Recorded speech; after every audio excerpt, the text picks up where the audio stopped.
Alright, hello everybody. Welcome back to Discipline Before Dishonor. We're now here at episode 2 of our Endless Night Harderloper series, and so far it's been jarringly eye-opening to see the differences between when you have daylight and when you don't. Magnifying lenses don't work. Matches are always required to search buildings, at least until we get a storm lantern.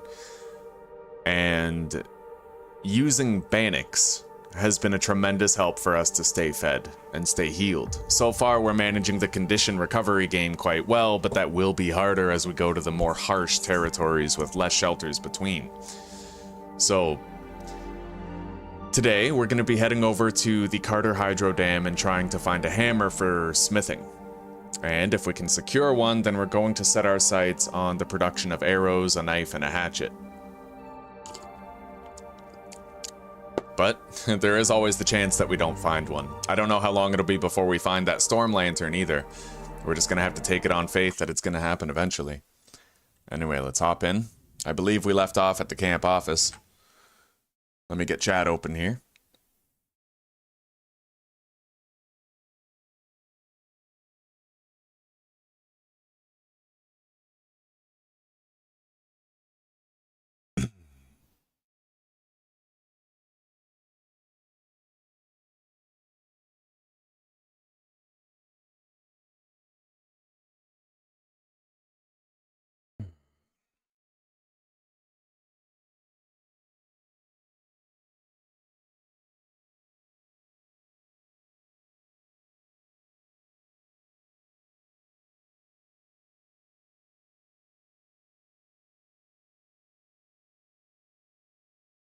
Alright.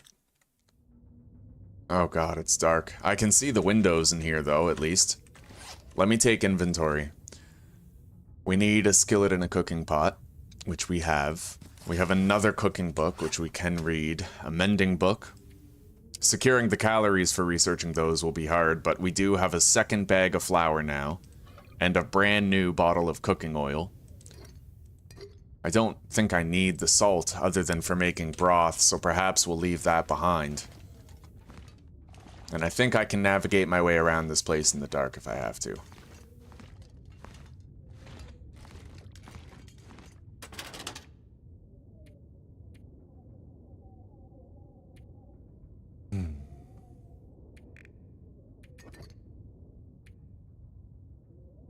We're gonna need more water soon. 26 kilos carried.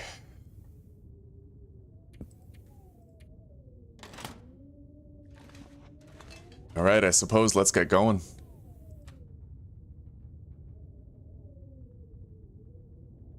How many matches have we got? 24 on the nose. Okay.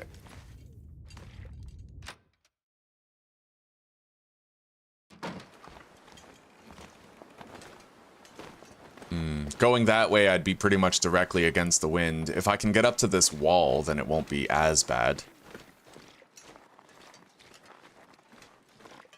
I would like to search this area on the way through, the fishing cabins and whatnot. We may find a smithing hammer here, it's unlikely. I'm also going to want to search the logging sort trailers. I have, in the past, ended up finding a lantern there, so there's at least a possibility. It would really simplify our interior looting effort.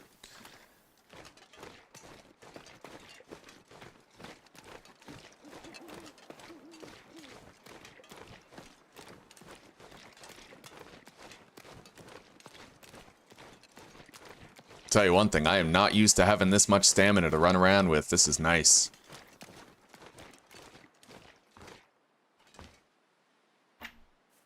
Very dark.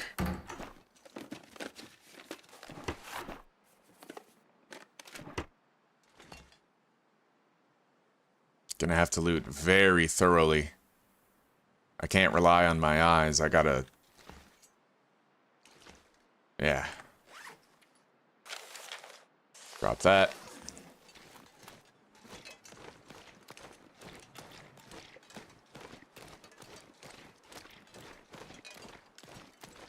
Is there any explanation?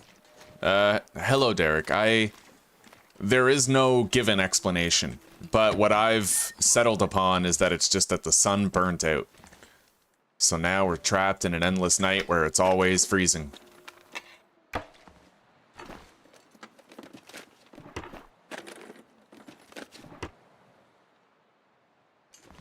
Yeah, endless night is just an optional setting. Normally the game has, you know, sun, daylight, par for the course, but this is a special game mode where there is no daylight.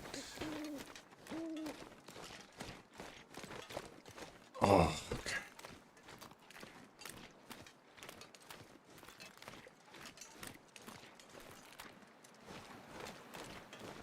Definitely switches things up quite a bit.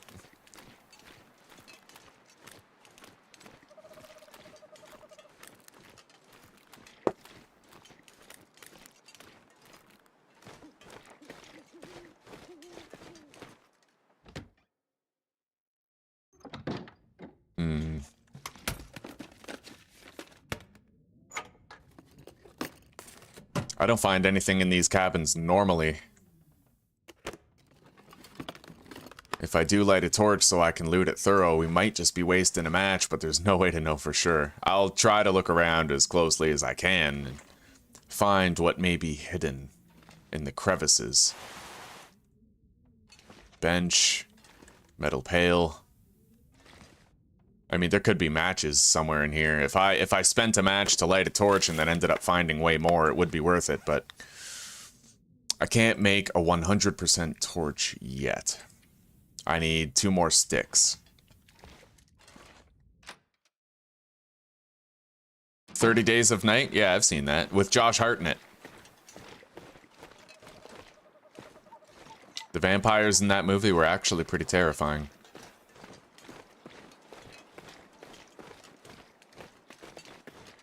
I need 1 more stick in order to craft a 100% torch that we can use for interior lighting.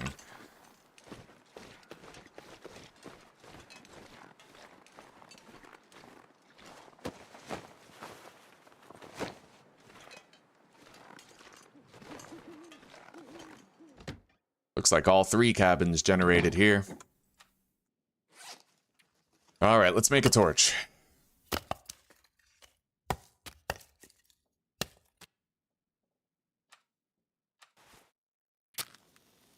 And use it to loot. Accelerant.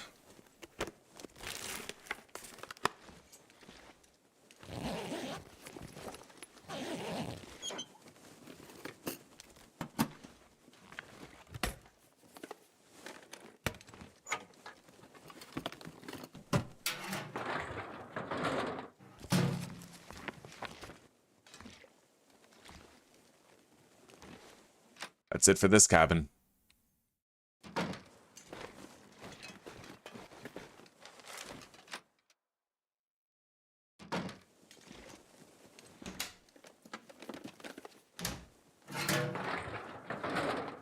So, Joshua, Derek, how are your days going today? Friday. TGIF. Unless you guys are working on the weekend. Okay.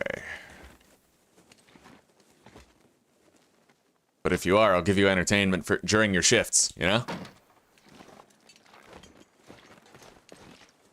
Hopefully the wind doesn't pick up. I'm hoping I can search all these cabins with the 1 torch. I have sprain risk now. I can't really take the rest of those books, though they would be invaluable as fire fuel.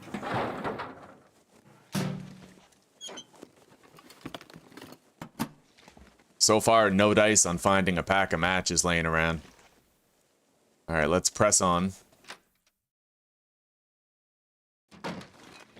Oh shit, flurries. Our torch might get blown out before we can reach that other cabin.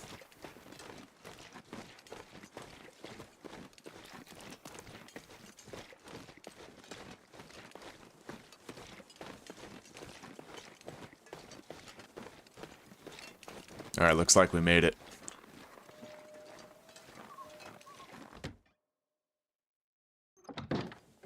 I'm doing pretty good, buddy. I actually got 8 hours of sleep last night for the first time in ages. It felt damn good.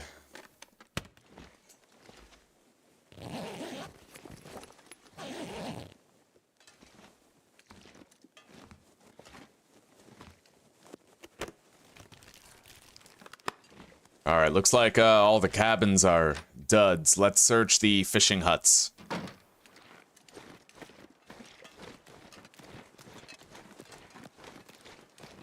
And let's hope there's not a bear obscured behind these flurries that I can't see.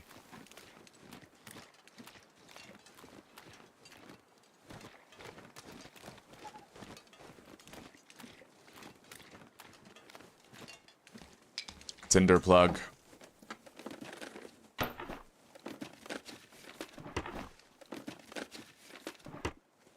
Sewing kit.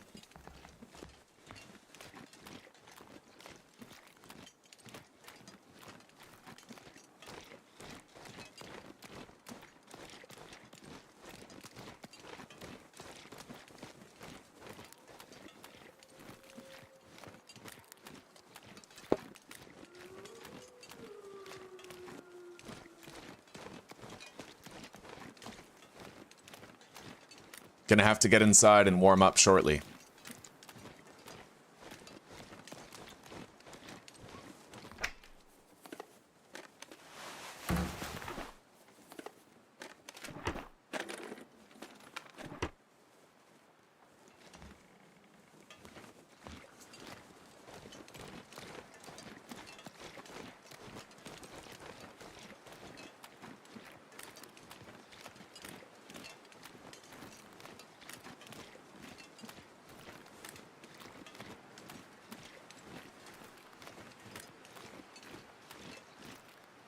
I'm worried that our torch will get blown out, but I never got to search the cabin over here with light. So I'm gonna try to make it to that cabin with our torch. It's unlikely, but we'll see.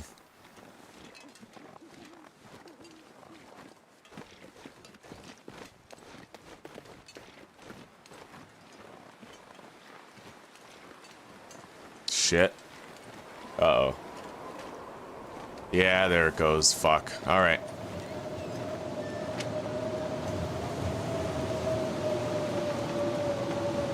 Maybe we'll wake up to an Aurora or something. It's not likely, but it is possible. Let's get a little bit of sleep.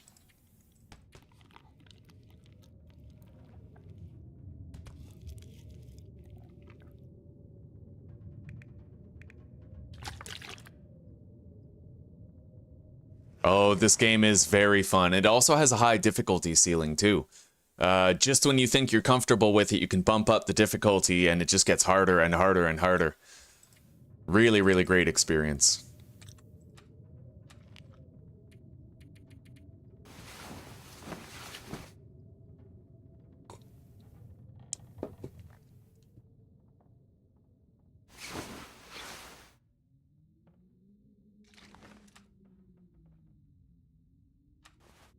Now, just on the off chance that there is a pack of matches in here, I have to get the torch out.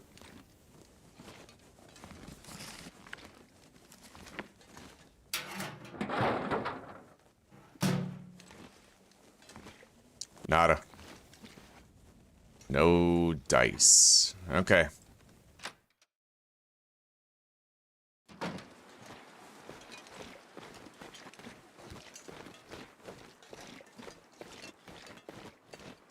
I'm gonna check this cave and then maybe we'll try to find the Prepper's Bunker up at the top of the hill. There could be great loot in there, perhaps even some matches. We won't know until we check it out. Could be empty. Could be a dud, but there could also be great shit in there just waiting for us to go grab it. I don't really think there's anything in this cave.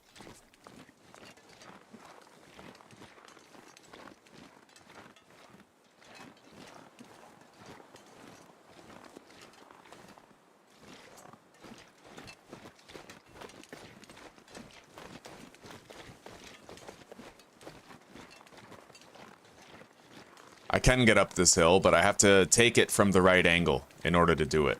We gotta start from over here.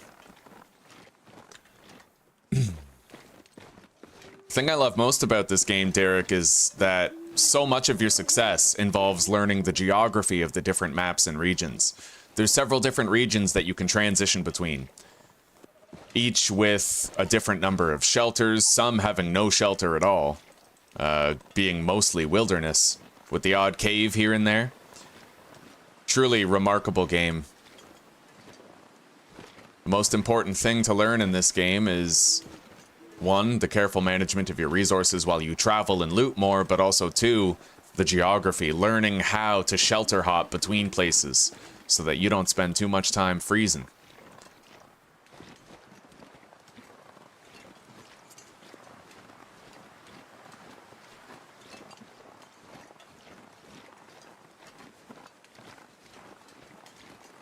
Right now, we're looking for a bunker that I know the location of.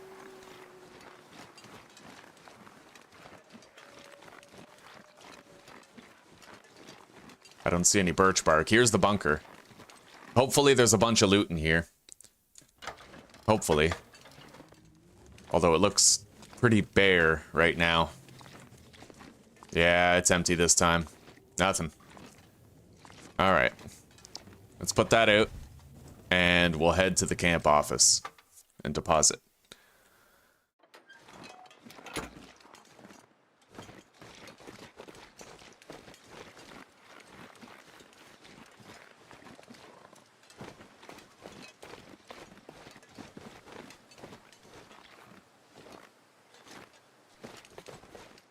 And I may as well search this place while I'm here. Huh. A hacksaw. Alright.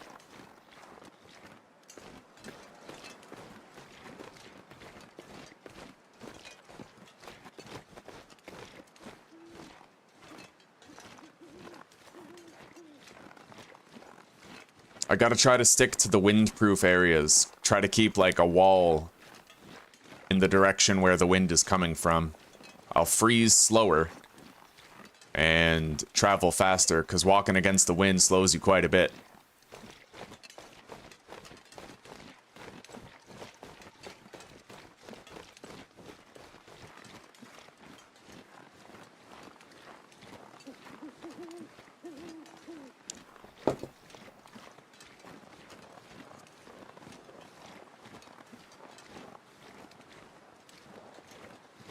Yeah, exactly. Exactly. The more POIs that you memorize, the more loot stashes you can find quickly, the more smash and grabs you can do, the easier the time you have getting good loot in 7 days.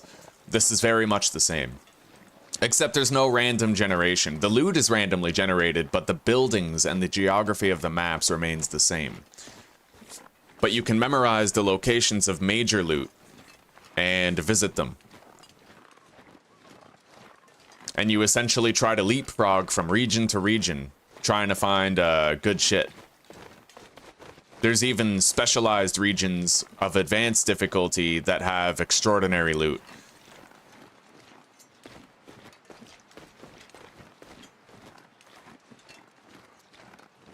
You can find a ballistic vest at a prison that gives you extreme damage mitigation in struggles with wildlife. You can find a backpack that increases how many kilograms of weight you can carry. You can find all sorts of good shit. Alright, here we are.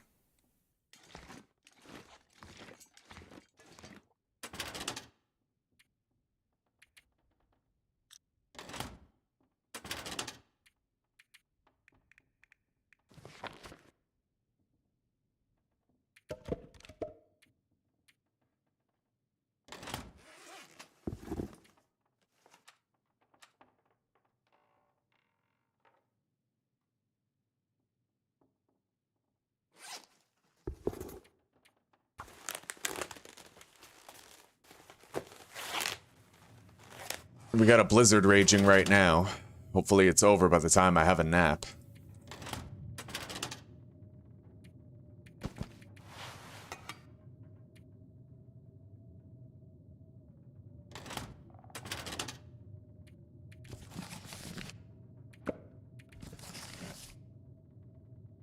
Should keep one book for starting a fire efficiently.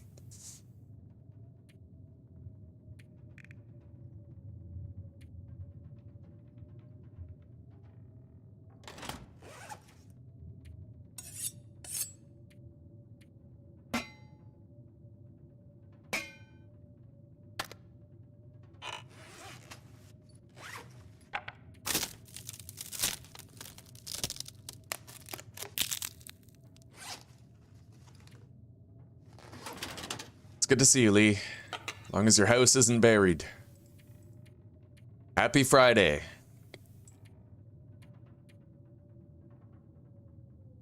I don't really need the can of gunpowder. The accelerant is useful, but...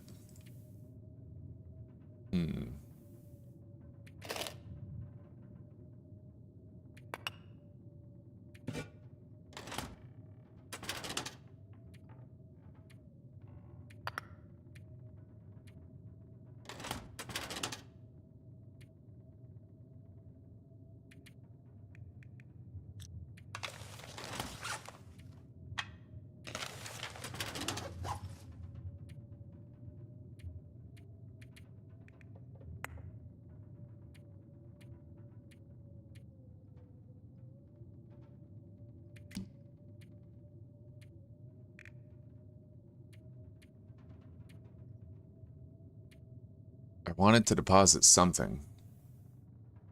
But what?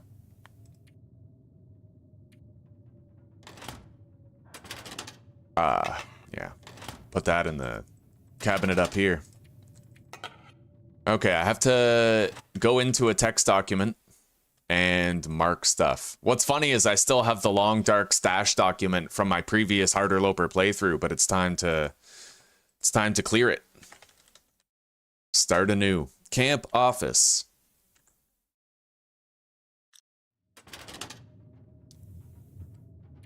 $15 cloth, 8 leather, and 6 scrap metal.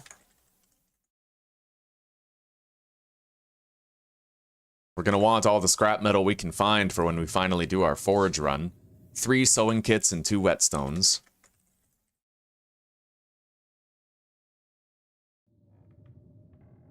A wire, a skillet, gunpowder, and flask.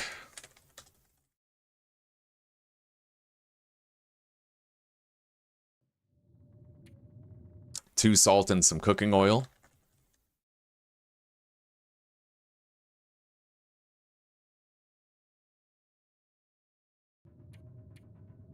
Antiseptic and 7 coal.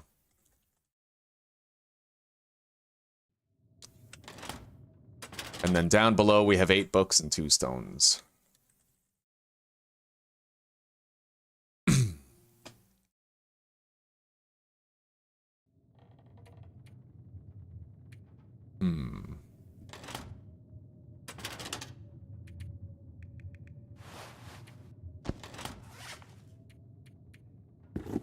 How much water do I have?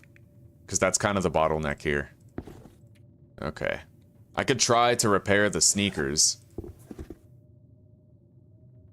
It's expensive, though. May not be worth it.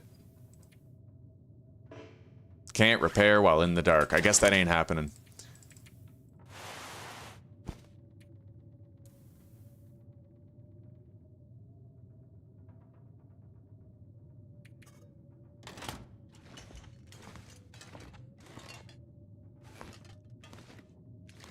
So we've already searched the Firewatch Tower, we've searched the fishing huts and cabins.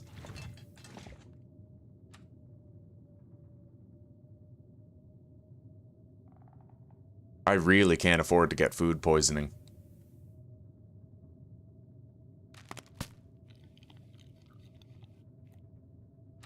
So safe calories only.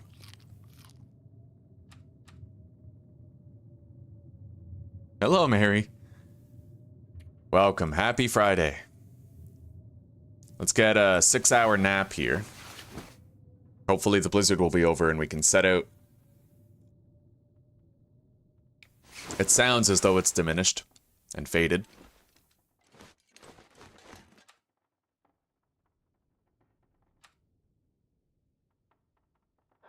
Hello, Liz. Welcome. How are you doing today? You got a gifted membership. You have TIE Fighter emojis now for whenever my cat Tyrion comes on the screen. Alright, we have to go search the rabbit grotto up top. Fortunately, the wind has settled down. But we are still dealing with flurries.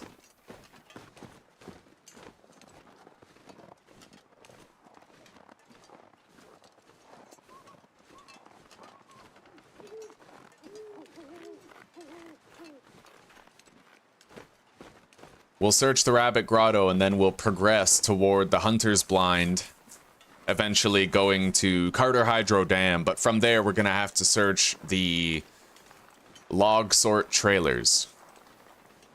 I'm glad to hear you're doing good. It is Friday after all.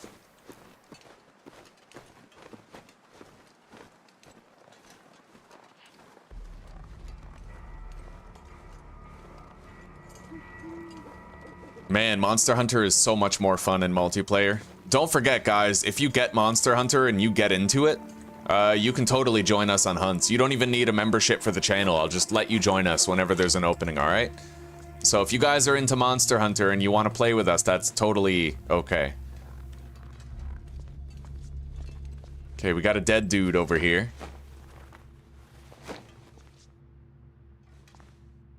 Doesn't look like there's anything else around him, though. Got some fire fuel right here. We didn't find a fire striker in this region, unfortunately. Anyway, let's go to the back of the cave. It's not warm enough to warm up here, so I'm gonna have to just forge ahead and probably freeze a little bit.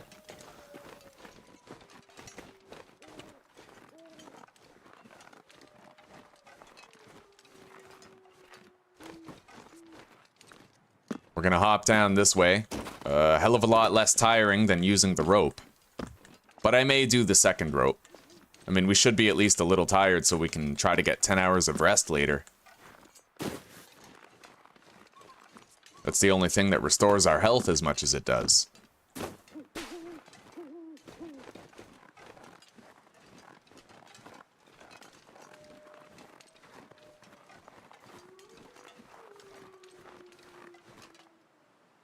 I can get my first reishi mushrooms here too, which is critically important.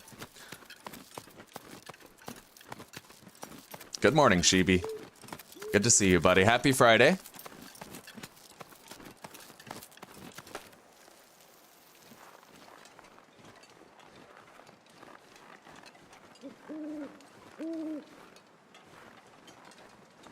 Looks like I can't get my first reishi here, but we'll keep moving. I'm just happy I ended up finding a maple sapling. We can start curing that to make our bow.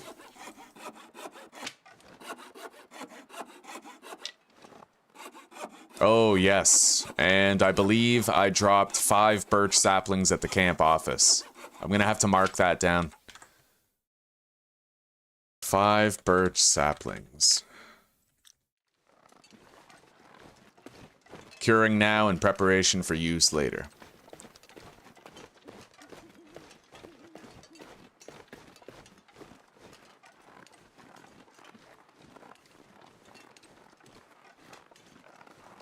I may try to light a fire.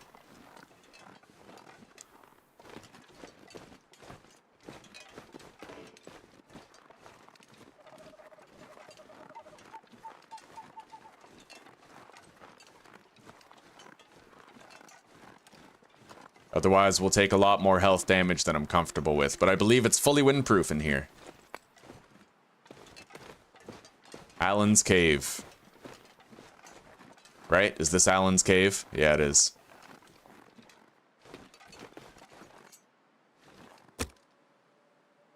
We'll use an accelerant to get it done quickly.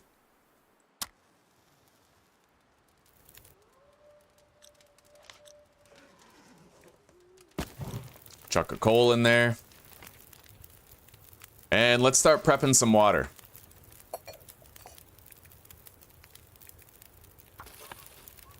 I have 4 water purification tablets, so I only have to go halfway on this. Non-potable water will do.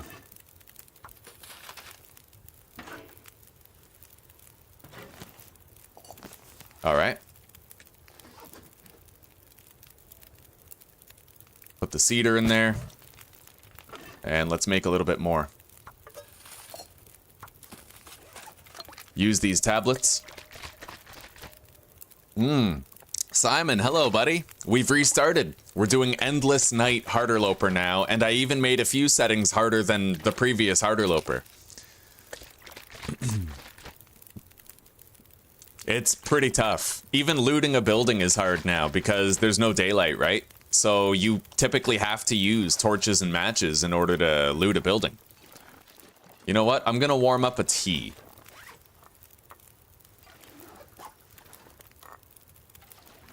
Help to tide us over out there.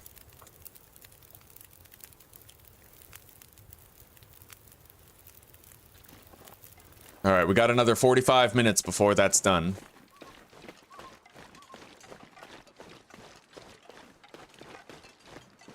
I need to start looking for feathers.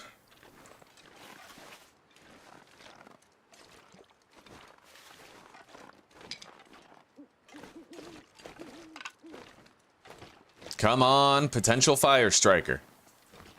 No, but we did get a flare and a bedroll. Oh, that's game changing. Right on. Right on. Now we can sleep wherever we want as long as the temperature allows. Okay.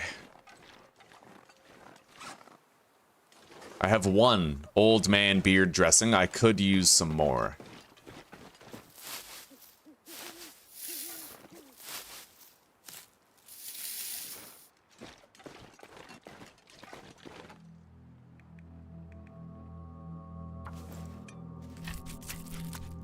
We can cook this on the fire, fill our belly.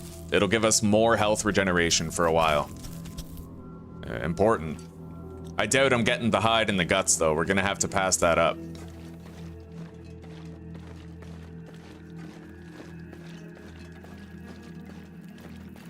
We'll see.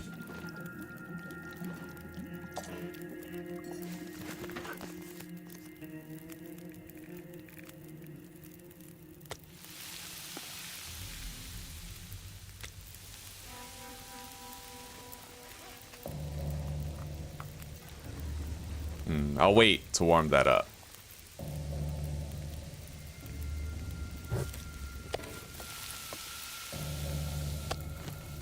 Okay. We can also prepare some Vanics. Let me eat this meat, though. I don't want to stink like stuff like this, you know? Our scent rating is worse in this series. How have you been, Simon? Oh, Liz, I'm playing The Long Dark. It's a wilderness survival game where you're in a cold place, northern Canada, on an abandoned island where there's no one left around. Oh shoot, the weather just got a lot worse.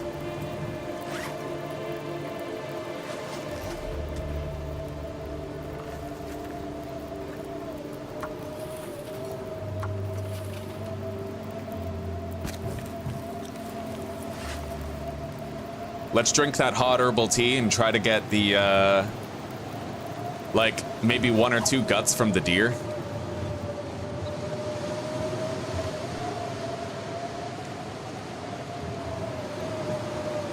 It is very cold, though. Oh, 30 minutes just to get one.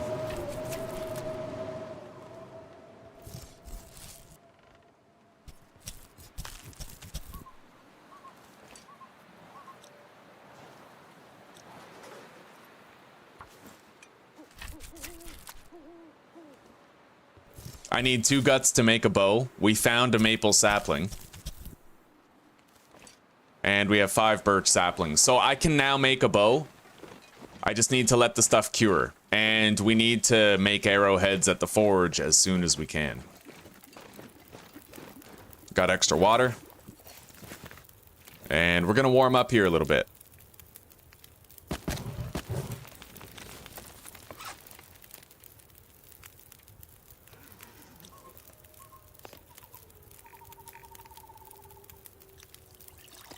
While we prepare more herbal teas to carry.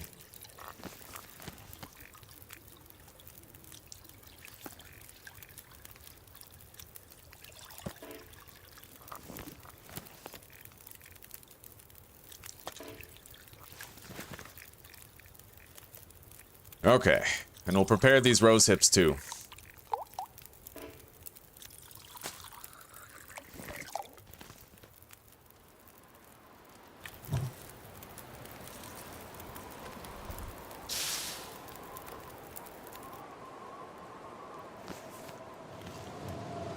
Well, this torch definitely isn't going to make the trip, but I am ready for 10 hours of extremely restful and restorative sleep.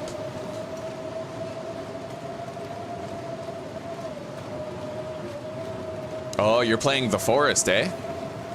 Yeah, The Forest is a wonderful game. I actually got the Platinum Trophy on PlayStation for The Forest when I was younger.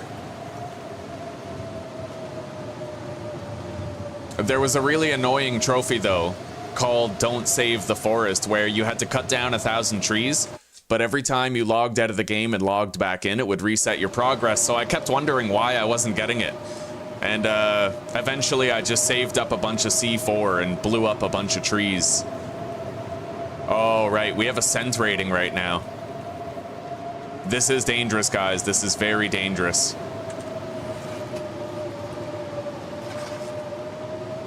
I have to ditch these guts. Otherwise, we're in extreme danger of death. Oh, man.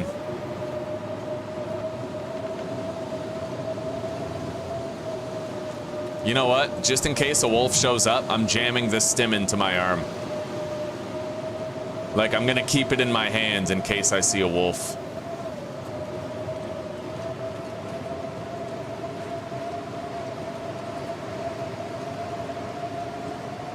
We're gonna have to go back for all the birch bark there, but not yet.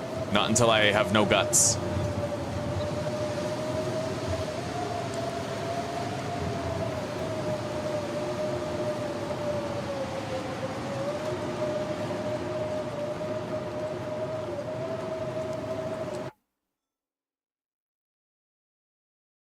Yeah, I did the C4 thing. That's how I had to get it, because the game would reset your progress toward that trophy every time. So what I did, like every time you exited the game and came back in, the game would reset your progress toward getting the trophy. So I built a whole bunch of C4 storage racks, and I just collected a whole bunch of it, and then I got the trophy, like, you know, right away. It was annoying, though. Really annoying. It's good to see you, Evo. Happy Friday, buddy. We ordered a standalone mic arm, so that when me and Zuzi play together, we're gonna have a mic plugged into my computer. That's gonna be our mic, so there won't be any more echoing when we play multiplayer games. Hell yeah. All right, let's get some sleep and drop the guts, birch, and maple. I have to mark all that stuff though. Trailer near Carter Hydro Dam. 5 birch saplings, 1 maple sapling, and 2 guts.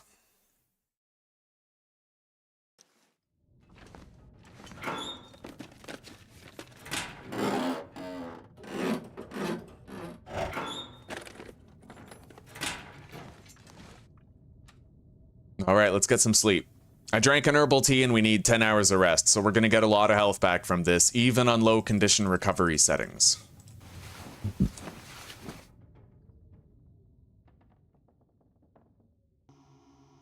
We have an Aurora. That means I have light to loot with, more or less. I could just use this, the X-ray thing, but that's cheating. 100% it's cheating. I don't like to do it. I never do it.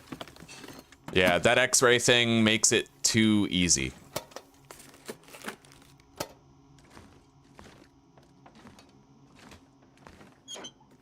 And I feel like one of the biggest challenges in Endless Night is the darkness that you have to loot in, right? While you're also trying to conserve and manage your matches, you can't loot without having light. So it creates this this essence of scarcity that I feel rightfully belongs in the challenge, you know?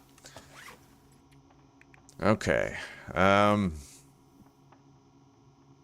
Great that we found a bedroll. That is truly phenomenal. Let's see.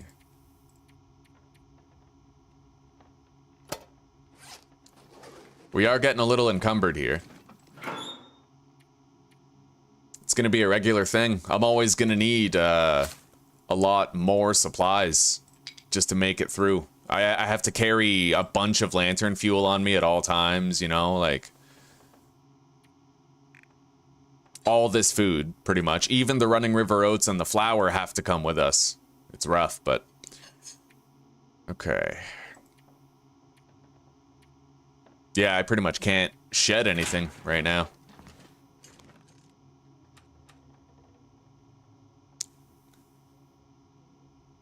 But the Aurora does afford me some ability to loot. And I definitely need to grab some reishi mushrooms. At present, I have no antibiotic treatments. And that could end up getting me killed. As you guys can see, I had an herbal tea rest. And I got 10 hours of sleep. And we're still not full health. Low condition recovery makes it a lot harder to recuperate from damage. A lot harder. Licking your wounds and laying low becomes a regular part of the game. Makes it take longer to accomplish the same list of tasks.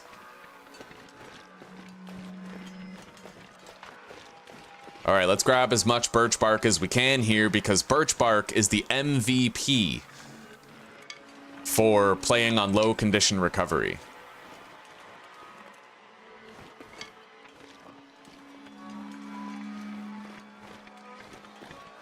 God damn, there's barely any. Okay, that's one birch bark tea right there.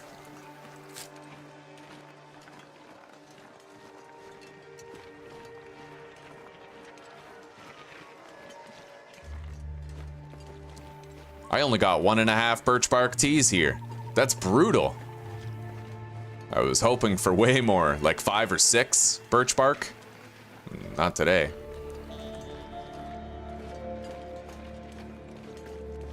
Oh, okay, good.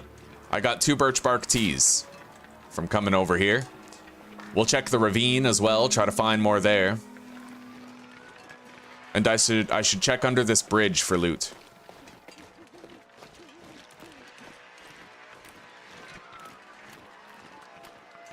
Yeah, me and Zuzi were playing Monster Hunter together yesterday, Evo. It was pretty fun. She just has to use, because she's on PlayStation, right? So we're cross-platform. She has to use the PlayStation 5 mic mute button. Like, basically, she has to do push to talk. Because if she doesn't, then I can hear myself in her mic, and it causes an echo for the viewers on the stream. Once we have that standalone mic, it becomes a thing of the past. I'm really excited about it. And the fund from the donation you gave us a while back, that 150, that went directly towards it. So thanks again, dude. You've allowed us to play multiplayer in that way without having the echo to worry about. All right, what do we got? Granola bar. Accelerant.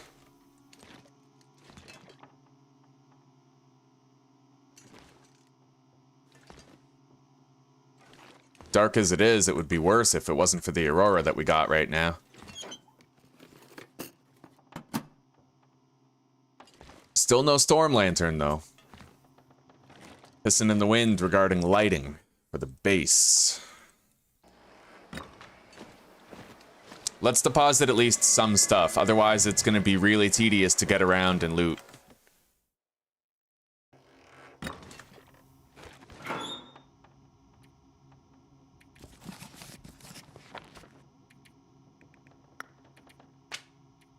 I may need 3 sticks so that I can craft my own torch, but I need to find a piece of cloth as well.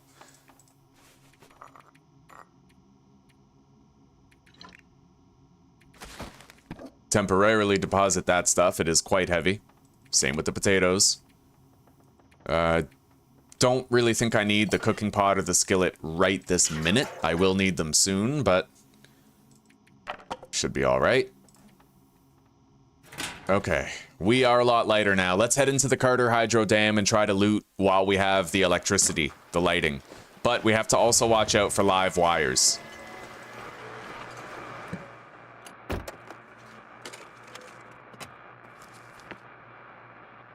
Okay.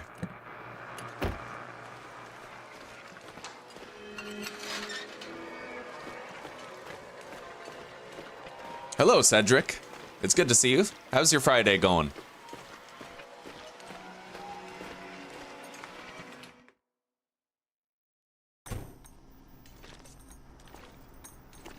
All Alright, let's try to search as much of this as we can. It's not often that we have an Aurora. It's pretty much the only time in our playthrough where we can actually loot with light without needing a lantern or a torch. Don't need the fast film.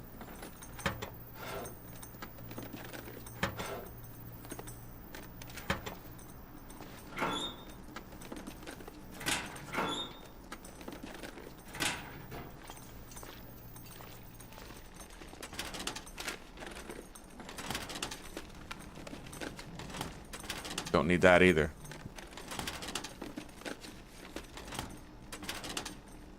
Okay. Deposit.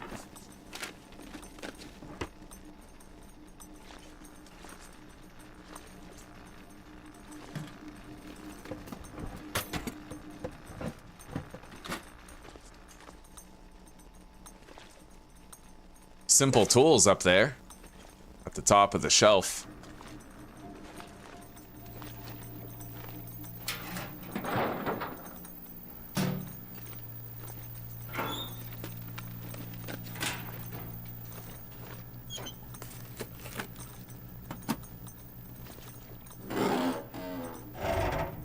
It's going good for me too, buddy. It's going good for me too.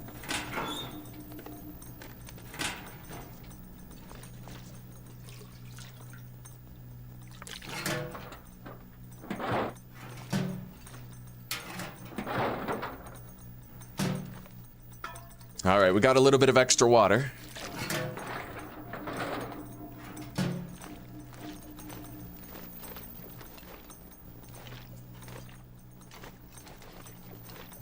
Hey, we just got a festive Christmas sweater. I wonder how that compares to some of the other loot that we have. Like what else we're wearing, you know? We'll check it out. I remember though, I found a hockey jersey and I didn't want to wear it because the jersey was actually heavier than the thin wool sweater. And I mean, managing your carry weight, you know, it's everything. You got to kind of balance the warmth and mobility aspects.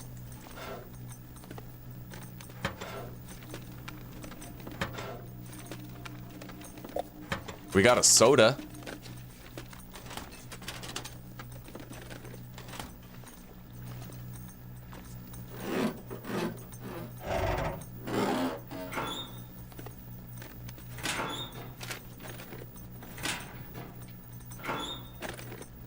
Good morning, Delta Ray. How are you doing today? How's your Friday?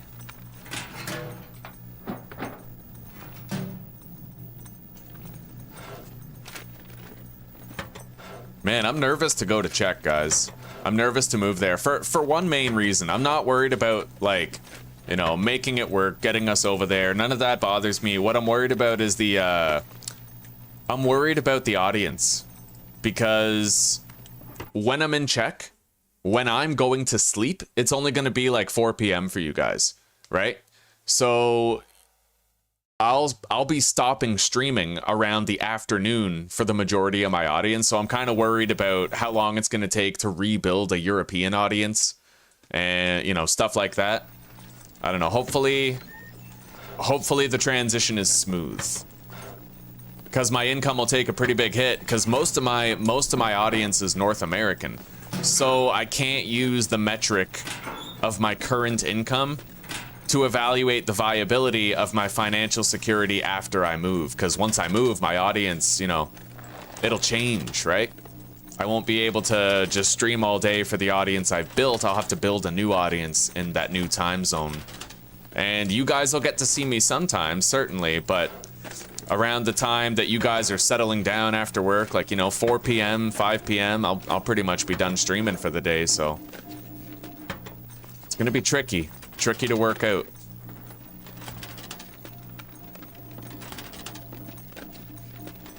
All right, we didn't find much of anything here. Let's go back to the main area.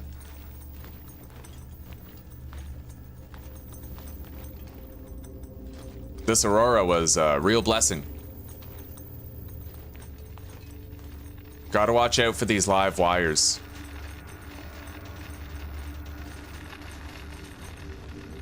Hey, there's a pack of matches right there that I definitely would not have seen if it wasn't for this Aurora. Hey, sweetie. Sweetheart, I have a...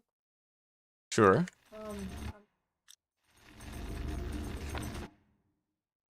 for our burgers. Yeah. Would you mind? No problem. I'll be going. Okay. All right.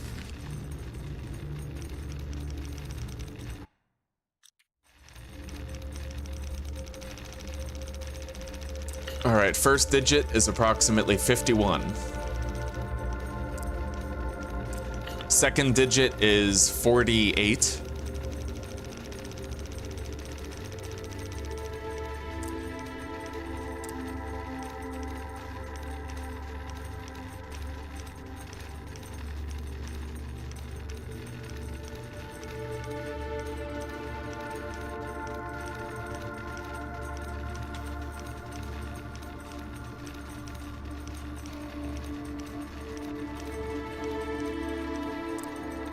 All right, we're in.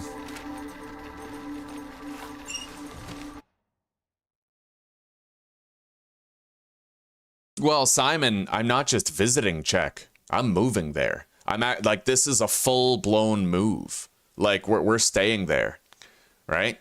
So that's what I'm talking about. This isn't a temporary trip where I go there and I come back. We're staying in Czech.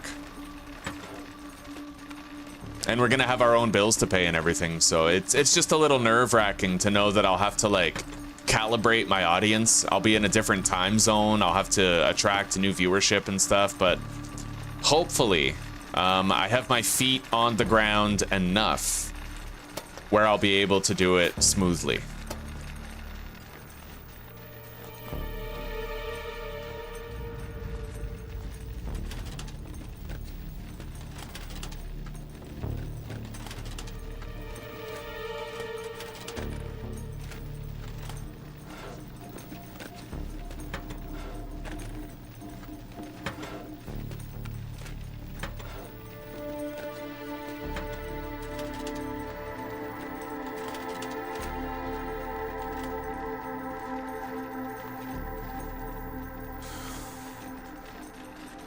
Okay, we looted the entire entrance area.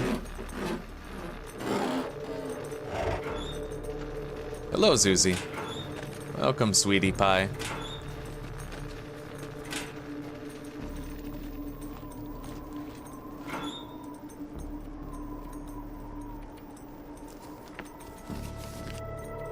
Okay, 8 books. Simple tools.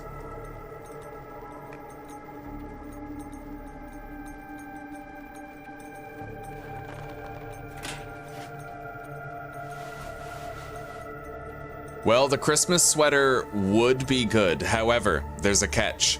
You don't benefit from the windproof rating of that sweater if you're wearing a jacket. So for now, it's great. But once I have an actual jacket, it won't be any longer.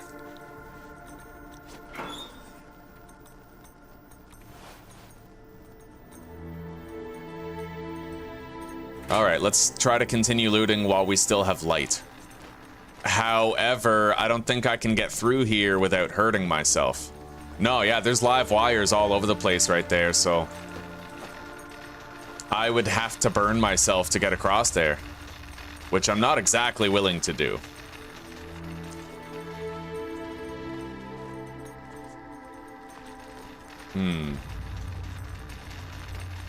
Yeah, there's no way. I can't get across there safely, so we'll just organize our inventory, bide our time, and then cross when we can, when it's safe to do so. Really wish I could have found a lantern thus far, but...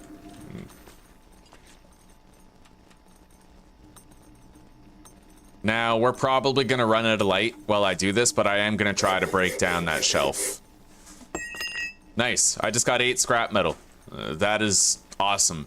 Again, I need that for my forge run in the future, provided I live long enough to do it, right?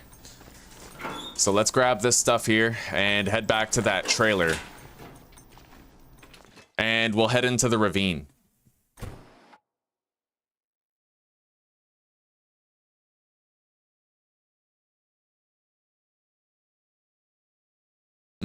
Well, Cedric, I'm moving to the Czech Republic in Europe. So right now in Czech, it is 6 p.m., I think. Or 5 p.m., one of the two. Like 5 to 7, somewhere in there.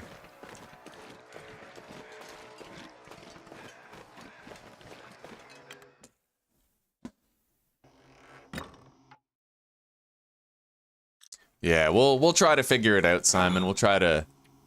I just have to keep on streaming every single day right after we move, and a new audience should come, and the old audience will stay. It'll just be, you know, more strained, harder for the regulars to show up. It's about Just about 5 o'clock in Czech. So you're 4 hours ahead in Czech then. I guess, yeah. Okay, 4-hour difference. Okay, so honestly, when I stop... If I stop streaming at like 10 p.m., then it'll be like 6 p.m. for you guys in North America. 6 or 5. It depends on which part of North America you're in. I know that Mitch is an hour behind me. Yeah, so people in the Ontario-ish area. Czech time versus Central. 4-hour difference, apparently. Czech versus Central time. So right now it is 10:55 a.m. It is 4:55 p.m. there. 10:55 Central, apparently. Czech is 6 hours ahead of Central time.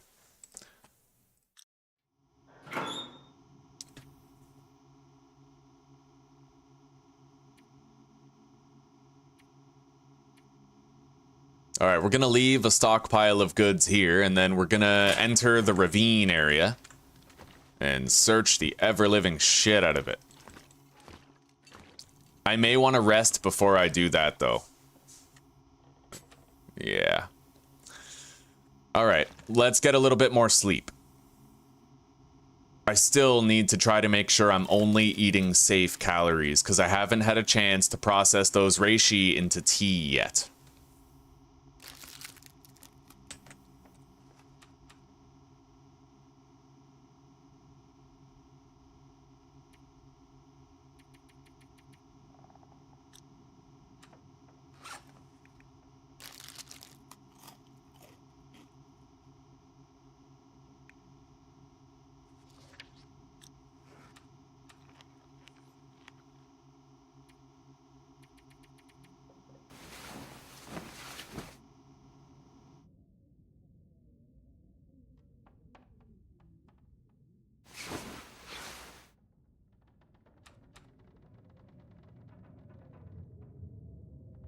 Oh shit, we just woke up to a blizzard? Or is that just strong wind? Well, either way, I have to keep looting. So, we have a guarantee that there will be no animal spawns. At least I think that's how it works during a blizzard. So I'm gonna try to mad dash all the way to the trailers nearby. There's logging sort trailers. And at least there, I might have a chance of finding a lantern. I have to be very careful not to get lost in these conditions, though. That can be lethal.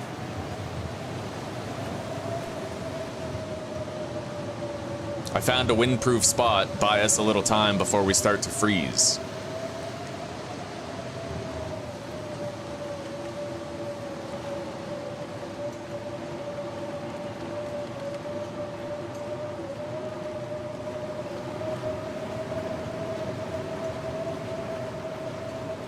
Okay, we made it to the logging road.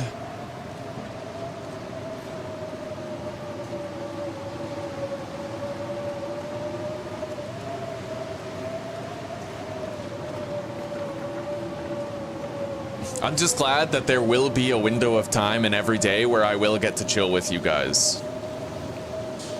Even like most of you in the North American audience, we'll still get to chill sometimes, despite the difference in the time zone.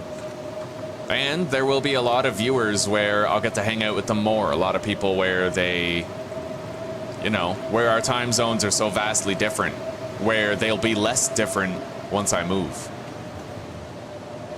Of course, though, there will be the minority cases where some people will, like, if they have a chance of chilling with me for 2 hours, they're gonna lose that chance after I move, which sucks, but we can't do anything about that. Now, where the hell are these cabins?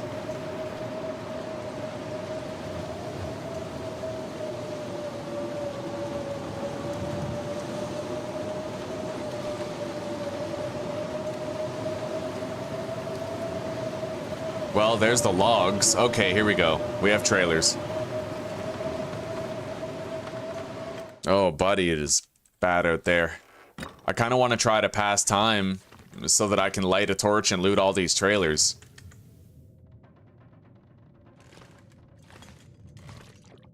Candy bar, huh? I could try to pass time with research, but I left my research material, and I need light to research anyway, so that's not exactly, you know. Alright, let's process our birch bark and reishi, at least. That's something we can do right now.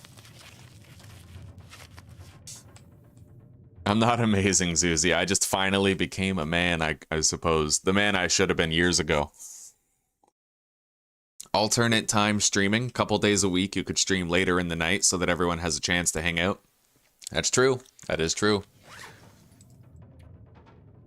Although my circadian rhythm is broken on the best of days, so I'd be worried that, like, the unpredictability and the variation would cause me troubles. Yeah, I struggle to get a good night's sleep normally.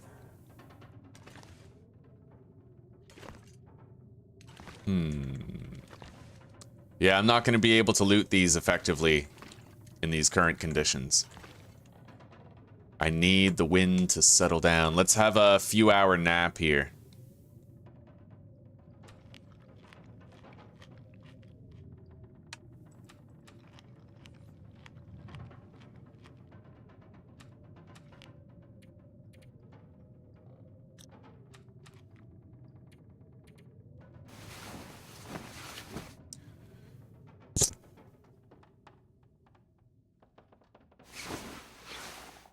Alright, it seems like it might be calmer out there.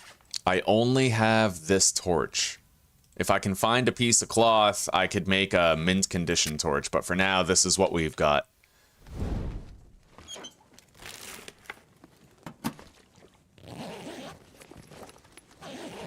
Hopefully we find a storm lantern in one of these trailers. That would be awesome.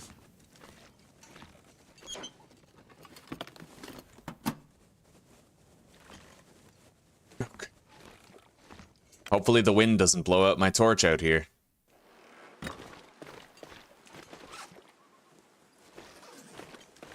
We're gonna use this torch to start a fire.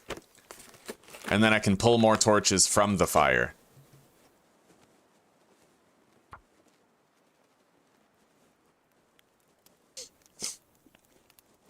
It will be nice. I love Czech. I love living there. I'm going to be tempted not to drink the beer, because their beer is a million times better than beer, anything you'd get in North America. They also have just great food in Czech.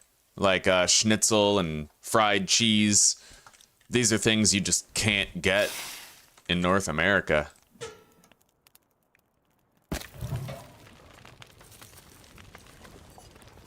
Alright, we're going to put a piece of coal in there. Now, let's pop into another one of these and loot it.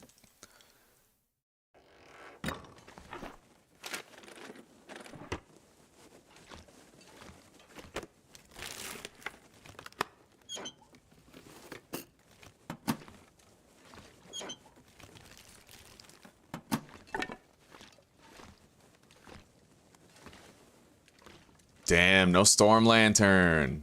All right. All right, I'll see you in a bit, sweetie.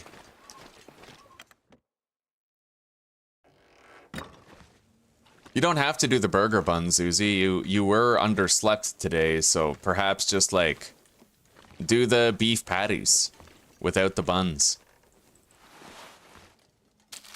Okay. Gotta admire her determination. All right, we found a piece of cloth, so I could craft a 100% torch, theoretically. Not that I think we really need to, but... Alright, we've looted all of these. Oh, that glitch is still happening where the shelf kind of falls down.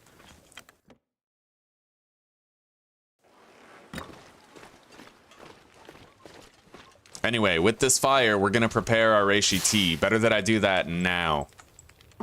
Before it becomes a major issue, right? And then we can start eating some of the food that might make us sick. Although, it looks like besides the cooking pot that I found, I actually deposited my other food preparation shit. So we'll have to just use this.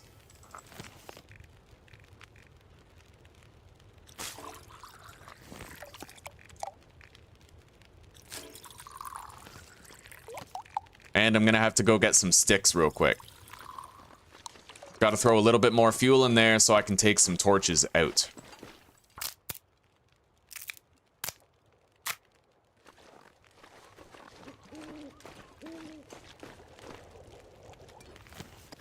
Anyway, with that birch bark tea, we have a lot of leeway regarding health regeneration. It's gonna help a lot.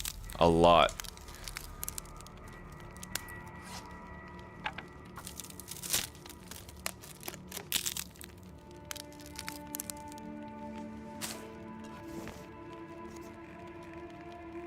Okay, all done.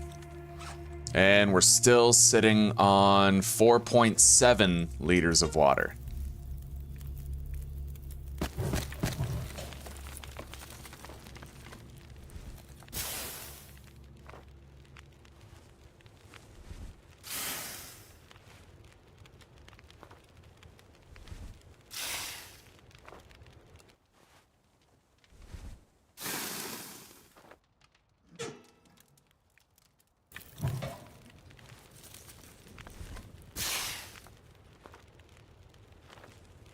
That's what I'm talking about.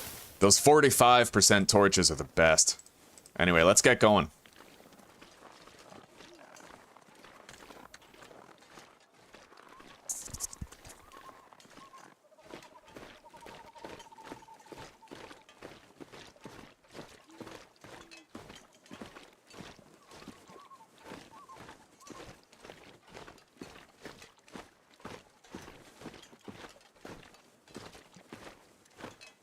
It is very warm right now.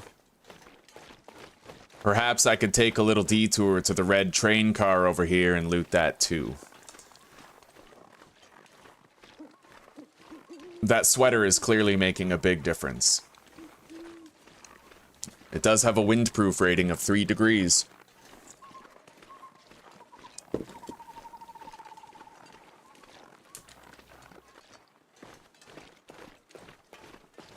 Apparently the Czech Republic is where Budweiser actually came from.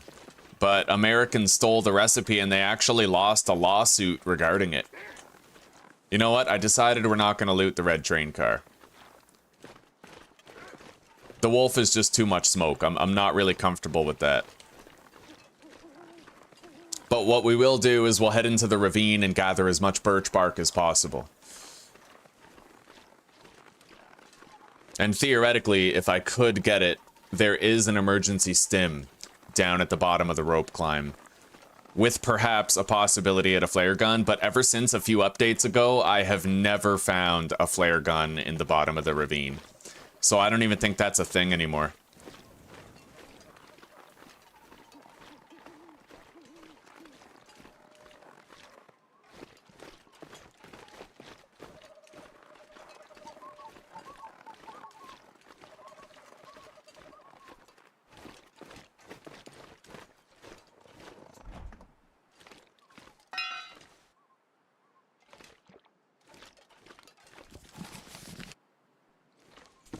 Fleece mittens, eh? Well, we'll hang on to them. I think they're better than what we got on now. Provided we patch them up.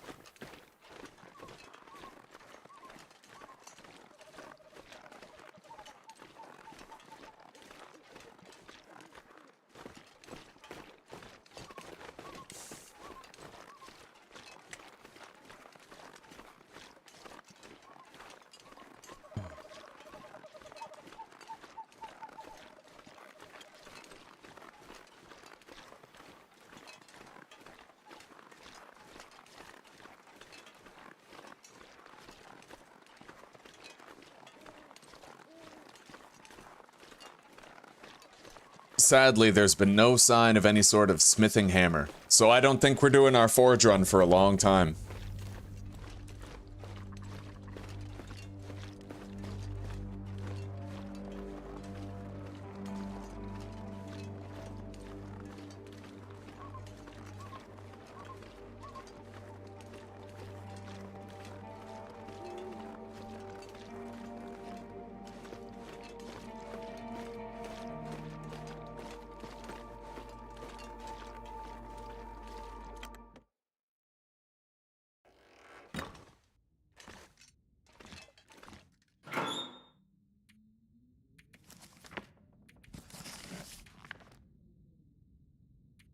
We got 32 matches left. 2 Birch Bark Tea, 2 Rosehip Tea. Technically more Rosehip Tea, but I have to try to stay light here.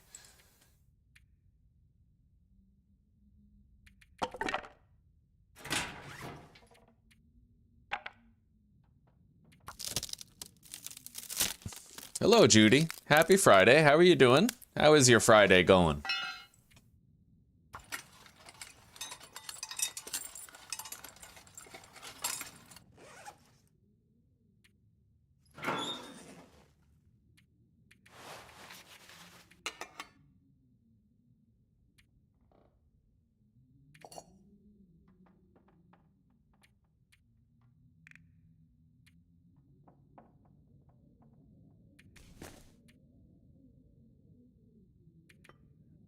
I may as well keep all 3 of those reishi teas, at least until I've ended up finding some antibiotics. Rosehip and birch bark. I can start eating some of the heavier foods now, even some of the more dangerous ones, now that we have antibiotics to rely on.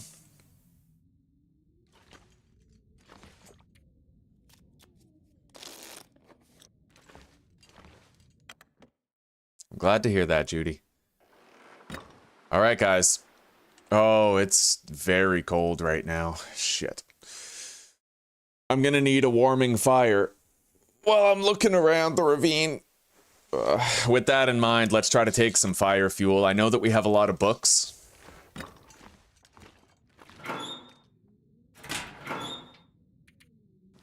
There we go. We'll chuck all those into a fire, see what that does. Maybe I should sleep first. The weather may improve. It may also worsen. But it might improve, right? We need 5 hours of sleep just about, which is 375 calories.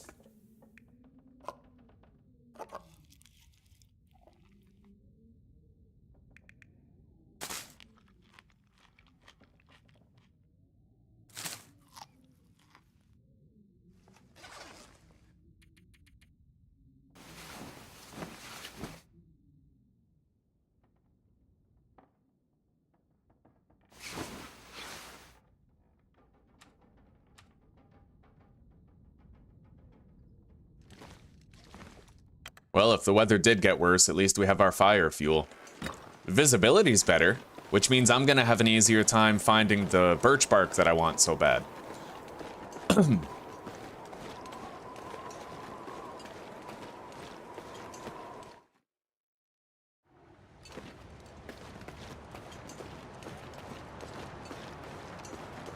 And that birch bark is the real lifesaver, the real MVP.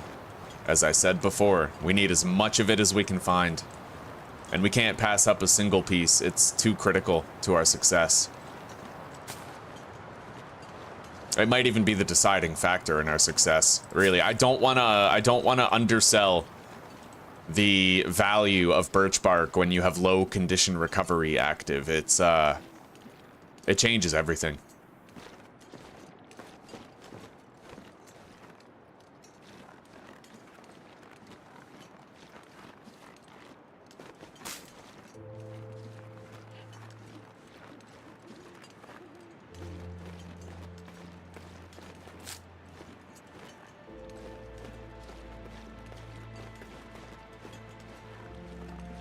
Alright, we gotta go start a fire real quick.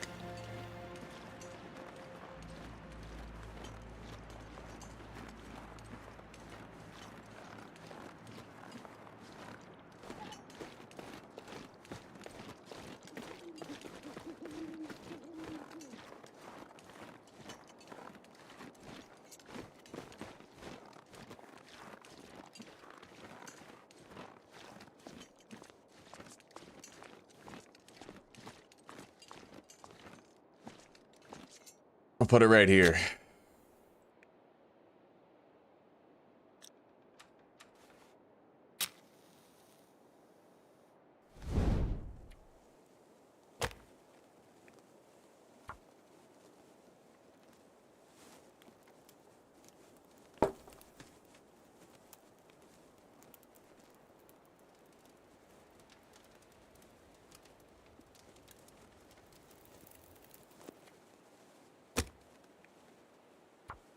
In this series, when you accidentally use a piece of birch bark to start a fire, that hurts. That really hurts, you know?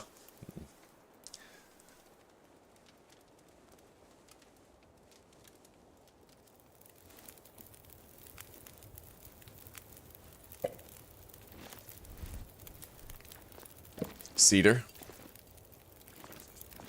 Sardines.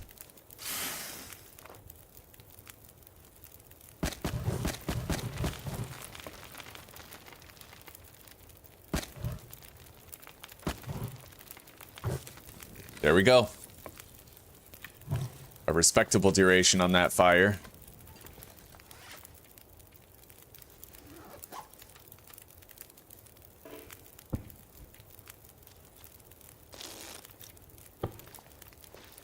And we have a climbing rope right here. We're going to make use of that immediately since we're already rested. So, let's prepare that rosehip tea.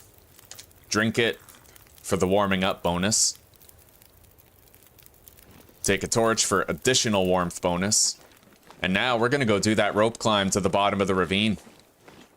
See what we can get our hands on down there.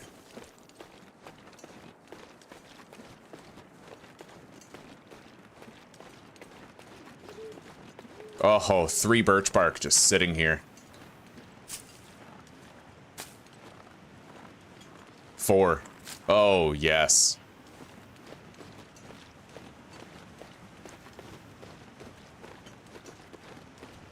Things are looking pretty good, Joshua. Pretty good, buddy. Yeah, we dipped our toes into Carter Hydro and searched a bunch of the dam. And, now we're trying to climb to the bottom of the ravine so I can get an emergency stimulant that's down there. But we're managing our resources and our biological needs quite well, considering the constraints of the difficulty we're on.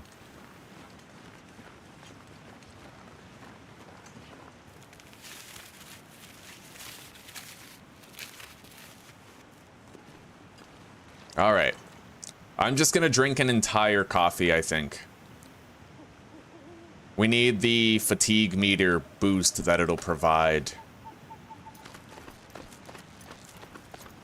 Because we also have to do the climb back up, right?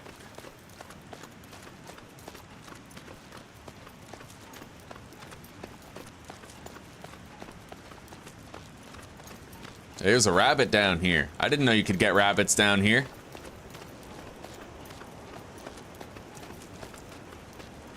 You having a decent day today, Joshua? A merry Friday?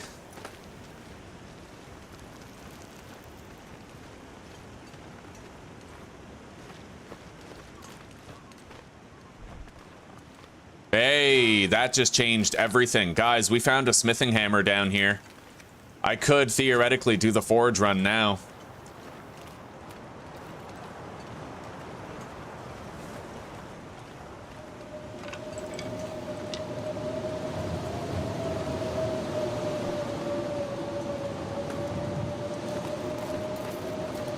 This is going to be a brutal climb. I'm going to have to rest halfway. Well, over halfway. Once we get to that ledge.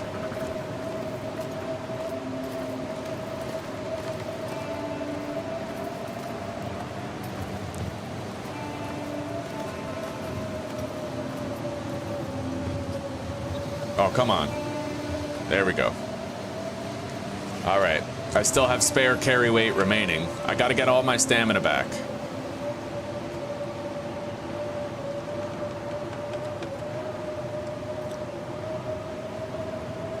And I do mean all of it.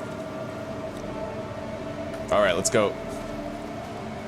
The thing is, the more tired you get, the slower you climb. And the slower you climb, the faster your stamina burns away for the less distance, right? You got to be very careful with rope climbs. They can end your run if you're not micromanaging the ever-living shit out of it. 4-day weekend, right? You mentioned that. That's awesome. Wonderful, buddy. I'm happy to hear that. Anyway, guys, we are now able to do our Forge run in Forlorn Muskeg. We can totally do it. Unfortunately, that's going to increase the standard carry of our equipment, which will give us weight problems. I'm still trying to figure out that balance, and right now I still haven't found a storm lantern for lighting. Interior looting, right?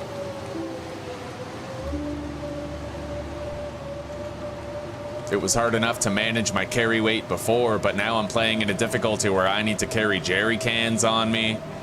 I need to carry extra torches, a whole bunch more fire fuel.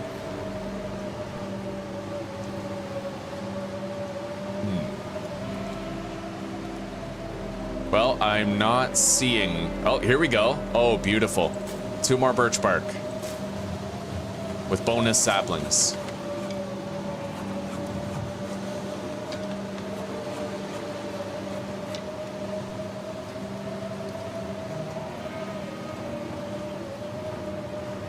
I'm gonna want to process the birch bark right away so that it becomes impossible for me to accidentally burn it as tinder.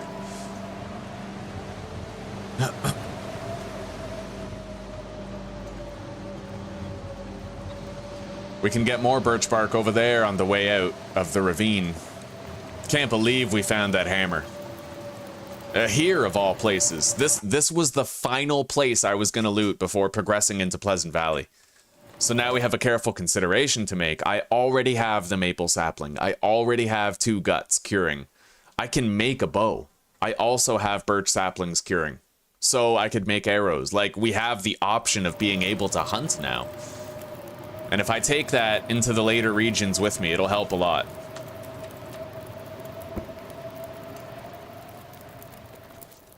Anyway, let's get a little bit of rest here. Just 2-hour nap should be fine. Hello, old fart. It's good to see you. Oh, we're killing it today. We're having a wonderful day here in Endless Night. How are you doing?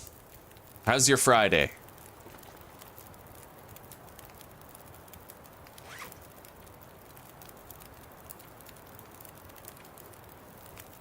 All right, let's process all of this. 6 prepared birch bark. That is beautiful. We have a lot of it.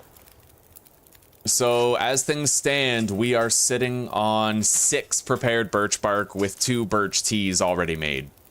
In total, that would allow us to get 40% of our health back in the event of an emergency. And I can combine it with herbal teas to get even more restoration out of it, right? All right, take the bedroll. Let's grab a few of these torches out of there. We might get some good ones.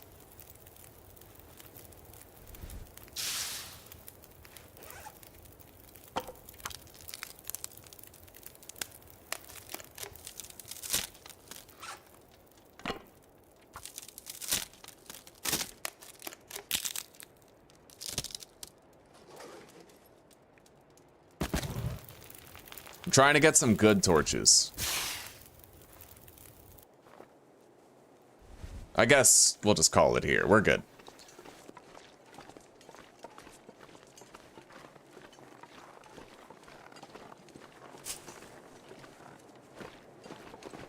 Let's keep a close eye out, because if we find even just one... Yeah. We now have another prepared birch bark. Oh my god, another one. We need one more birch if we can find it. One more bark. And then I'll be able to treat and process 2 teas. Although it looks like we might be pissing in the wind with our hope of that. Alright. Now there's one place I didn't check that I still should. Before I leave here.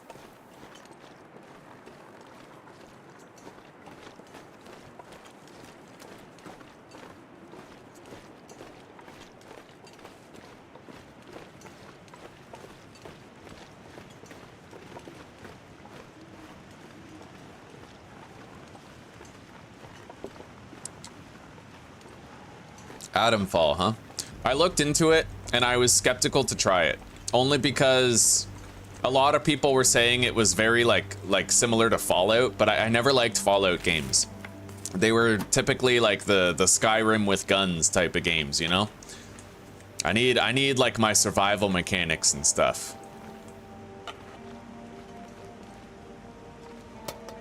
All right, what do we got? Nothing. A little bit of beef jerky. And that's it. It's time to head back to the Carter Hydro Dam area. And then we have to prepare for our journey back to Forlorn Muskeg so we can do the Forge Run. In addition to that, I am also probably gonna want to hit up Broken Railroad. I mean, it's dangerous and difficult, but we could get another 2 emergency stims there if we're lucky. We might find a Storm Lantern. In fact, there is a regular Storm Lantern spawn near the Forge in Forlorn Muskeg very often. So I do at least have a chance of finding a Storm Lantern there. And I would say a good chance. Oh, beautiful. I missed this piece of birch bark. I am so happy I got it now. Every piece matters. Birch lives matter, as they say. All right, let's try to light another one of these. I might need it to repel an encroaching wolf on the road back.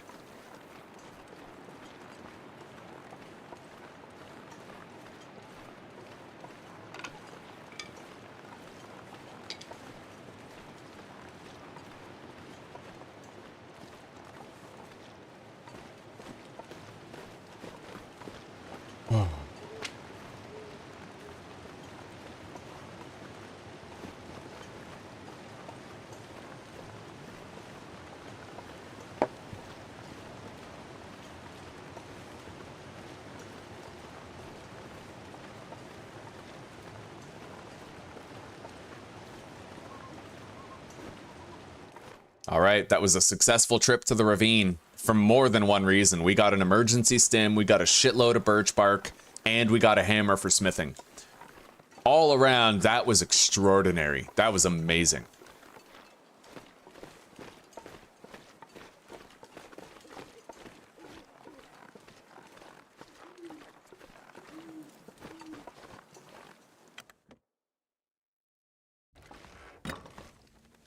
Fresh gut, maple sapling, birch sapling. We could leave all of that here.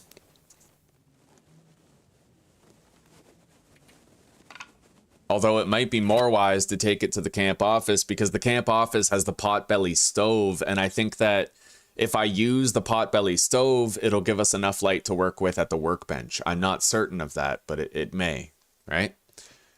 That would mean, at least at cost to fire fuel, I could do my crafting on the bow and the arrows inside.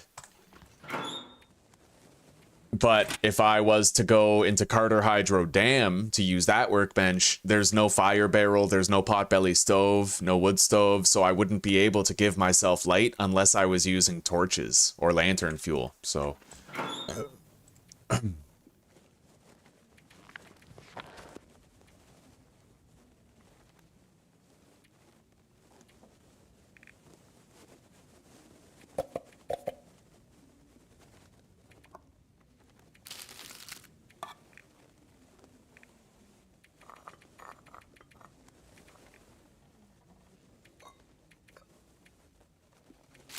Yeah, we'll eat our low-condition food first. The flour and all that is gonna last ages.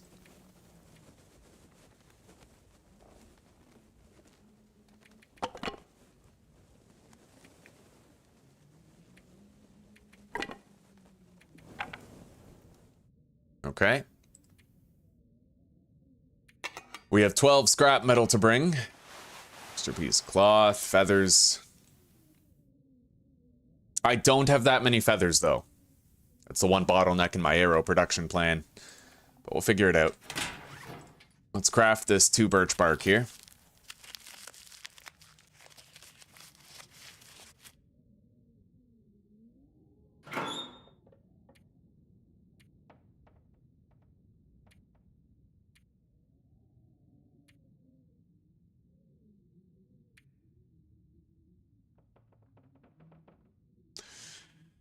I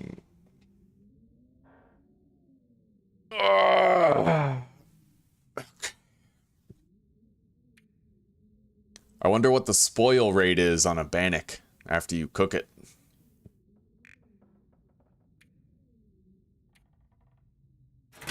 Anyway, let's drop these birch saplings here. I am quite ambivalent about this. It's a very difficult decision. See, if I try to bring the guts over to the camp office, I'm gonna stink the whole way. And that's, you know, obviously that's extremely dangerous, right? So...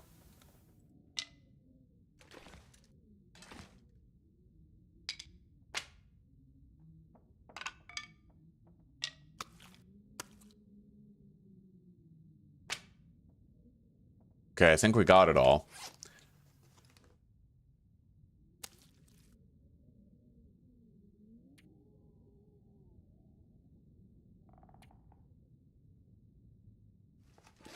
You know what?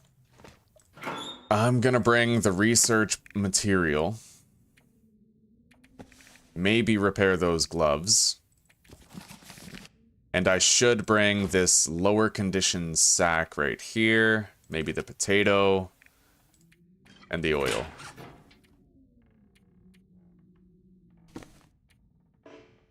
Can't repair while in the dark, and that's all the time, too. That'll take 30 minutes. But after they're repaired... 0.5 and 0.5, right? They will be better than these, I'd imagine.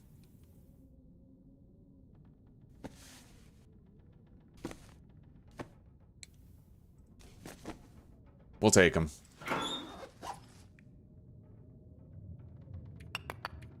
Can't afford to leave behind any coal. I'll take one of these cooking pots with me, and we'll bring it to the forge and just leave it there. Although I need a skillet to make bannocks, but I think we left a skillet back at the camp office, so we can just decide there what we're bringing and why. Well, this ain't gonna get any easier, but we are gonna have to hope that we are prepared enough, and we'll have to set out.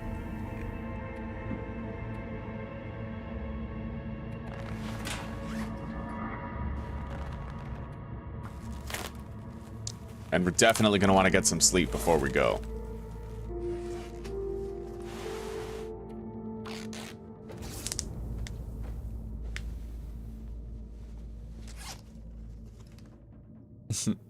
Hello, Kovu. Good to see you, buddy. Isn't there a carcass near the camp office for guts? There is a deer carcass up at the rabbit grotto, yes. And there's another one past Mystery Lake near Allen's Cave. But we already got 2 guts. In fact, it was the deer near Allen's Cave where we got the guts from. Yeah, as long as we have these 2 guts, I can make a bow. I also have a maple sapling, and they're 30% cured on both of them. We'll have to turtle up for a bit at the camp office before they're finished curing, but we can totally get it done. For now, let's drop all this stuff so it cures while we sleep the night away. Eat our lowest conditioned food. Smash open the rusty dog food. Good morning, Kovu. My loyal subject. Hey, look at that. We got food poisoning. Yeah. All right. So, I want 10 hours of sleep, which means I need 750 calories. Let's just eat this.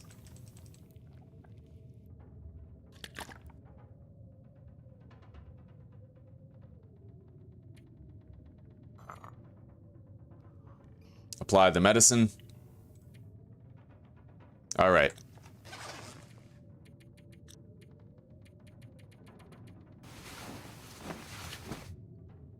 This is a new playthrough, yes. It's the hardest settings I've ever played on in the Long Dark. And so far, we're doing great. Staying alive, ha, ha, ha, you know, staying alive. I'm a wanted man, no time to talk. Food poisoning. That's what you come into. You show up and we're getting diarrhea. Welcome, Elijah. It's good to see you, buddy. All right, now that we've rested, let's grab all this stuff.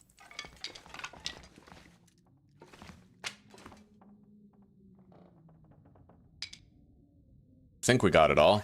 We should have 8. 1, 2, 3, 4, 5, 6, 7, 8, plus that and those 2. All right. I'm gonna bring the cloth with us. Maybe just the cloth and the leather. We're not exactly over encumbered, so anything I feel I should have at the camp office, I should bring.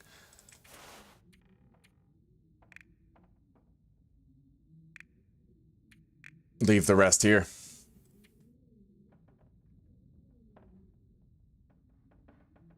The jerry can stay here. Alright guys, I'm gonna go have a smoke, and then we're gonna head to the camp office and prep for our forge run to Forlorn Muskeg. Ah, yes, we are. We have 2 guts, a maple sapling, and you won't believe this, Elijah. We went to the ravine, gather birch bark, get the emergency stim at the bottom of the rope climb. At the bottom of the rope climb, right as soon as we found the stim, we also found a smithing hammer. If we didn't find one right there, then I was going to be heading into Pleasant Valley and foregoing the forge run. Isn't that crazy? The last place we looked before leaving the region.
Alright, guys, we're back. Let's go to the camp office, but we gotta remember we have a scent rating.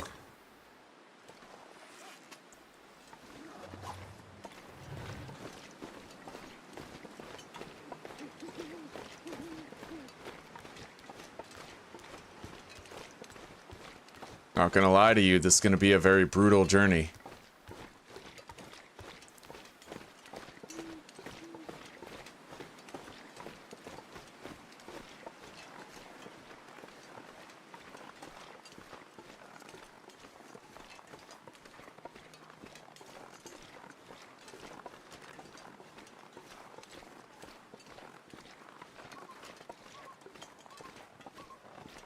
Alright, temporarily we're in a windproof location.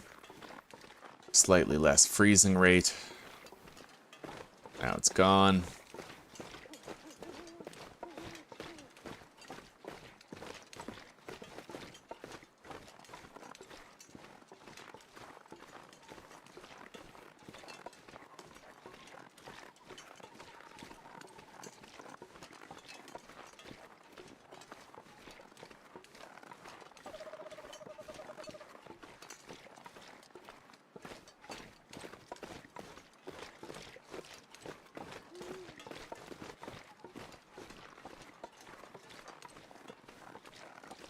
At least once we get to the camp office, we'll be able to unload these guts.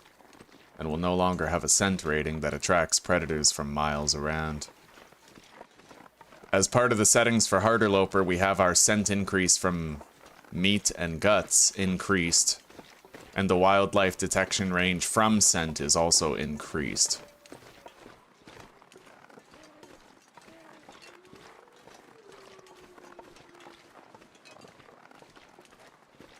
Oh, that's a wolf over there, isn't it?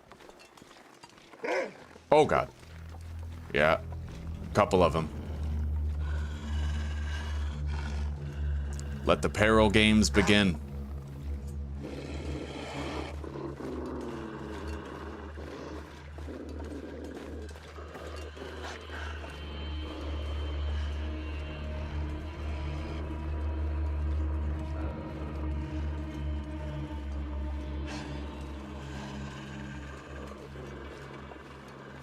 Can't see any feathers. Doesn't mean they're not there, but too hard to see.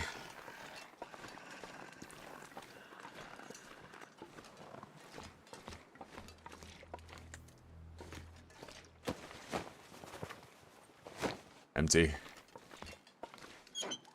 We got a set of simple tools here. We'll take that.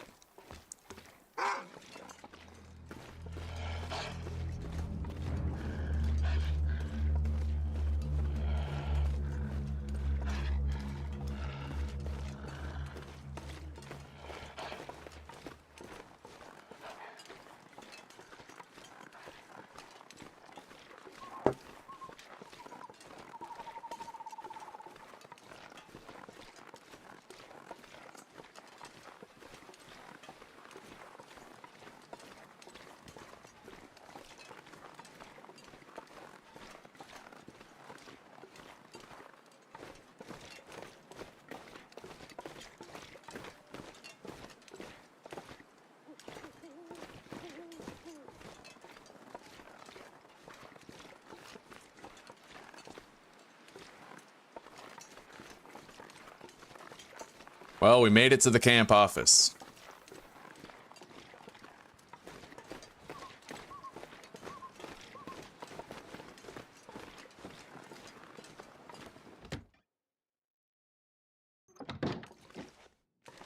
All right, let's drop these here.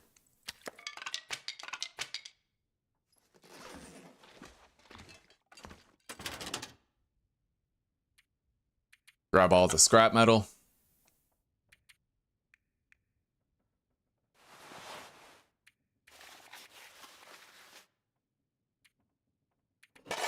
Deposit the tools. Yeah, we got our spare skillet right there.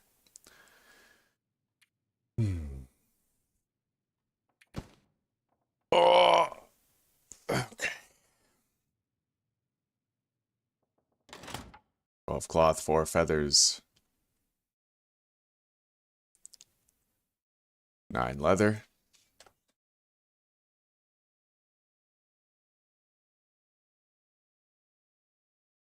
Okay, marked it.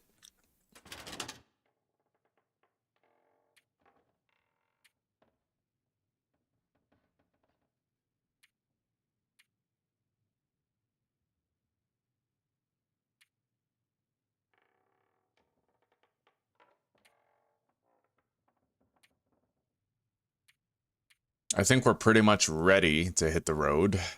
We could benefit from better weather, though. Might be, well, taking a nap is a little risky. But this is my last chance to sleep for a while, I think. I do have a bedroll, so I could stop at that red train car and rest there, but we don't know how bad the weather would be after I woke up. That's the risk. 4 coal.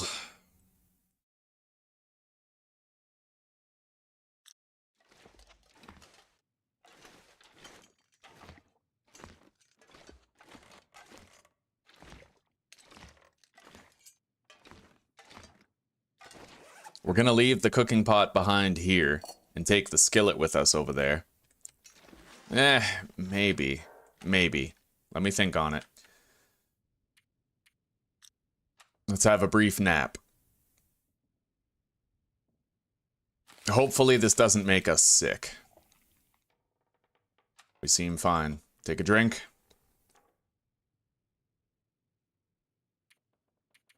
Four-hour nap. Warm up. All right, Kovu. Sounds good, buddy.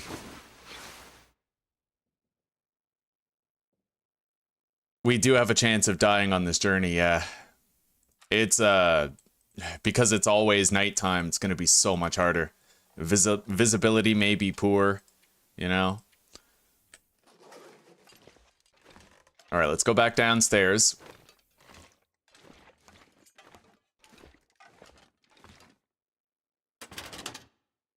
I'm gonna leave behind, temporarily, the skillet, the flour, and the oil.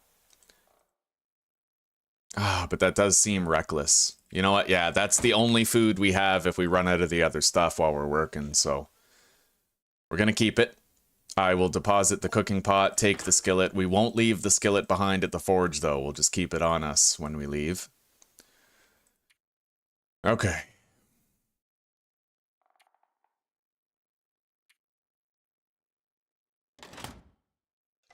And I guess there's nothing stopping us from leaving right now. We have the cloth, we have the scrap metal, we can make our tools, arrowheads. But we're gonna need a lot of fire fuel, so we're gonna be picking up whatever sticks we can find on the way. At least right now, the weather seems agreeable to travel, but we're still getting cold pretty fast.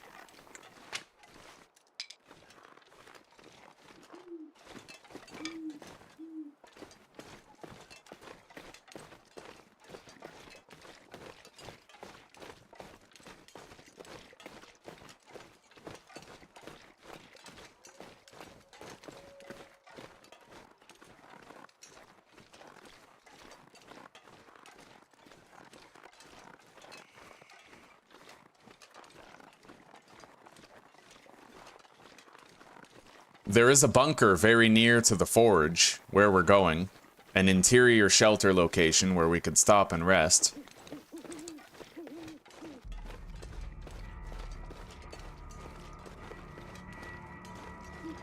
But our first destination on the way there is the red train car. The poacher's train car.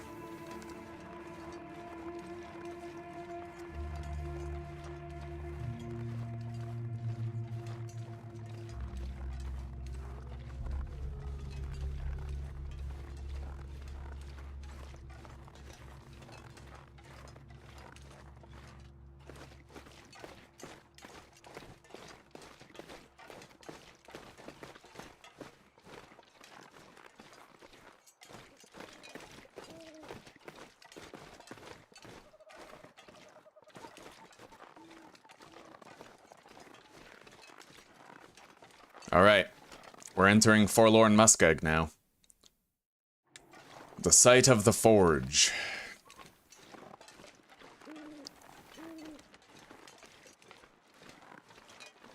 Yeah, Kovu.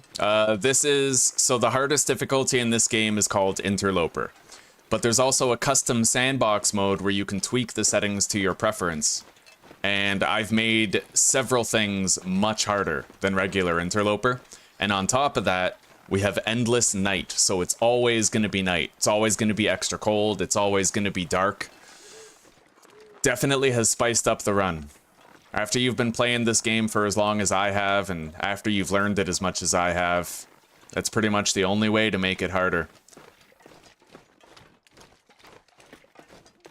It's a shame, too, because this game has beautiful, sunny environments, you know? I'll never take the daylight for granted again. Damn straight, top G.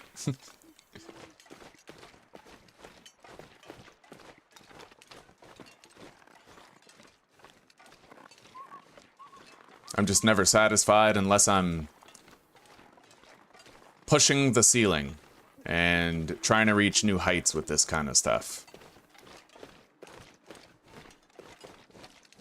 Alright, the red train car is up ahead. We're gonna start a fire over there and warm up. It's very dangerous to try and cross Forlorn Muskeg when it's foggy. We're gonna have to hope that we can get clearer weather before we try to walk across this ice. Because a lot of this ice is weak ice, and you can actually fall through and get hypothermia.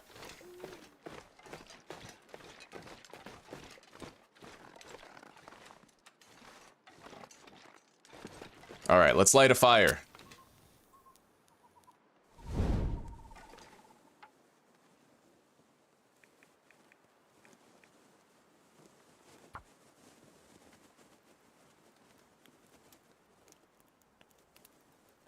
I see a flare, some coal.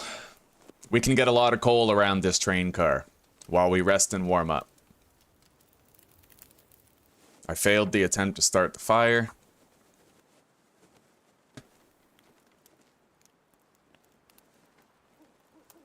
Well, probably because this was where poachers would go when they wanted to hunt game illegally, you know? Got the little fire barrel here. They'd make a improvised campsite, hunt some animals in the area.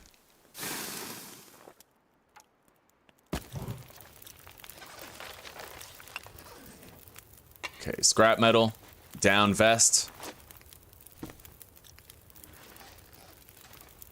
Antibiotics. Okay, I no longer need to carry the reishi tea on us, now that we have those antibiotics. Let's try to repair these gloves. I brought extra cloth. Good. Now let's switch our gloves, scrap these ones, get a cloth back.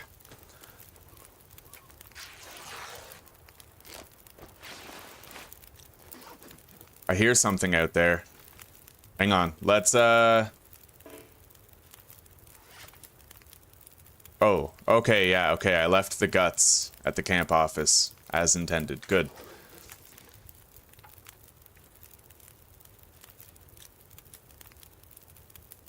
I definitely hear something dangerous out there, maybe like a bear.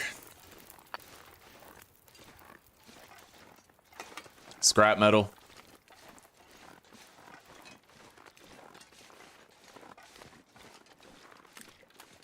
Yeah, the bear's over there.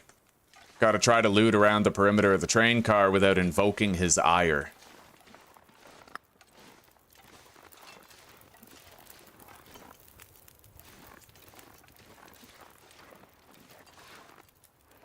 Gotta be stealthy here. I need that firewood. Okay.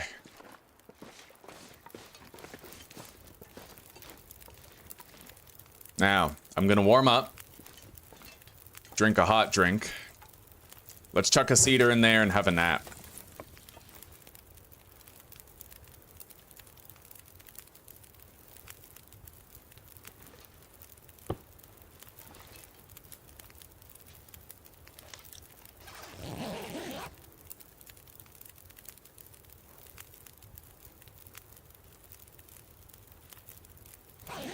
Yeah, thank you, buddy. This sweater is pretty nice. It gives a 3-degree windproof bonus. I might not even want to wear that down vest, because we're actually warmer if we don't. Because if we wear the down vest, it'll negate the windproof bonus on the festive sweater. Oh god, why does it seem even more foggy now than it was before? That's brutal. Okay, hang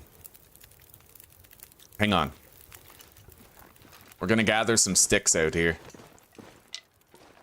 Maybe I can get a little bit of research done, if we're lucky.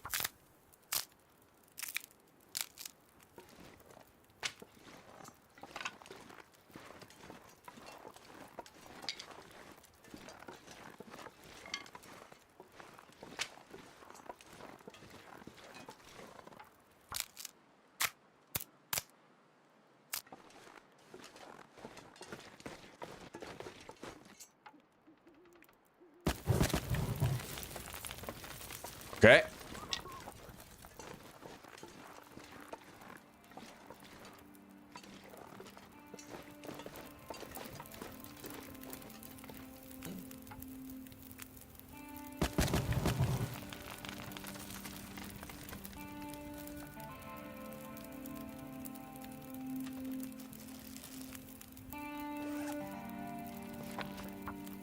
Let's get an hour of research done.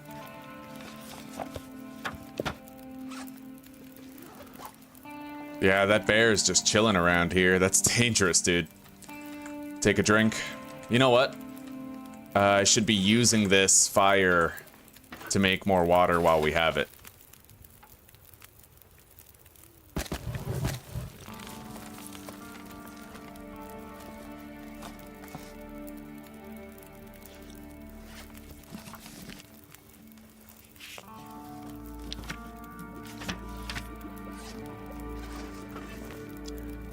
Okay. It's still very foggy. I don't exactly feel safe doing the trek across the muskeg like this.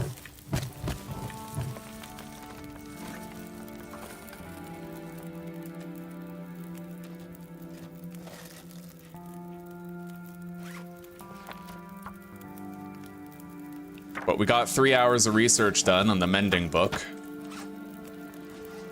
And visibility has improved at least a little bit. So, let's prepare a hot drink.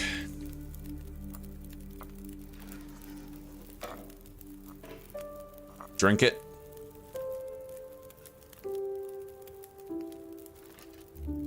Chuck a stick in there.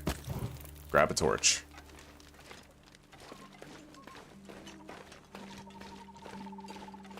Alright, so we have to continue following the tracks. Right as soon as we get to that fallen tree, that's where we start to try and cross the muskeg.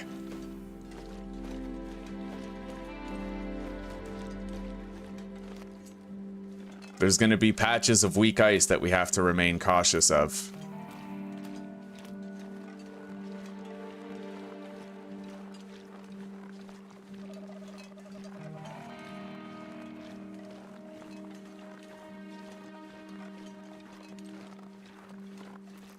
Oh yeah, every consideration, no consideration too great in the long dark. I love it for that. It's extremely difficult as you start to get to the higher difficulties anyway. And it demands like excellent resource management, travel planning, the works. All right, looks like we have 2 wolves over there, which is definitely a cause for concern.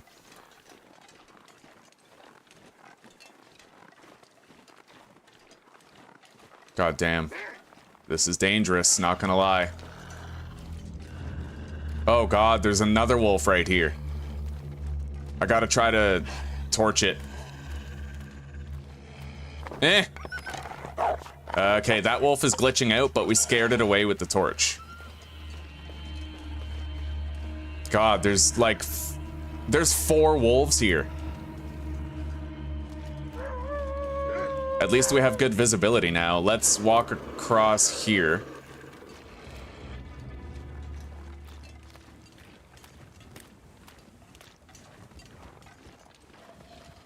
And then I think I can also walk across where this tree is.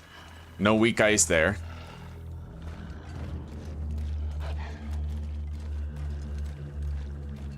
Let's light another torch off of this one now. Okay.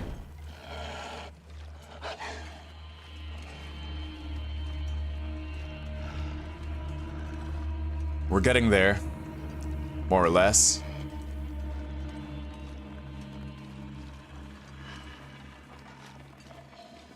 I think I can cross right here. I'm not sure. There could be weak ice. I might have to go over there. Yeah, let's go over there.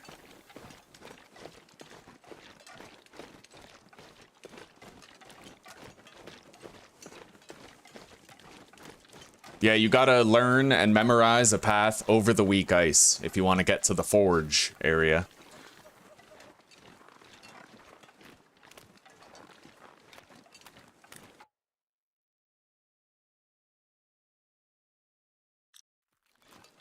Yeah, I'm pretty excited for the Long Dark too. By the time that comes out, Zuzi and I will be able to play it multiplayer, actually. We'll have our setup complete and everything. Cedar firewood. We have a chance, a slim chance, of finding a storm lantern up here at that derelict cabin. Hopefully we do.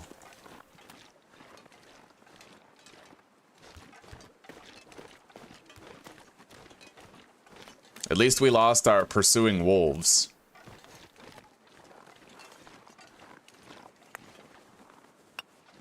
Extra coal. Anyway, it doesn't look like there's a storm lantern here, unfortunately. Can't get it every playthrough, right?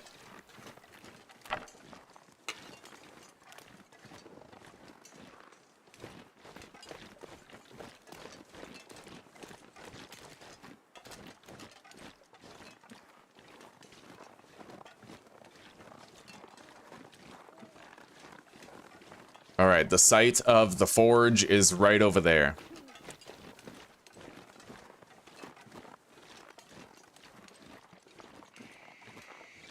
What I'm gonna want to do is get to the bunker behind the forge, rest, and then come back here when I'm rested and ready for a whole bunch of labor.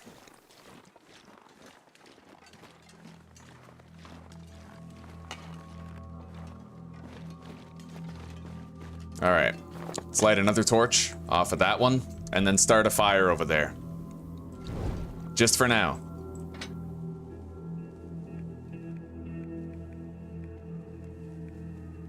We'll use an accelerant. We got another pack of matches, which is good. And then I'll put one piece of coal in here, just so it becomes a warming fire. We got a parka. Alright. We now have 2 jackets. We're gonna wear them both. Got a pry bar. That's extra scrap metal. Wires. Combat boots. That's tempting. Yeah, we'll wear those.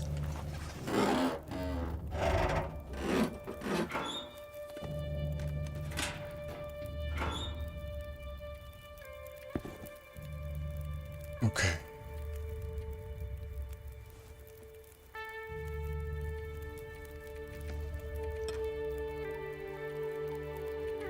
We have 22 scrap metal and 5 cloth, along with more than enough fire fuel to do what we gotta do.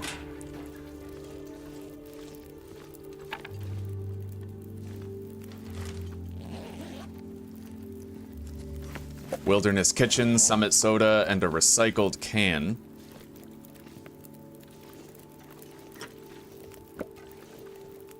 We got some dog food back here, typically, yeah.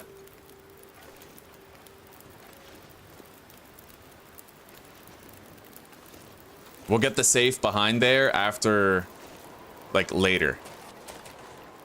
Scrap metal. Coal. Sewing kit.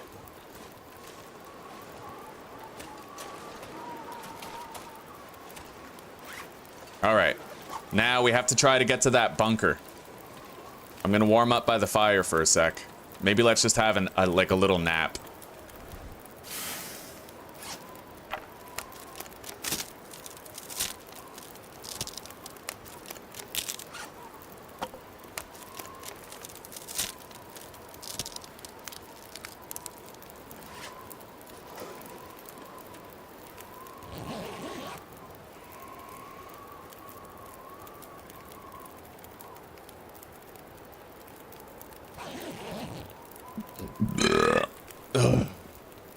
Okay.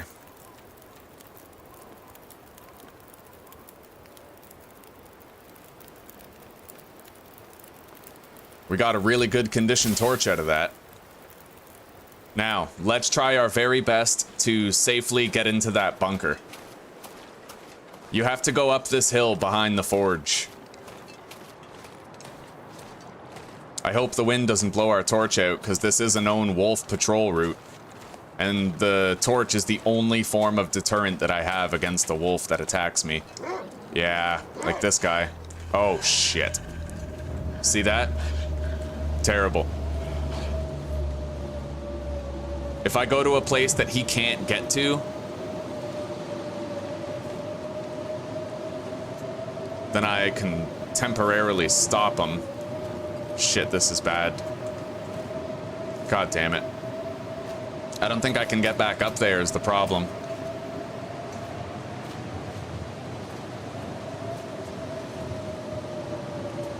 Not without going around the wolf itself, right?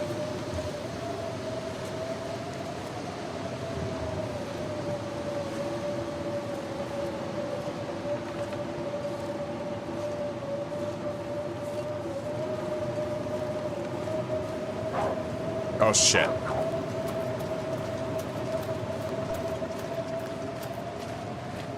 Alright, I got to a place that the wolf can't reach.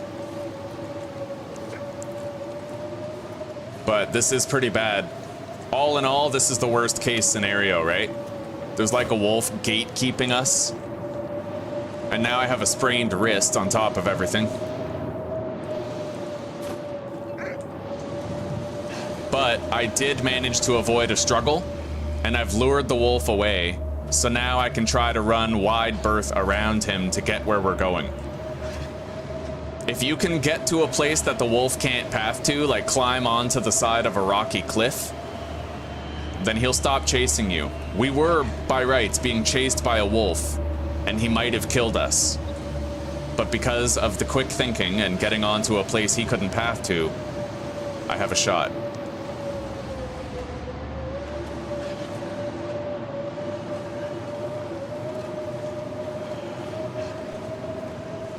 I'm going for the vest and the backpack. Yeah, that's gonna come later. I thought that in this series I'd try to do my forge run as soon as possible, but only if I found the hammer and the hacksaw, which we did. So now we're able to do it, and we're gonna have valuable equipment going into the harder regions, which will make it easier to survive in them, right? All right, right there, that's the bunker. We got it. Let's get in there. I don't know if there's going to be any loot in there. The way it works, there's several bunkers in the game, but only like 3 of them have loot. This could be one of the 3. We'll just have to get in there and see. Doesn't look like there's loot in here. It's probably an empty one. Otherwise, I feel like we would have already seen loot on that shelf.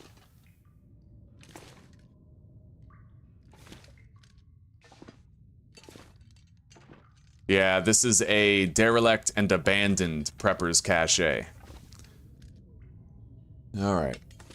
Well, let's get some sleep. We've earned it. Hopefully without the incurrence of food poisoning. I can make sure I don't get food poisoning. I just have to eat stuff that's safe.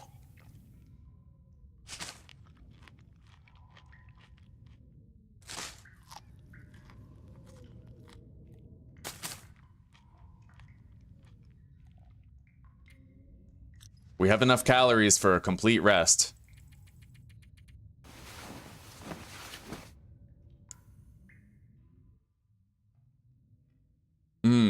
Does the vest prevent the bleeds from severe lacerations? That'd be pretty sick. All right, we're fully rested. And like usual, there is no daylight.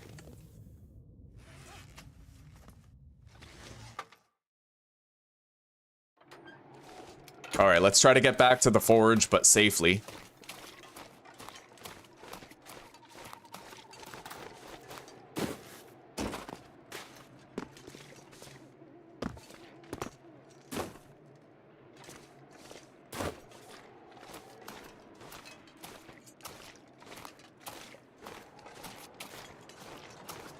I think I can get a little bit of wood around this house.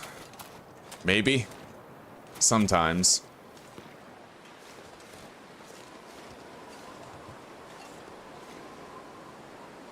Hang on. Oh, okay, that's what I was seeing. All right, let's start a fire and get forging.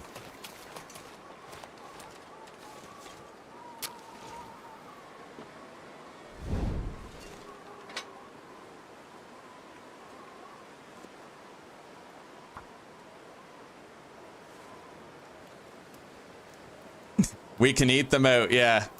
Eat out the cougars. That's all right. But you can hunt the cougar and eat its meat, yes. Hang on, don't I? All right, I don't really have a book that I'm willing to part with for starting this fire. We'll just try to use the torch, sticks, and cattail heads. I have accelerant if I need it. We're not going to run out of tinder. There is another place that I can check for a storm lantern. I will check before we've left this area.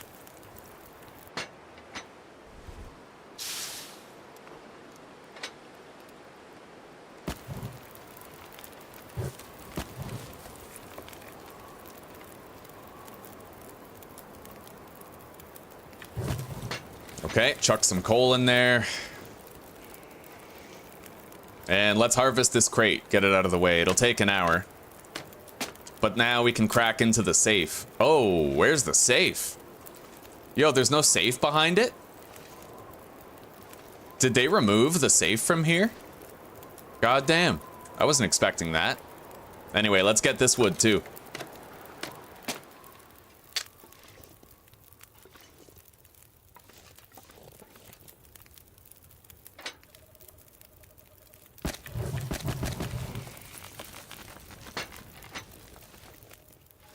So we're gonna need scrap metal, cloth, a couple of cedar, more coal. I'll scrap those shoes before we go. Reclaimed wood. Now, 100, 20, 40, 60. We now have the forge brought up to a suitable temperature for forging. Oh, they're all outside, Elijah. It's a beautiful sunny day. They're getting a lot of exercise out there.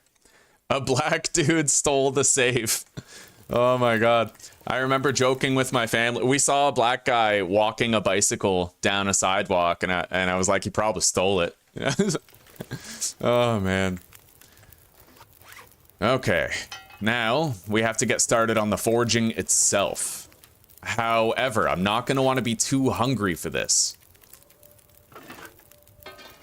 So, we are going to prepare some bannocks and potatoes.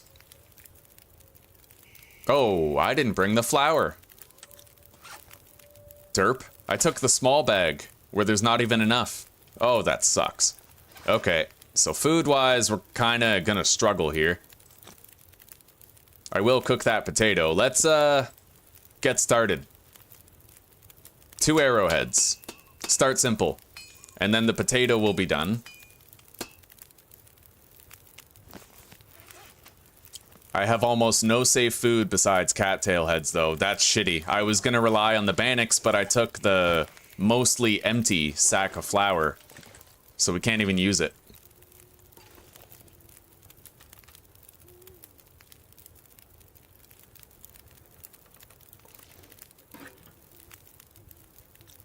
All right. We'll do the really hard things first. We'll do the hatchet and the knife. As you can see, we're bleeding health because we're starving. Kind of shitty, but it is what it is. Okay. Now we take a drink.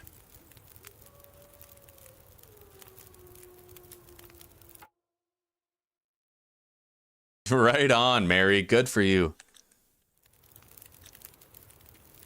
All right, let's make the knife.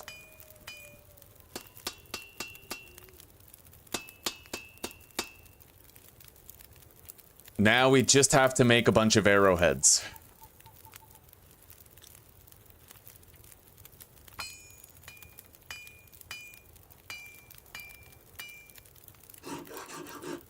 Okay.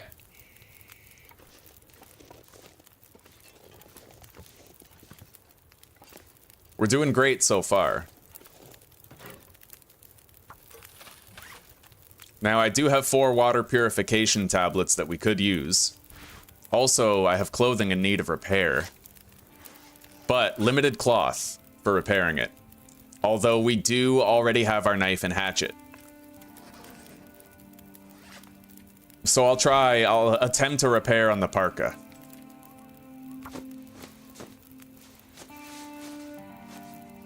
Nice, we got it. Okay. We got the water.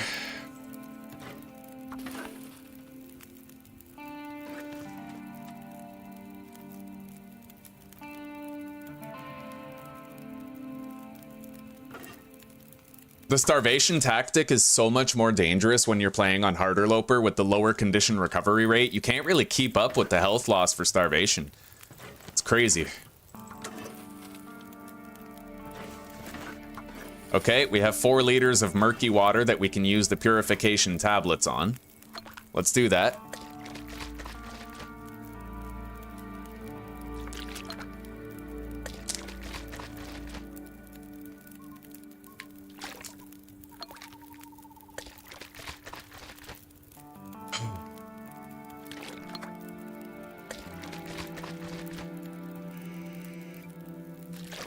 All right, 6 liters of water. Now.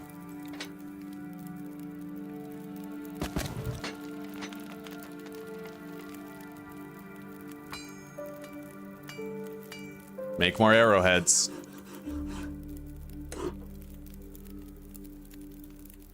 So as things stand, we already have 10 arrowheads available. Obviously, the more I can make right now, the better. But I also can't neglect my sleep or my health. Let's take a drink.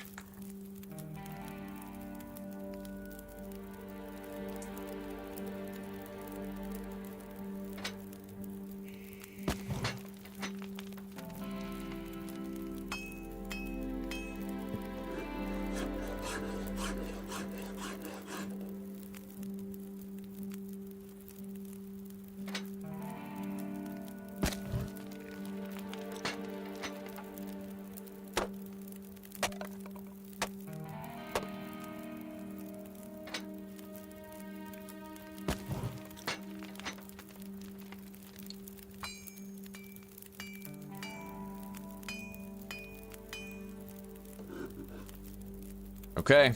I'll make one more batch. So we have 20 arrowheads, a knife, and a hatchet. Not bad.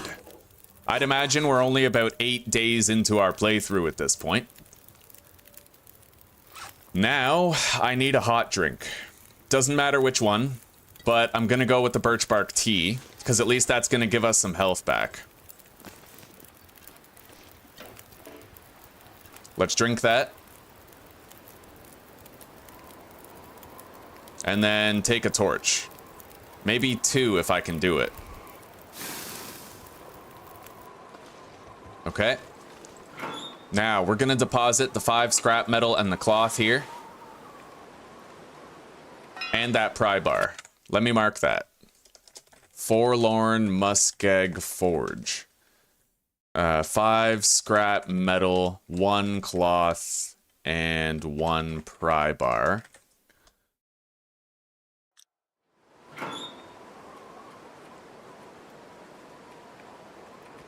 I'll take those.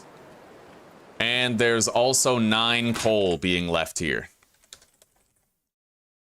And lots of reclaimed wood. All right, let's go check the location nearby where we may, if we're lucky... Oh god, I'm really slow. You know what? We're gonna just try to make a break for that bunker. And then I'll search the place where there might be a lantern on our way out of the region.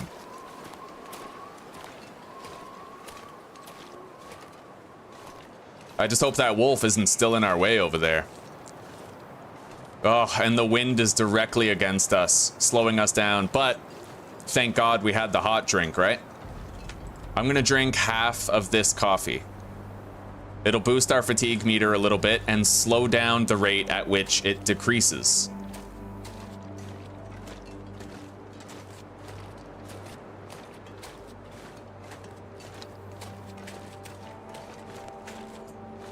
Now, let's be very careful here. I hear it. Get out of here! Fire is man's best friend. A dog is a close second, but you can't substitute a wolf for a dog. Hey, SNY, it's good to see you, buddy. How's your Friday going? Can we use what you crafted to eat that gatekeeper? Not really. The only way you can fight wolves is you can shoot them in the head with an arrow when they're coming at you, or a firearm if you have firearms in your game mode. But once they reach you, you enter a melee struggle where they're hurting you and you're hurting them.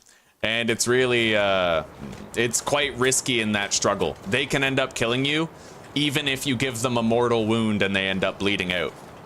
So the best thing you can do is get yourself some very powerful clothing that elevates your armor rating so that the amount of damage they're capable of doing to you in a struggle becomes greatly reduced. I think at the end of my last series, I managed to achieve like a 90% protection rating, which is a flat 90% decrease to the damage that a wolf is able to do to you.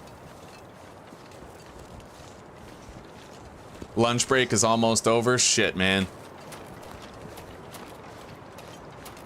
All right, we made it to the bunker. We're gonna get a meaningful rest here. My torch got blown out, but I suppose it got blown out just in time. Now, I am also gonna drink an herbal tea. And the birch bark plus the herbal tea will give us boosted health restoration. I'm also gonna make sure that I only allow myself to eat safer calories for this. We don't wanna get food poisoning, otherwise we won't get any health back whatsoever.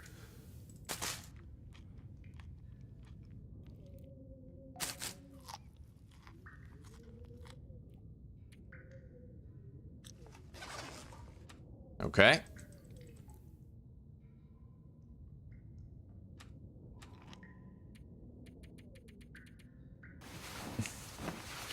Our health will be much better off now. We combined a birch bark tea with an herbal tea. It's a substantial boost to our restoration. And it's still nighttime, as it is always going to be.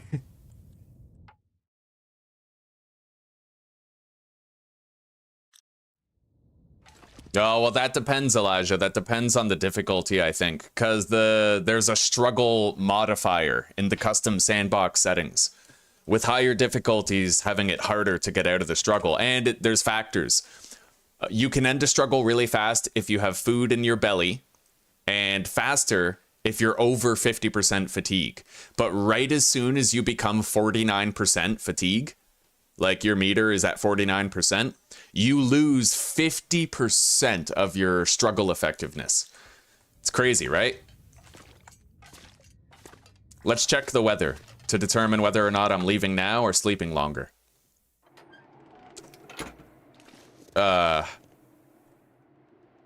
This weather's pretty not good.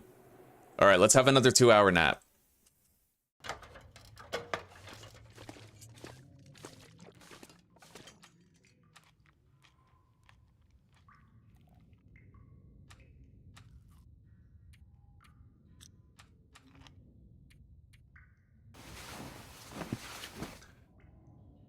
Thank you very much for that, SNY. I'll see you later, buddy.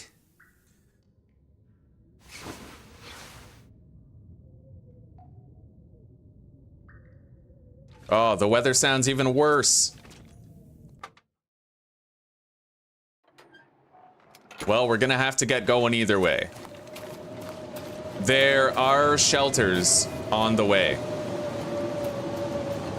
And this is the location right up here where I'll be able to check for a storm lantern, and hopefully I won't need torches to loot interior locations any longer.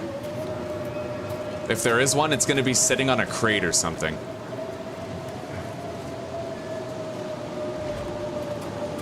Nope. No lantern today. Alright, let's keep moving. I'm gonna take a different way out of the region than I took to get in. A way with shelters that I can hop between. Not the best shelters, mind you, but at least some. And the maple saplings, birch saplings, as well as guts have been drying and curing the whole time. Okay. We got wolves stalking us.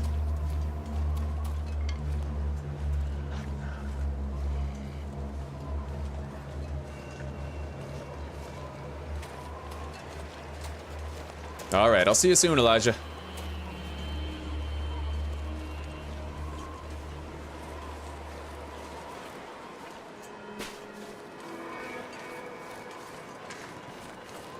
So far, we've had no luck with a storm lantern, but we have had luck in other areas. Gotta hold on to that, maintain the appreciation. I see 2 maple saplings over here. It is good to have more than just one of those in case your bow starts to get lower in durability. I completed my forage run, Zuzi. Yeah. I have 20 arrowheads, a hatchet, and a knife.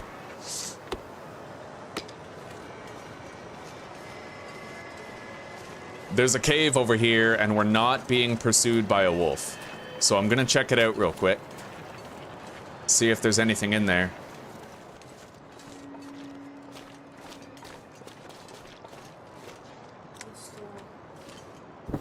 It is technically warm enough to pass time and regain a little bit of our lost temperature here.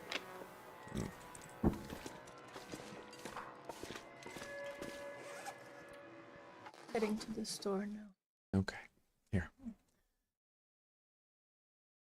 Well, the vanilla one, you know. Yeah. If they have one that's like no food coloring type thing. Yeah, and get yourself a treat too. Still, offers open. Well, but it's not like you'll be eating the cake. Yeah.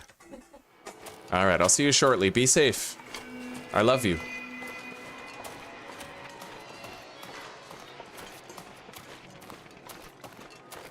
The Aurora is dangerous, because the usual means that we have of scaring away wolves doesn't work during an Aurora.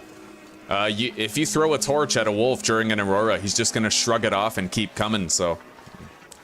It's a really good thing we don't have a scent rating right now, otherwise it'd be even worse. Traveling during an Aurora with a scent rating is only safe if you have a bow, but even then... very dangerous, not something I like to risk.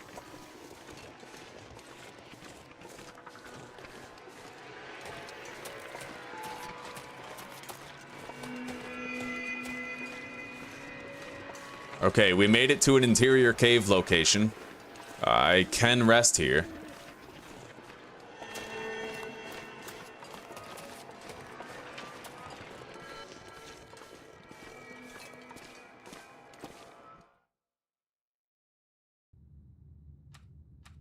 We'll have an hour-long nap. You know, you guys don't suppose there's even a slight possibility I could find a lantern in here, huh? Probably best to not even try.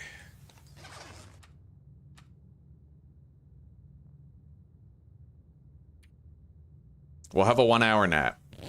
Just for the purpose of warming up in here, and then we'll hit the road again.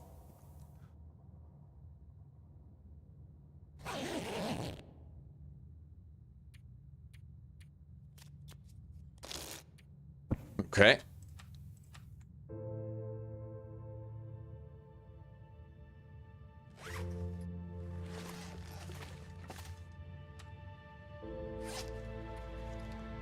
I have the skillet. I got the hatchet, the knife, 20 arrowheads. We're okay. Can I research this right now? No, too dark to read. All right, let's just keep going. It's gonna be a pretty cold walk. We have to get to the camp office from here.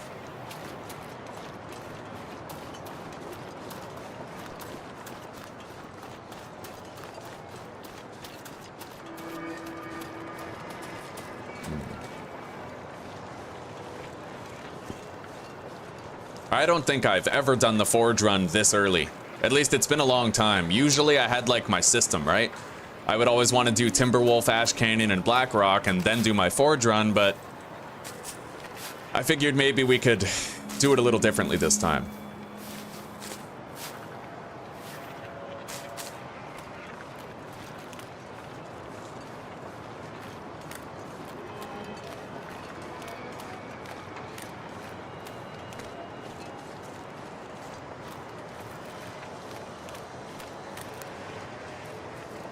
By the way, guys, you know how if you press the sprint button, it activates sprint, and then because you activated sprint, it freezes your stamina regeneration for like 3 seconds? You can avoid that freezing of your stamina regeneration and check how much stamina you have by moving left or right while you press the sprint button. So if I move to the left and hold shift, my stamina keeps coming back, but I get to see what level it's at, right?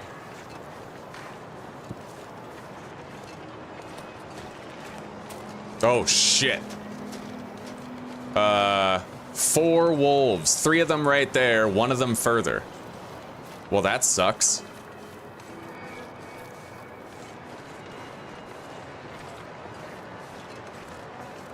I'd better conserve my stamina. I'll need it in a sec.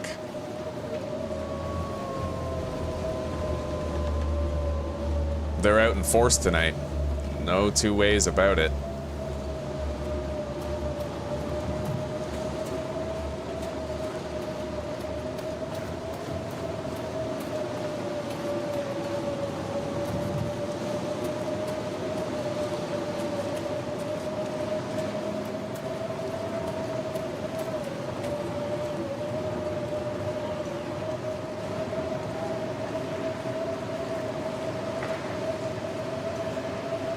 All right, we're freezing.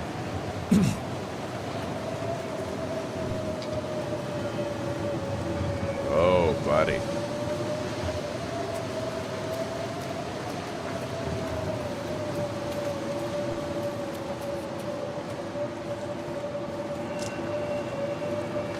I'm glad to see that after all this time, I still got it. It truly is like riding a bike. Not only has it been months since I played this, but now I'm playing it on a setting that's vastly harder. It just goes to show you, you know, with the right principles, like... Yeah, with enough experience, you can accomplish crazy things in the long dark.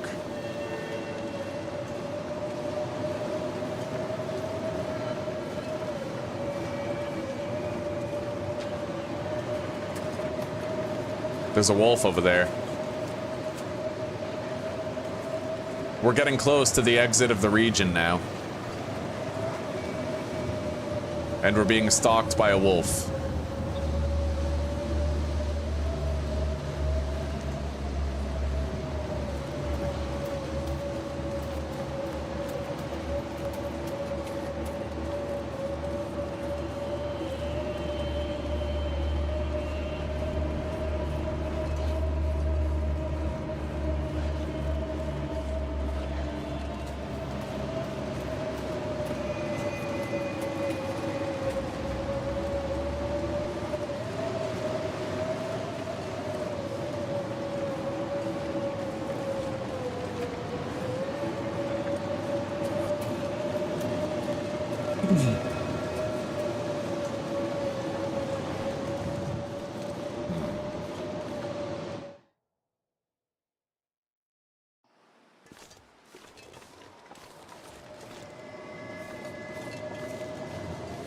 All right, we're almost there.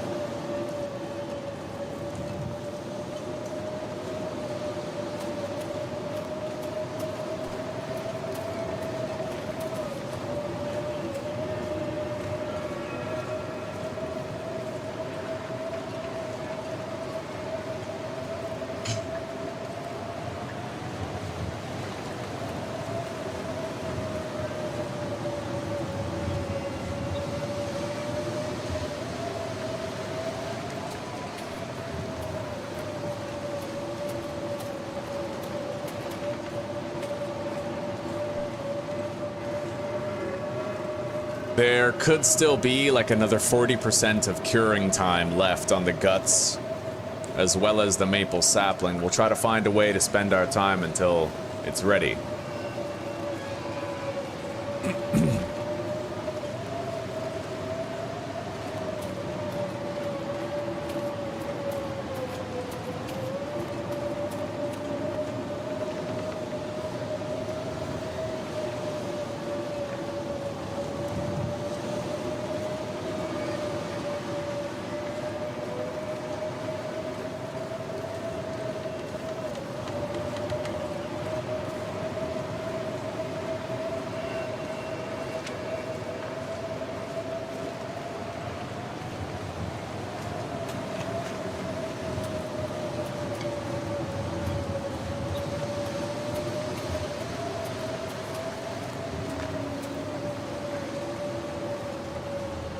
Wolves.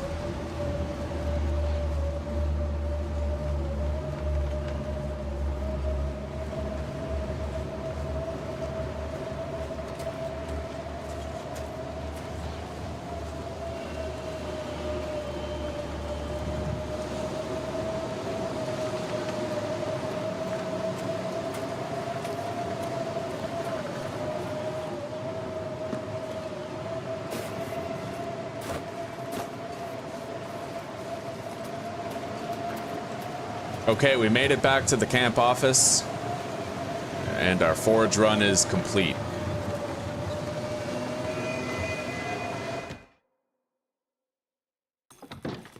And for the time being, we have electrical lighting in here. Okay, the guts are actually cured, and the maple sapling is at 87%. That's not bad. I was expecting it to be much less than that, but clearly it took us a few days to get over there and do what we had to do. Now, let's go for some research, I suppose. I'll eat this tin of sardines. No food poisoning.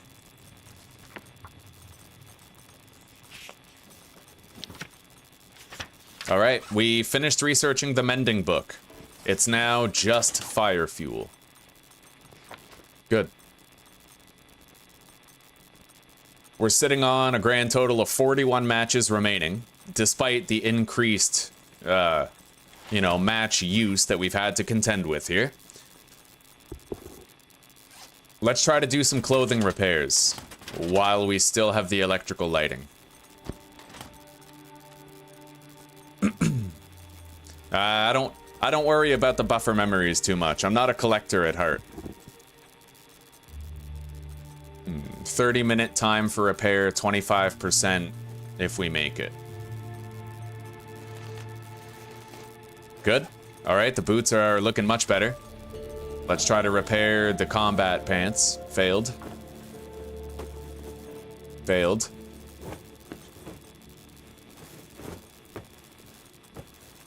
Got it.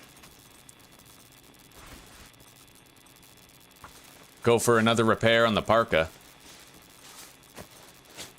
Wonderful. Okay, we're gonna be a lot warmer now just by virtue of the fact that our clothing is well put together.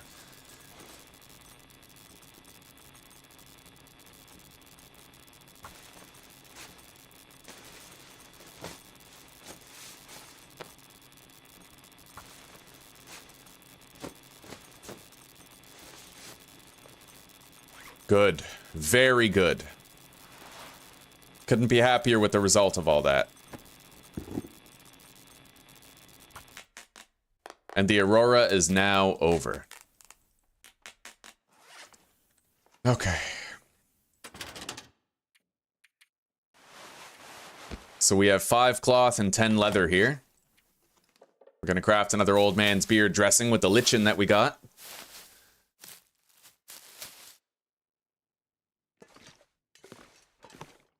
And then we'll drop our new maple saplings and green birch sapling here. So over here we actually have now 14 birch saplings with 3 maple saplings and 2 guts.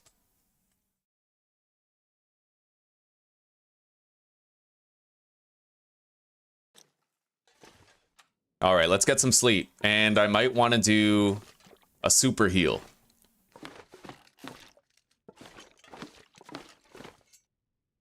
using herbal tea as well as a birch bark tea.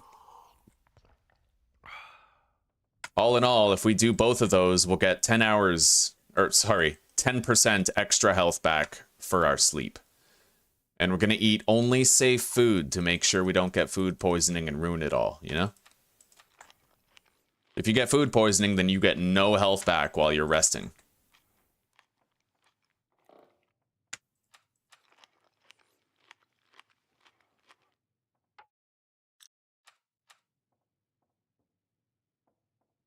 Yeah, I get those same feels too. I go to sleep, and then I wake up and I'm like, oh, it'll be daytime, and then it's not, you know?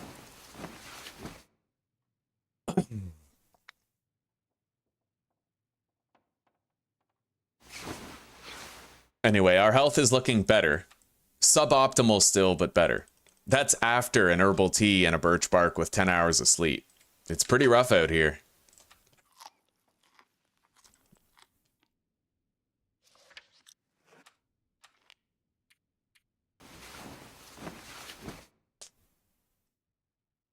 Yeah, God, if it was no Goa, I would feel so hopeless. Like, this is at least like it's challenging but possible to my perspective. I can actually have an end game series where we complete far territories and all that, you know, where we clawed for every inch. Yeah.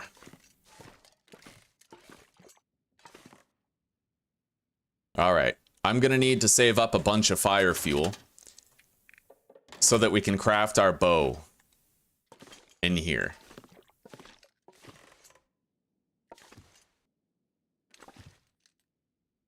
Now, where? Here it is. Cured birch, cured gut.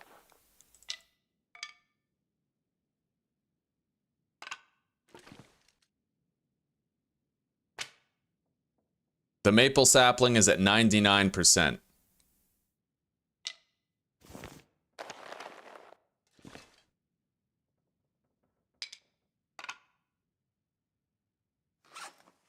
I'm pretty sure that all of these tasks are going to require at least some light. An Aurora would be optimal, but we just had one, so I can't really count on that happening. Let's gather some fire fuel for the time being, after we've deposited and lightened our load at least a little bit.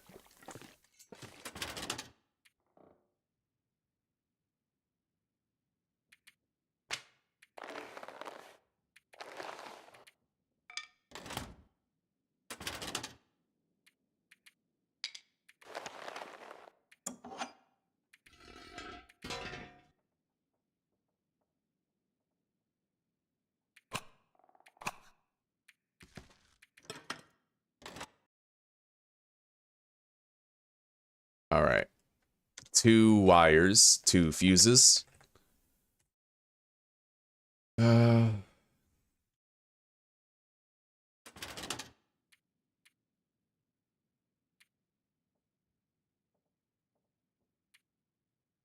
believe I derped so hard. At least now we'll have the other sack of flour for the later parts of the adventure, but it was a major mistake on my part to bring the smaller one that we couldn't even use for Bannix.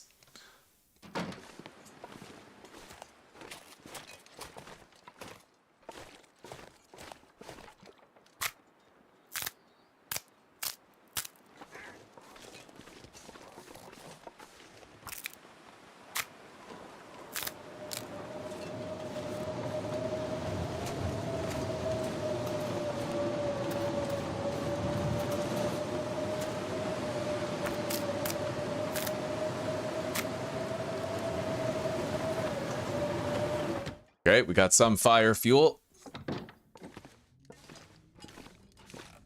There is also furniture in here that I could harvest for the same purpose. Let's put all the fire fuel into the 3rd cabinet down here. I'm gonna need a lot of fuel. We need to keep a fire going for all of our crafting, right? So for the arrows and for the bow, I need to have a fire going or we won't have the light to work with. It's rough, but it is what it is. If I get lucky and get another Aurora, we can certainly use it, but we can't count on that.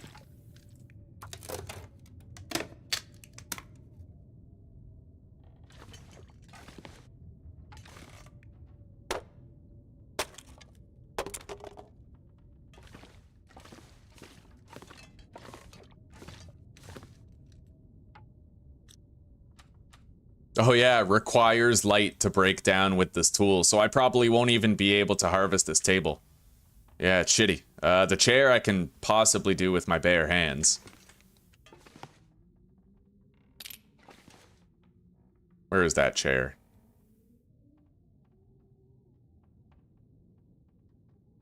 God damn. Alright, got it.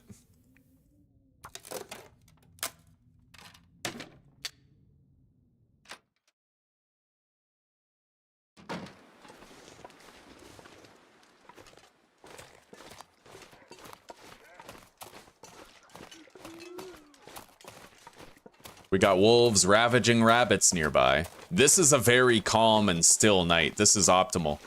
There's a little bit of fire fuel out here that I can get. Not much, but some. As you can see, there's a couple of branches out there. We got some reclaimed wood. We can get more by harvesting things inside the camp office.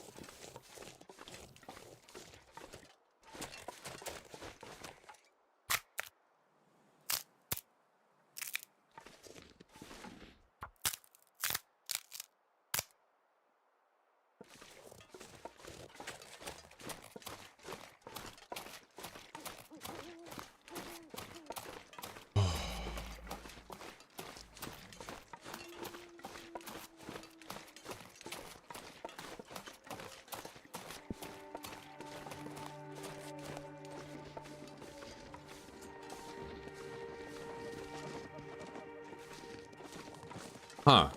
Opportunity may be knocking on my door here.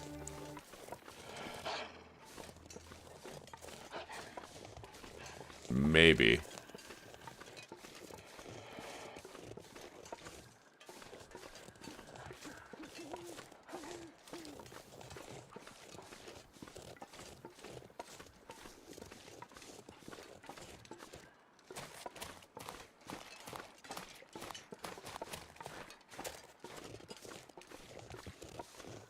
You're getting a black cat, eh?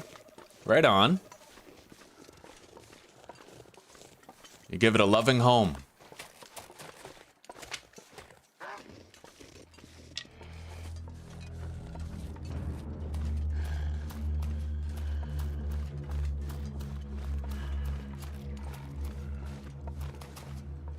All right, let's go grab that maple sapling.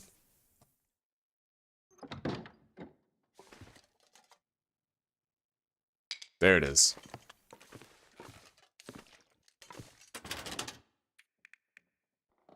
Anyway, we're gonna have a hard time making arrows with only 4 feathers. That's kind of the shitty part about this. I barely have any feathers, you know?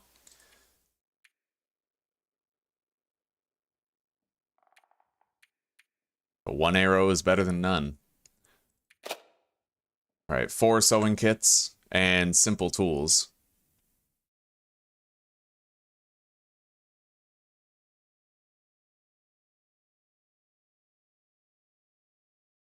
Alright guys, I'm gonna go have a smoke. I'll be right back, okay?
Alright, guys, we're back. Let's try to get that bow crafted, huh?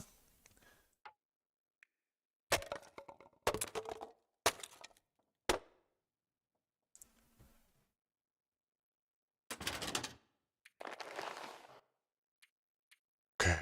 Gonna have to light a fire. We did get some fire fuel.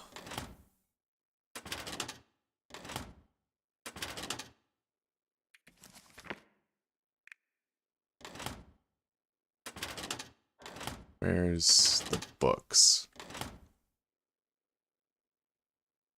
1, 2, 3. Right here.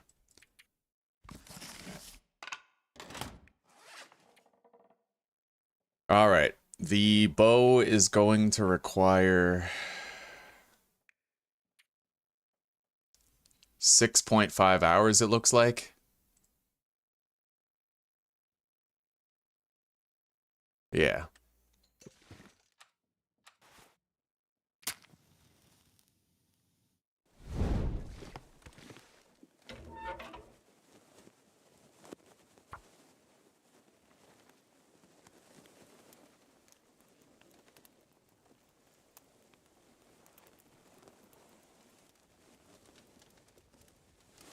It will have a great home. That's what I like to hear.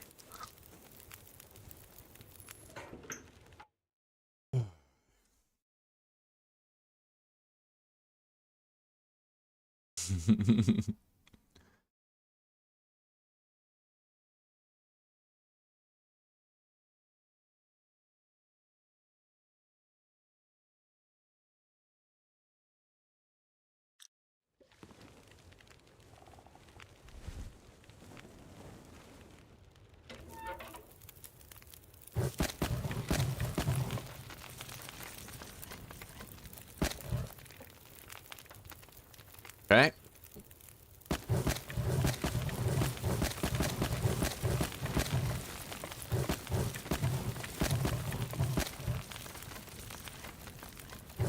Yeah, it's alright. Okay. We have 7 hours, 33 minutes. I'm gonna need some of the birch saplings. Make arrow shafts.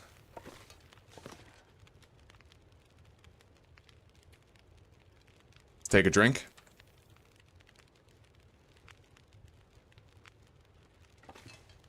Start boiling some water.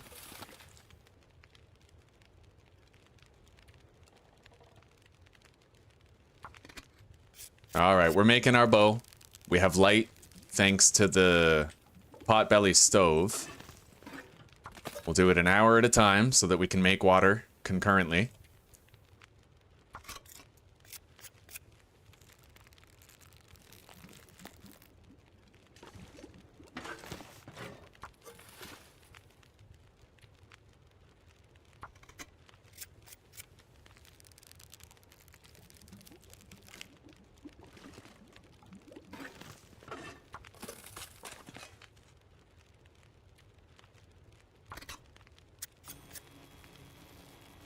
Oh shit, what's that status that I have? Cabin fever risk. Alright, so that's a thing. We must be past day 10.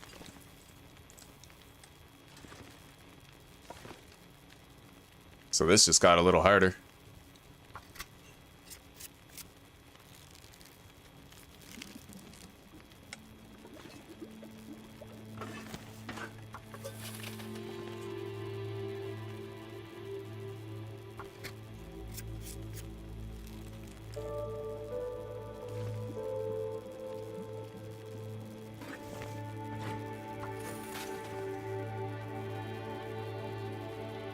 Alright, we have now crafted the bow. It's ready. It's prepared. Let's take a drink.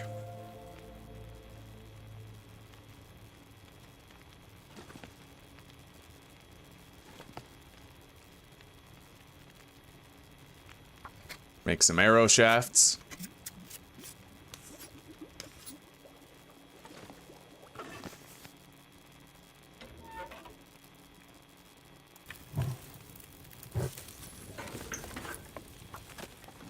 We'll only make 6 arrow shafts for now.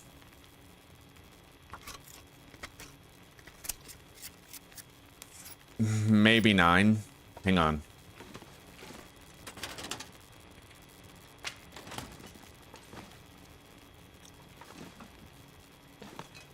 I can let the fire go out, since we have the Aurora. Alright.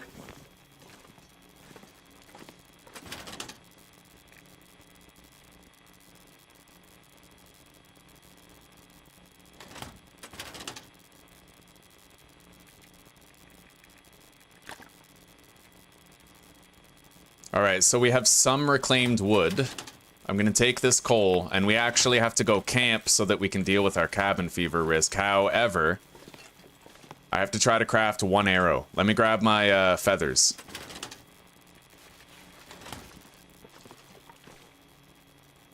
Because a bow is useless unless you have ammo for it, right? Shit. Alright, well, so much for that. Let's get up to the cave at the Rabbit Grotto. And then I can rest there a little bit.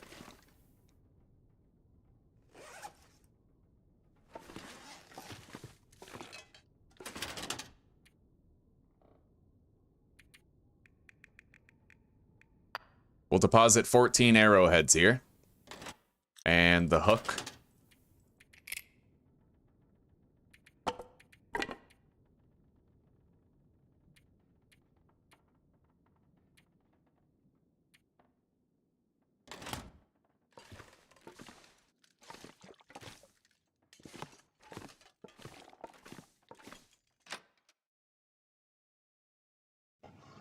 Oh shit. Looks like we have the cougar entering the world. So we're now gonna start seeing cougars around the maps. All over the world. That's danger.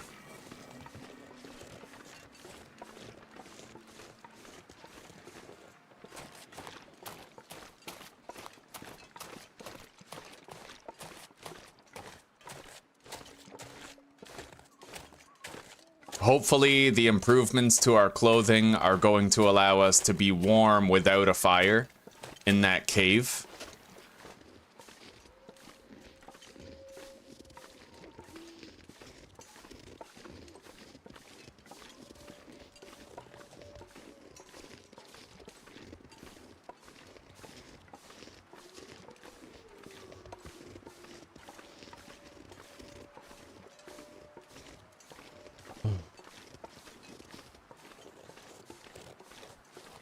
Yeah, I've learned living with cats that they're every bit as loving as dogs. They just sort of express it differently.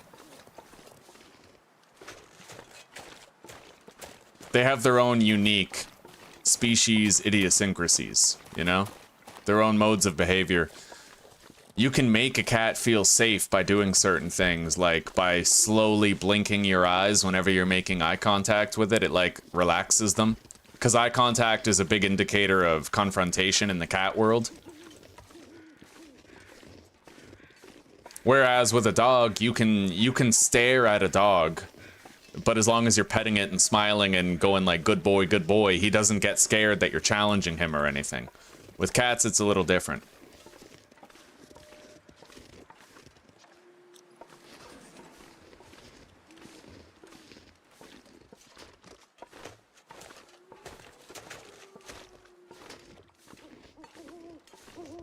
We are officially really effing tired.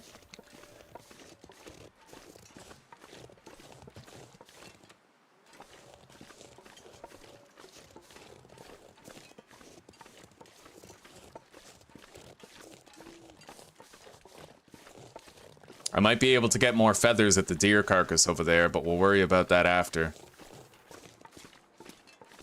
Let's get to the back of this cave where it's warmest. Looks like we are, at least, relatively warm here. Let's have a 1-hour nap.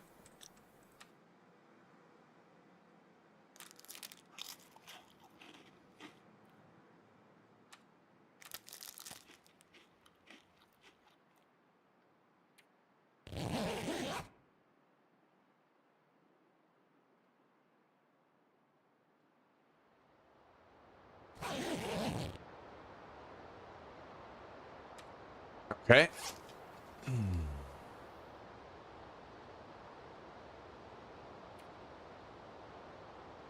None of these cans of dog food are necessarily safe to eat. But, we... How do I handle this here? I'm missing a lot of health, and a 10-hour rest would benefit us, but the cabin fever risk is the issue. I've been out here a little bit. I need to try to spend more time out here, though. Let's have... Hang on.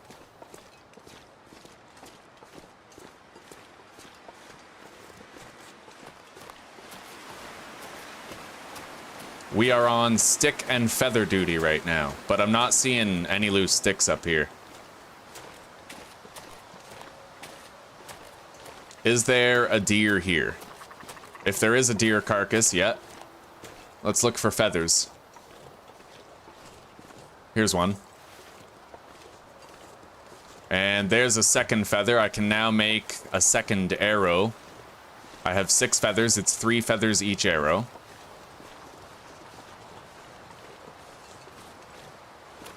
I'm noticing there's far fewer stick spawns here. I don't know if that's a glitch or if it's an intended change, but far less sticks available.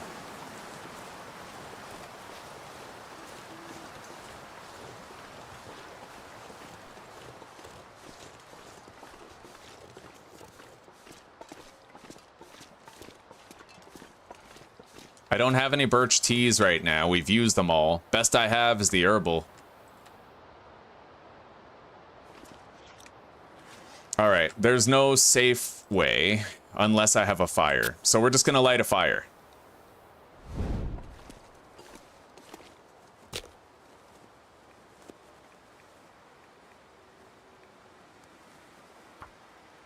Use an accelerant. Make sure we get it going.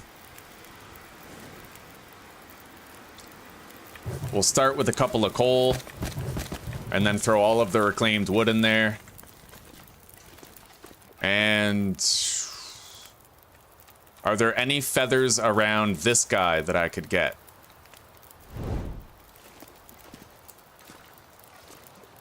Not that I can see, no.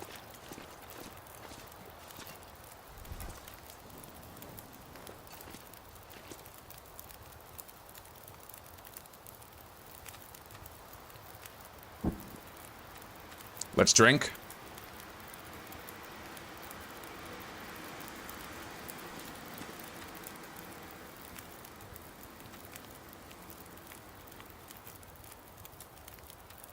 I can get 6 hours of consecutive rest, technically.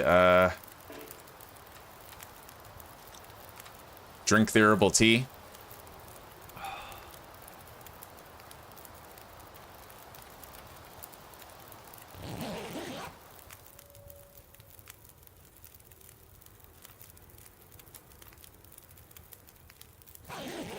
We're getting a good buffer against our built-up cabin fever risk right now, which is important.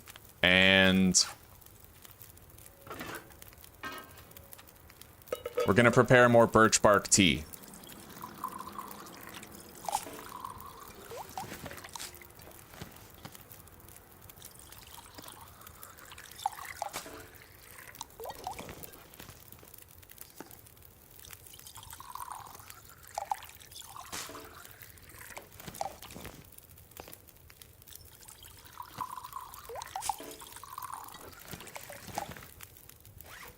Okay. We no longer have any prepared birch bark, I don't think.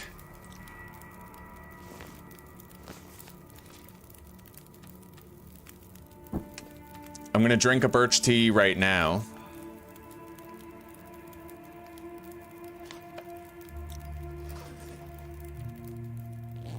Sleep for an hour. The birch tea is gonna amplify our condition recovery substantially. On this difficulty, with these settings, it's vital. Truly vital. Anyway, let's go to the back of the cave here.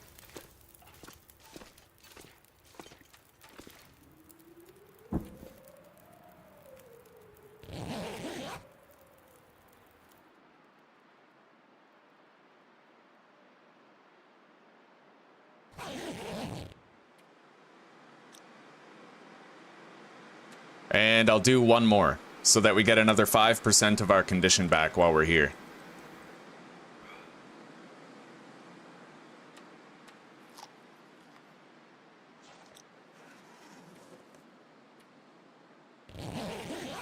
All right.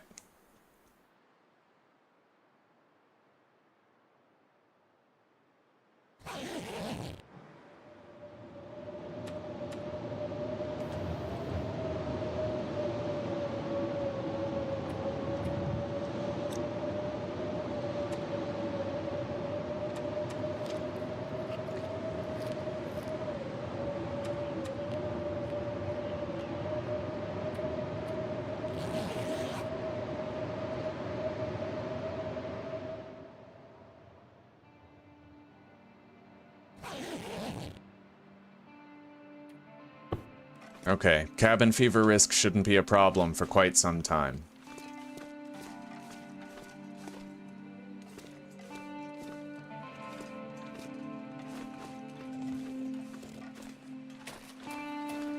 Here's some sticks. Well, one.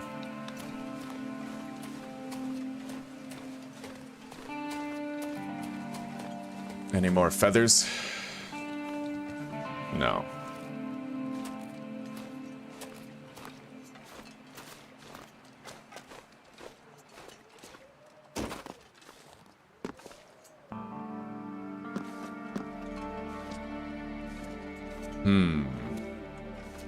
Don't exactly see a safe path down.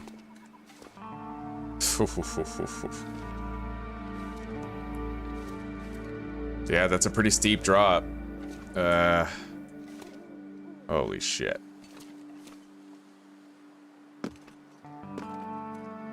Okay, we made it safely.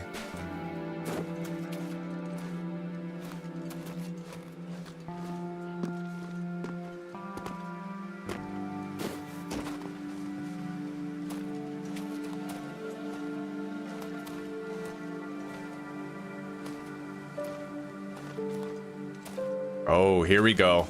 Yes, cedar firewood needed.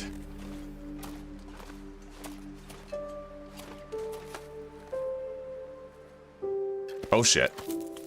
Yeah, my stamina. That's not smart. Let's get some stamina back.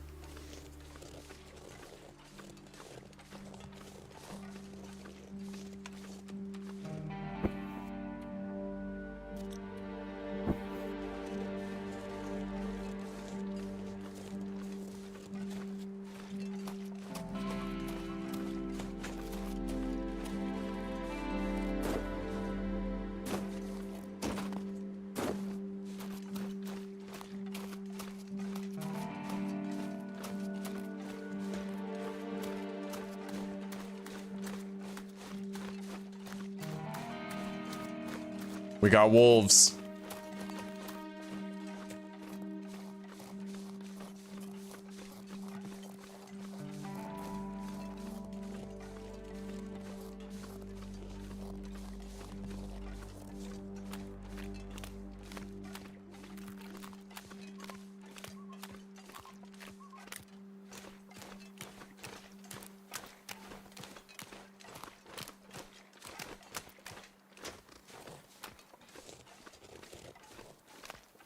We're almost back at shelter, and our cabin fever risk has been mitigated for some time. We won't have to worry about it for the foreseeable future.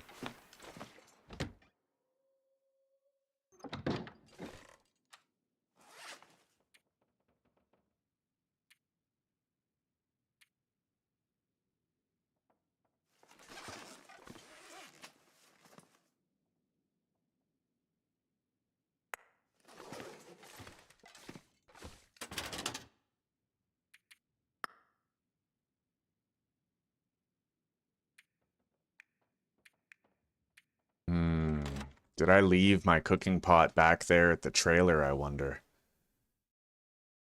I think we brought a cooking pot here. We'll take it with us.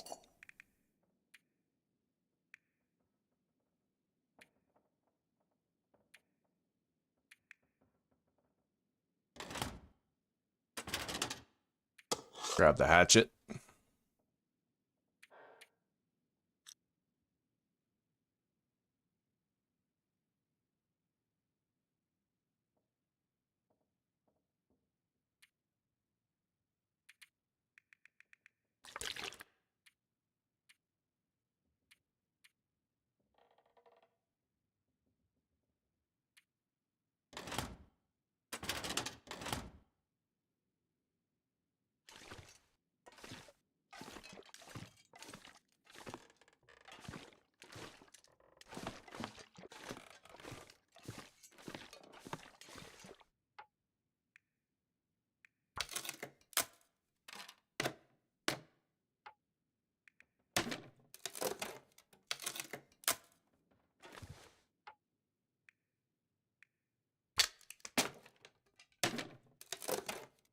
We got a little bit of extra fire fuel.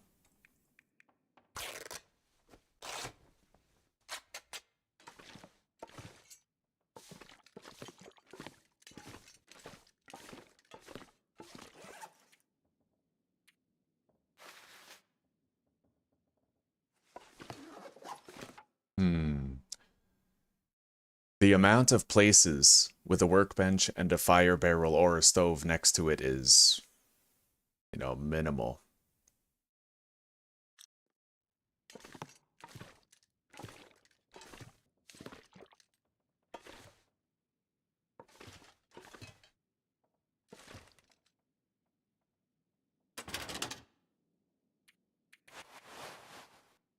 Five reclaimed wood, 7 coal, 1 cedar, that's 2.5 hours, 3.5 hours of fuel. That is enough to make 2 arrows, you know. And at least then I'd have something to defend myself with.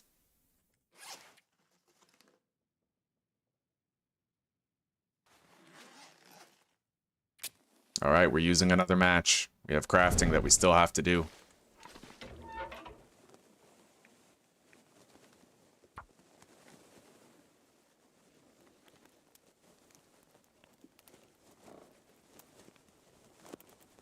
I'm thinking that soon I'm going to stop playing for the day and we're going to switch over to a game that I'm quite fond of called Dismantle. The perfect antidote for how dark it is in the long dark all the time. It's a very colorful game. A lot of personality to it. Really great.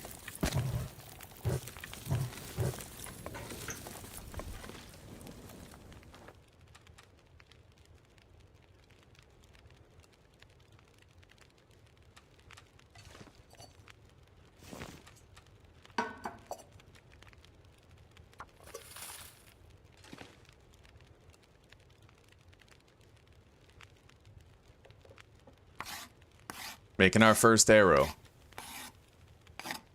And so marks the turning point where we can now bring the battle to the wildlife.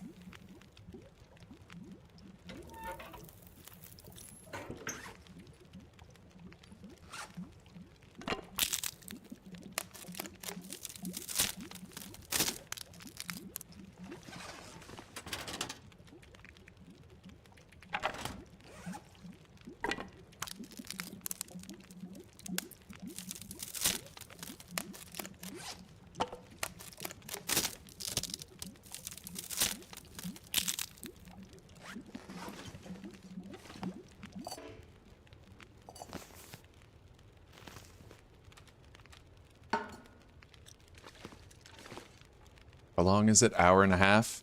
Yeah, we need an hour and a half worth of fuel.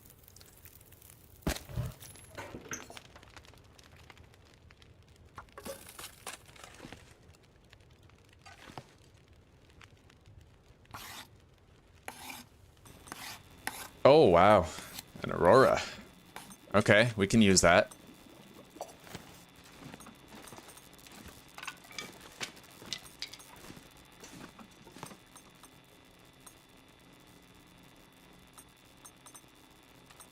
Let's grab a drink.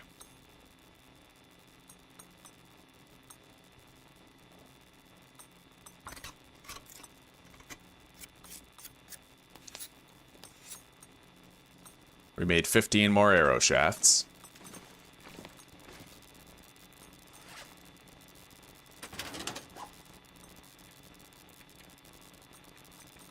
We now have an arrow shaft per arrowhead. We're going to take the arrow shafts and arrowheads with us.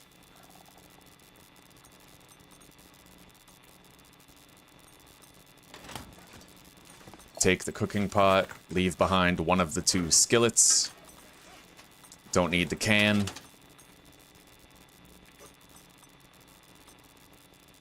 I should also take a whetstone with me.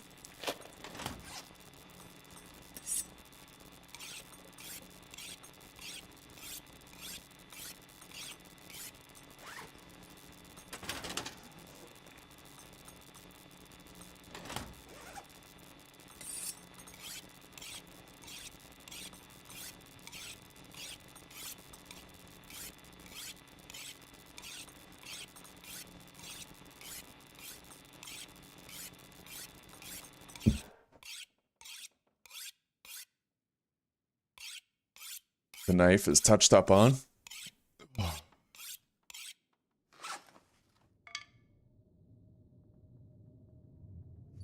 Let's make sure I have everything I feel like I need to bring. Yeah, we don't need... We'll just mark that we have 5 cured maple sapling... or birch saplings here. 5 birch saplings. As well as 4 arrow shafts. Okay. 2 flares.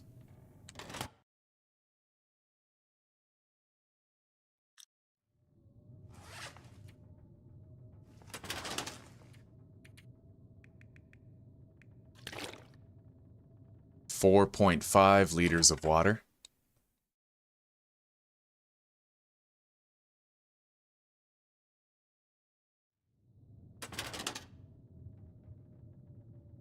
Gunpowder.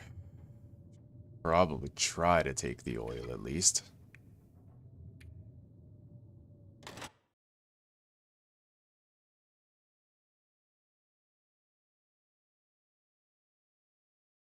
One whetstone now. Okay.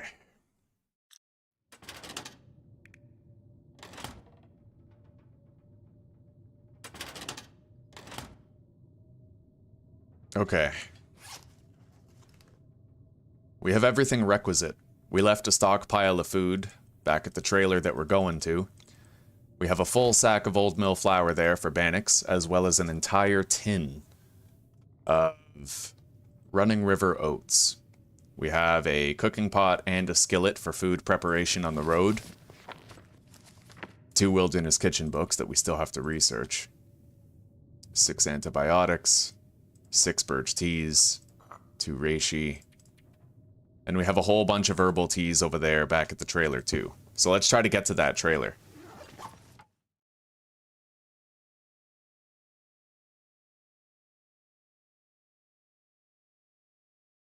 Definitely can't understate the intensity of this series, man. This is fun. This is fun. It's hard, but it's fun. So 18 shafts, 18 arrowheads. We'll try to get more feathers on the road. And I should probably bring one more sewing kit. A fresh one, because the current one that we have is almost busted.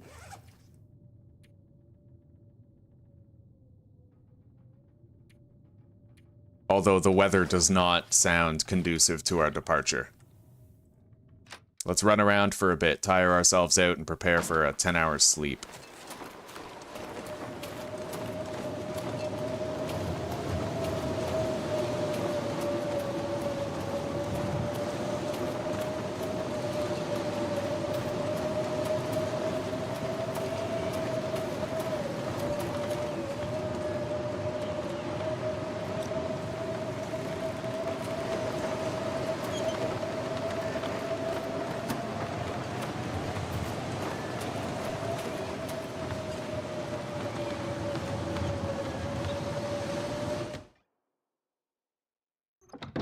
Okay.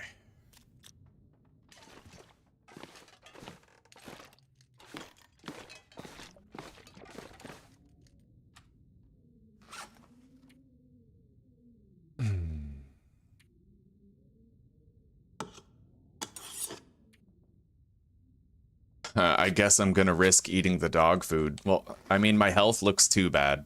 You know what? Yeah, we're not gonna risk it.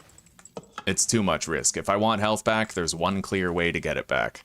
And that's just eating cattails. Save calories.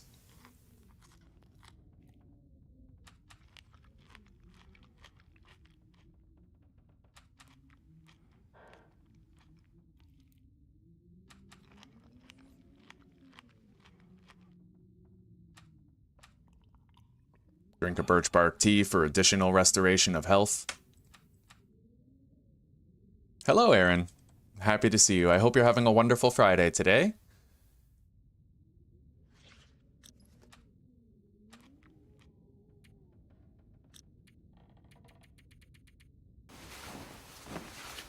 All right. We're ready to leave, provided the weather allows. And it's still dark.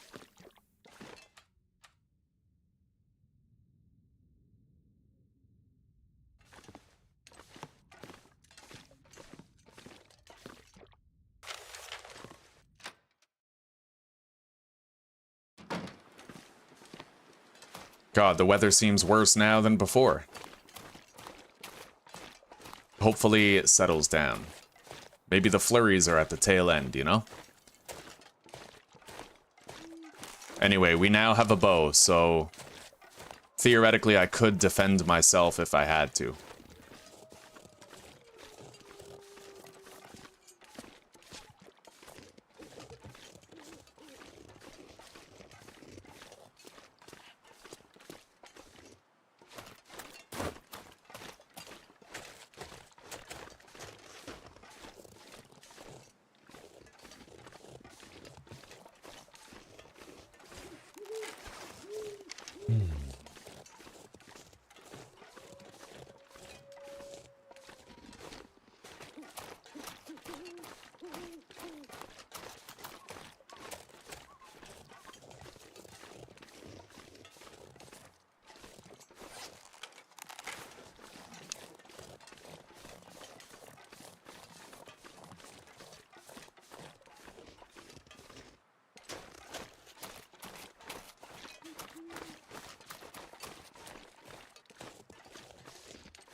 If it's clear, I might be able to get some feathers off the deer.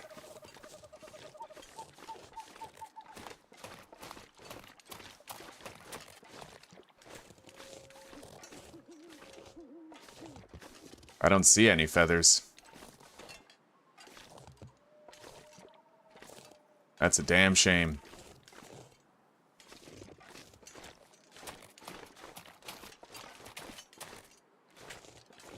None from this dead guy over here either. Alright, let's move on.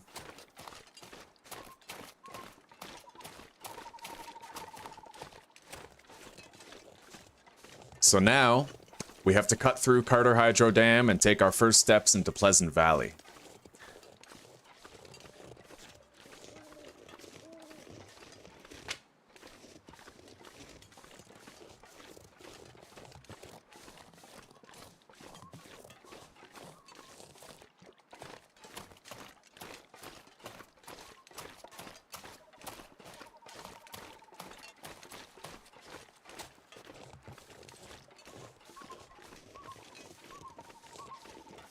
I was hoping we would have found a storm lantern by now, but you know what? It's just the one thing we get to really look forward to later.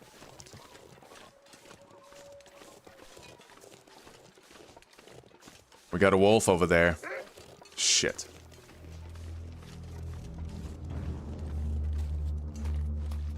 It looks like I can get around it.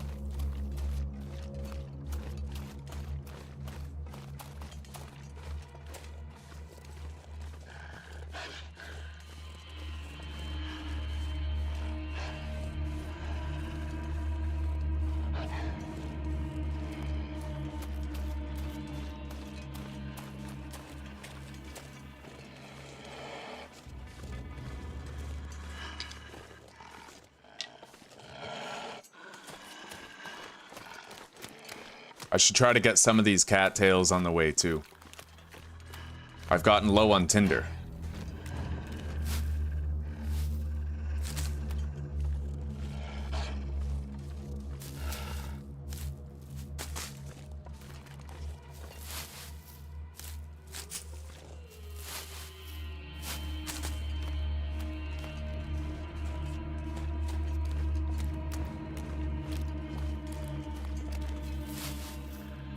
And safe calories, too.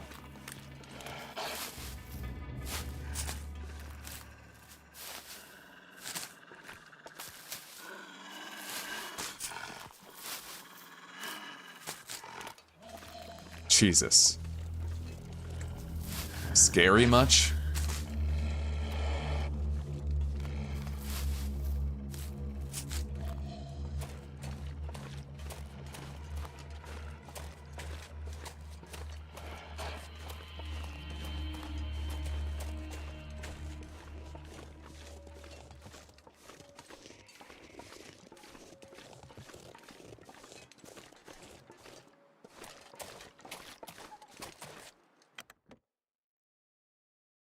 Okay. We've made it.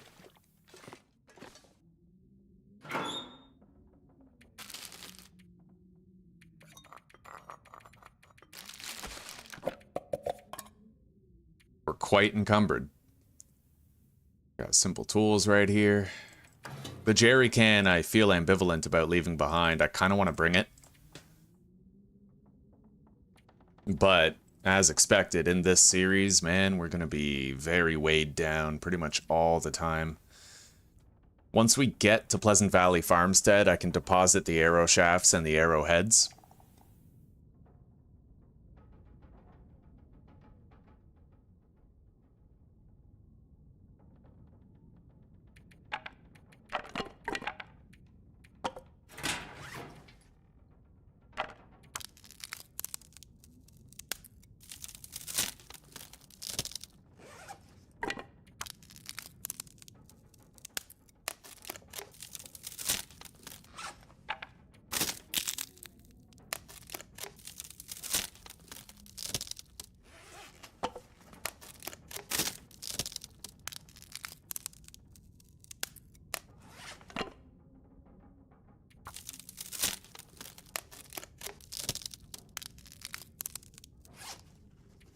I don't think I left myself any cloth here.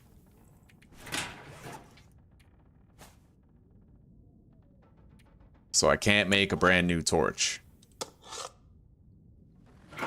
We have these.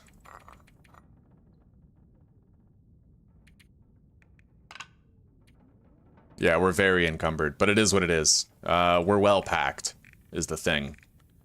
We haven't left anything critical behind. We have all the good stuff. Okay, so simple tools, cooking pot, and skillet.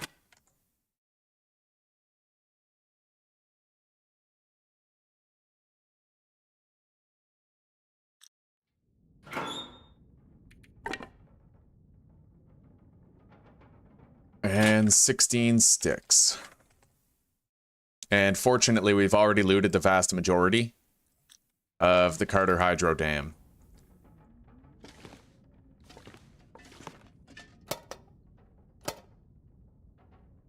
It is time to leave. We're at 39 kilograms carried. That's pretty brutal, not gonna lie. But we need all of it. At least I have a bedroll. But I have to be very careful not to sleep on any live wires. If an Aurora starts and you're sleeping on the wires in Carter Hydro Dam, you'll get electrocuted in your sleep. It's happened to me before. Not on the channel. By the time I made the channel, it had already happened and I'd learned the lesson.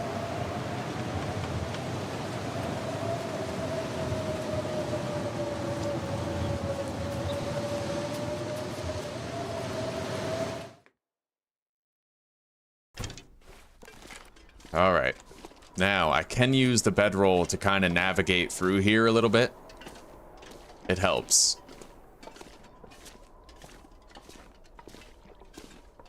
I don't do the X-ray vision thing, but I've done this for a long time. It helps. You know, it just lets you get from point A to point B sometimes without needing light.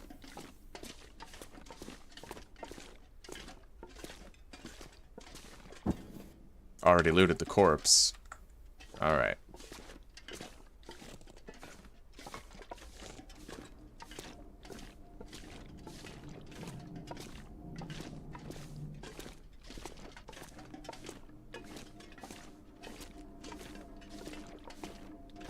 Now, I am going to want to loot this place rather thoroughly. So I'm thinking we'll start a fire here and grab some torches out of it.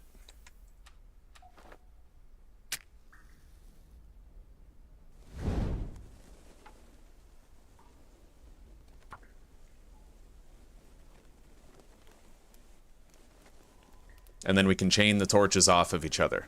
It's not like the wind is going to blow them out. We are inside, right?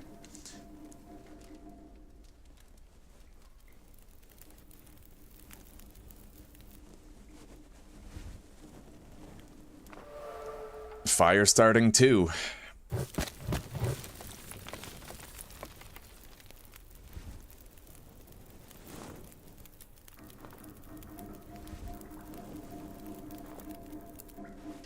All right.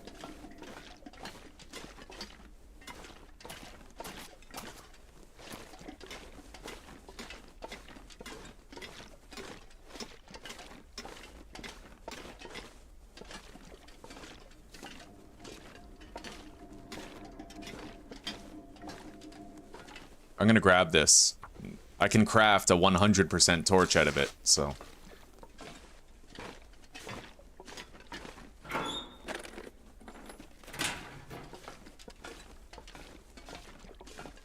That's why we brought the lantern oil. Even if we don't find a lantern, you can use it to make mint condition torches, and those can help you out quite a bit.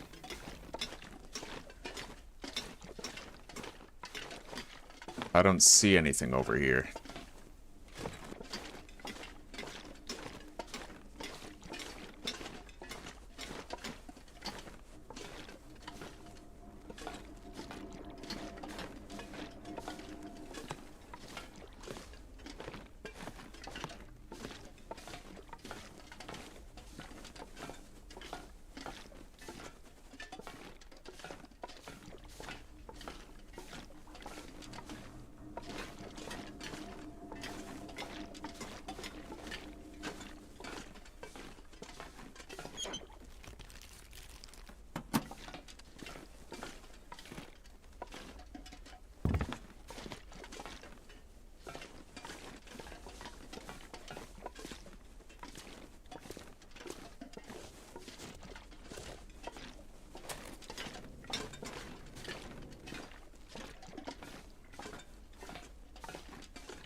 Sadly, we didn't find much here, but we did get cloth. I can craft my own torch.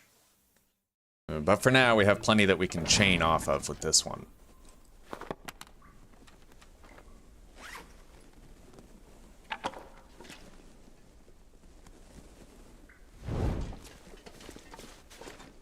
Dead guy right here. Sometimes you can find a storm lantern there, but not today. Alright. Now we're about to get a little lighter on our feet. I'm gonna leave a stockpile of items here and we'll collect them on our way out.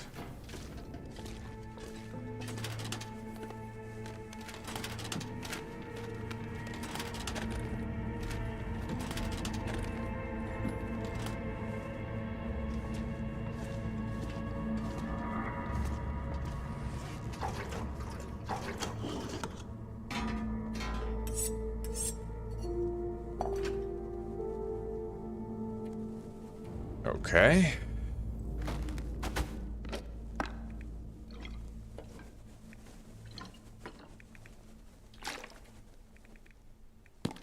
There. We're much more mobile now. We'll grab that stuff when we're leaving.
Not much.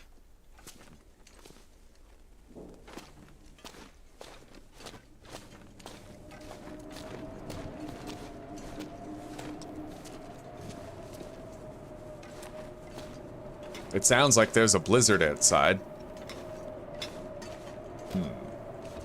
Sewing kit. Whetstone. We got a little bit more lantern fuel right there. Set of simple tools.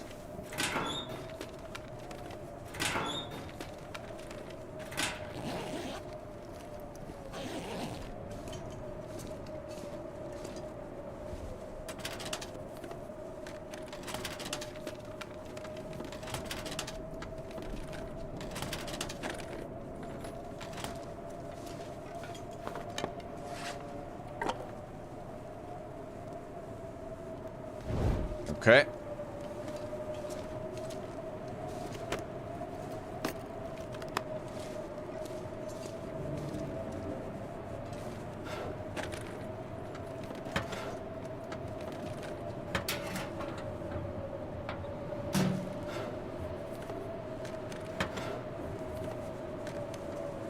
We got a tin of coffee for later.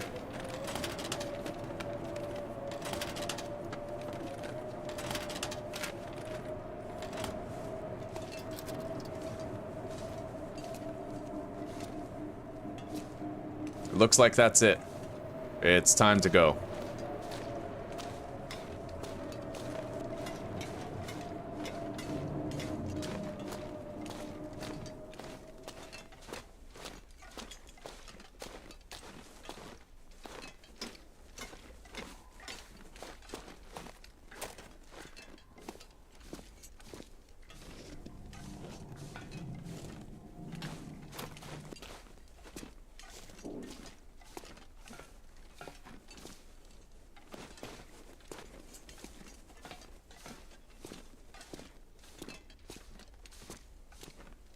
And it's time for us to get some rest. Oh god, 40 kilograms. Not as bad as I thought it would be. And we have a bunch of torches that we can scrap. And while we sleep, we'll be consuming some water and food, so...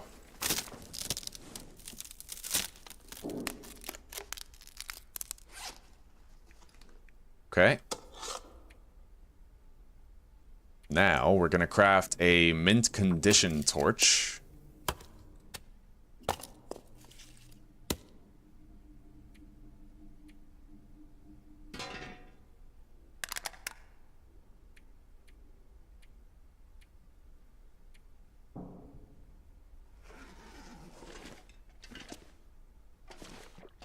Oh, shit.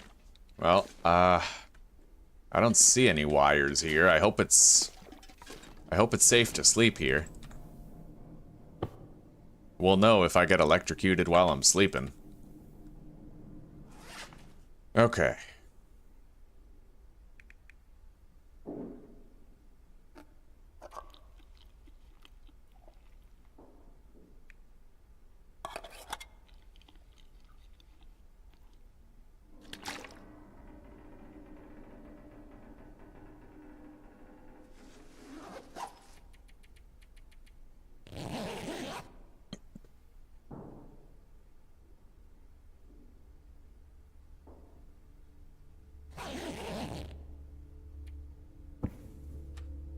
Alright.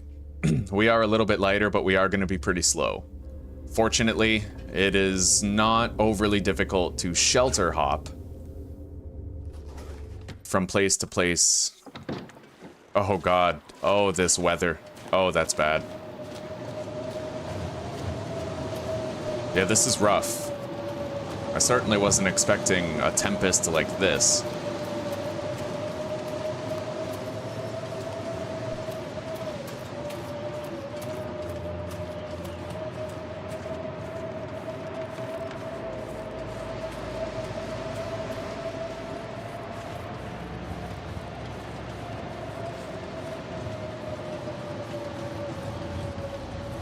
I do have the maple sapling marked there, right? Because I think I had a spare maple sapling. Possibly even two. I believe so. 2 maple saplings. We'll just write that down there because I'm fairly certain I have them there.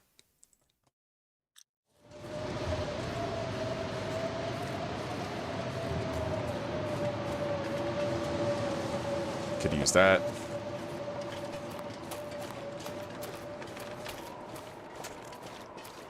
Now, there is a wolf that can give you trouble here, but you're also able to get past the wolf by sort of billy-goating up here.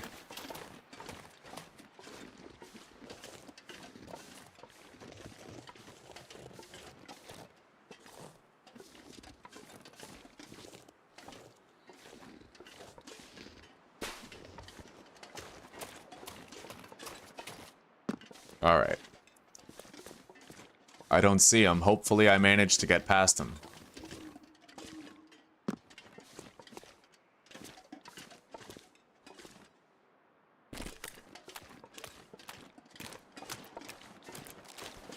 I better be ready for anything, though.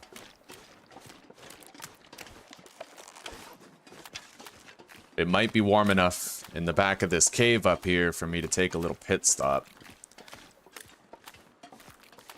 It's going pretty good, buddy. Honestly, it's very challenging, but we got our forge run done. We have a bow, we have a hatchet, a knife, lots of food. We have to be heavier than we want, typically, now, just because, God, we can't leave behind any matches. I have to try to carry as much lantern fuel for torches on me as possible. But we're managing. We are managing. I hope your Friday is going swimmingly.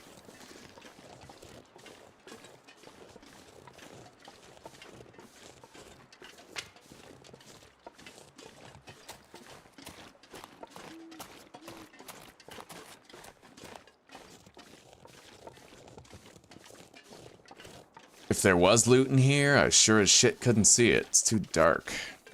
But it is warm-ish here.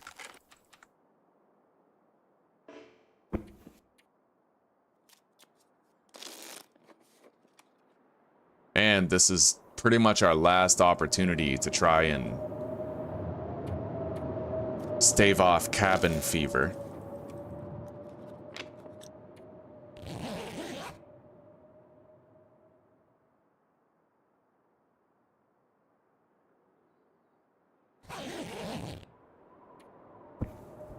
Shit, nice and windy.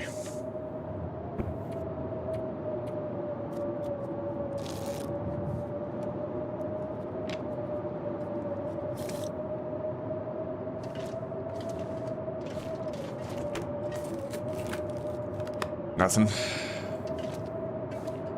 Oh, lantern fuel and pork and beans. Not bad.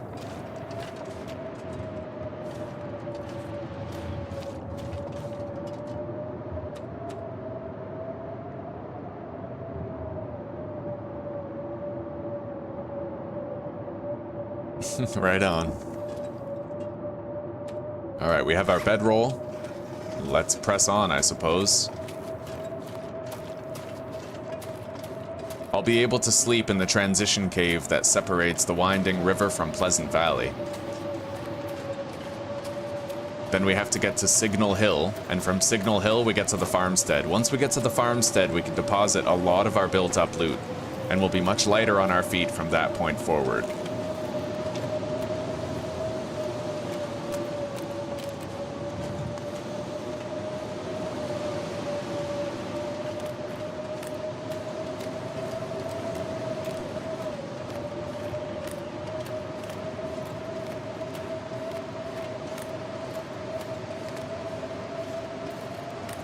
Let's try to stick to the windproof areas, keep this cliff to our left-hand side. Buy us more travel time where we're not freezing.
We're almost there.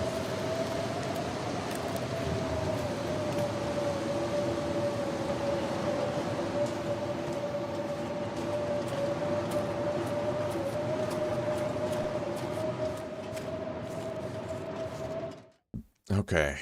Shelter.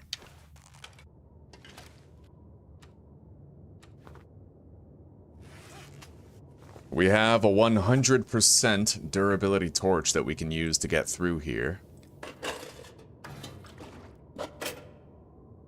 Can't do much looting in here, though.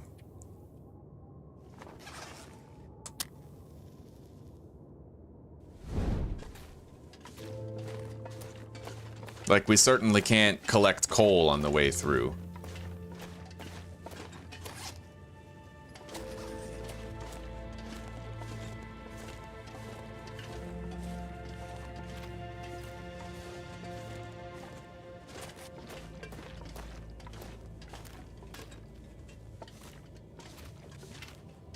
Okay, we're creating a little stockpile here, so I can quickly go loot the surrounding areas, and then we'll come back for our stuff.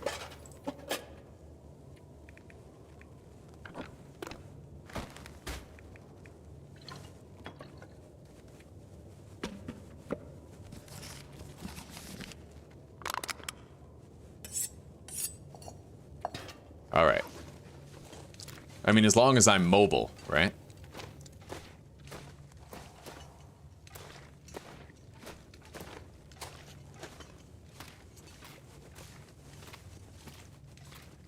Alright, that's the way out.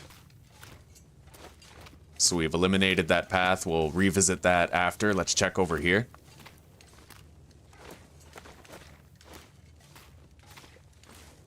Here we go. There is a lot of coal here, and I would love to grab it, but we're just too encumbered. Nothing.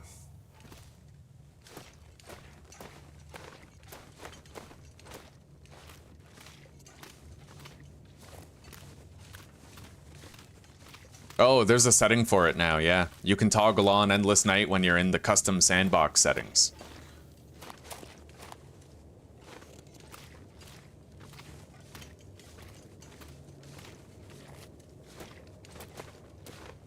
Alright, this is all just dead end. Let's go grab our stuff.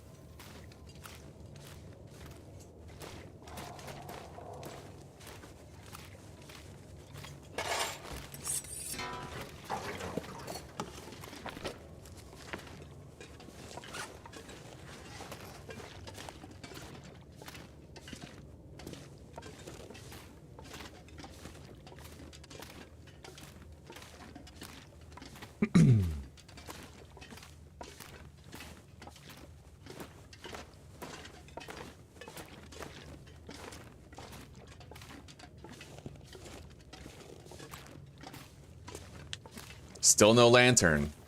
We're relying exclusively on torches to get around.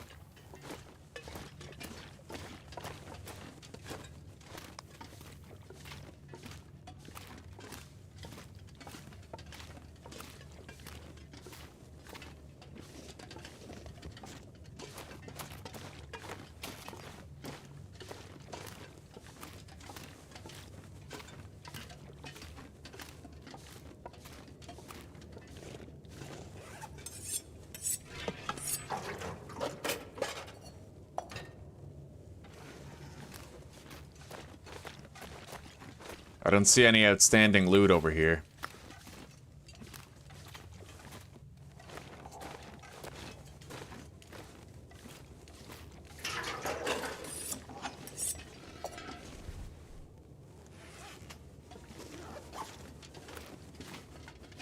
Just making sure I didn't leave anything behind. We got it all.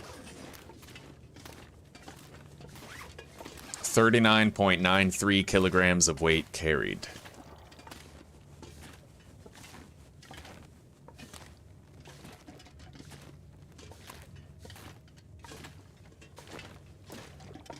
And we're just about ready for a 10-hour nap before we exit this cave and enter Pleasant Valley.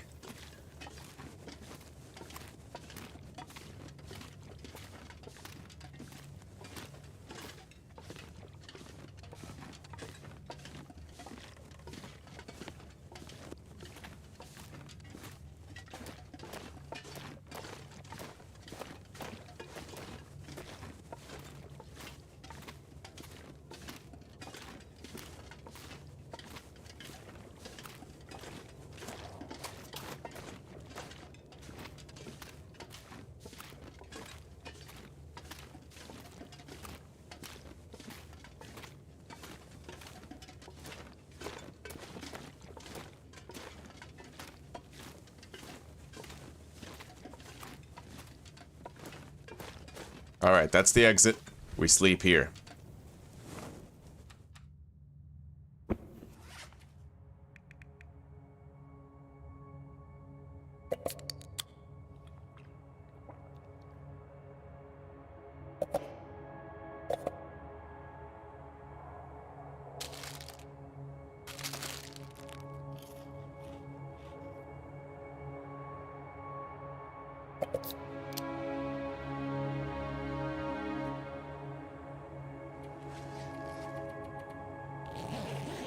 All right.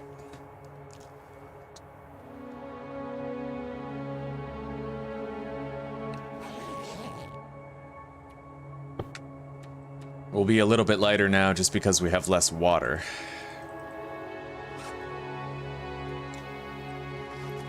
Oh, an Aurora, eh? Well, that does mean if I can make it to Signal Hill, I might be able to loot it without needing a torch, but we'll see. It's not exactly warm out here.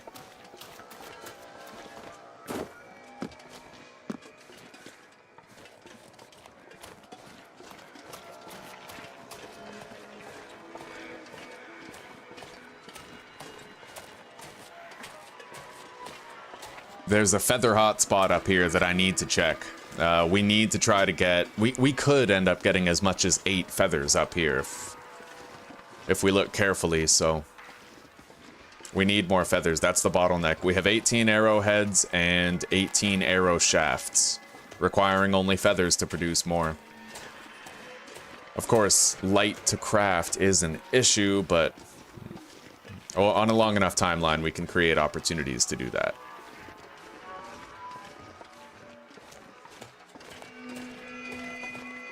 Definitely grabbing this.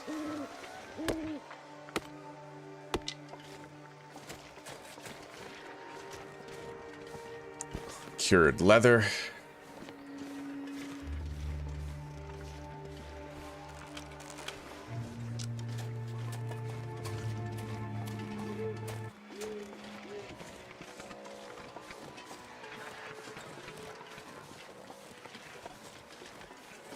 I see a wolf over there. Long as he minds his territory, I'll mind mine.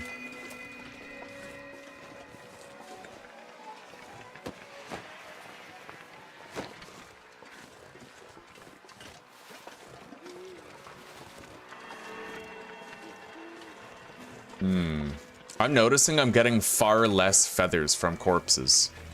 Far less. Oh, shit. Well, I wanted to go in that cave and check it out, but I'm thinking now that'd probably be a bad idea. I can't believe we only got 2 feathers from 2 carcasses, man. That's crazy. However, I notice that there's a lot less crows when it's always nighttime. Usually they're circling carcasses during the day. I never see crows anymore. I wonder if that's a thing. As long as the feathers can respawn, I'm okay with it if it's a little grindy to get more. But as things stand, I do have the feathers required to make 1 more arrow.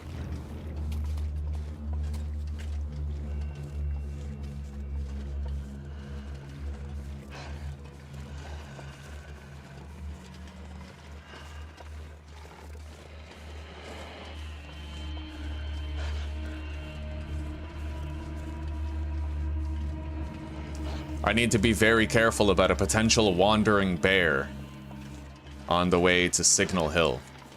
I could easily die to it. Well, the thing is, once the bear attacks you, you drop items, and he's very close to you after the struggle. He may just run up on you again, right? And if that happens like 2 or 3 times, you're dead. And even if not, that's like a ruined bedroll, a bunch of damaged tools, shredded clothing, all around bad times, so we need to try to avoid that bear. And this guy's making my balls itch.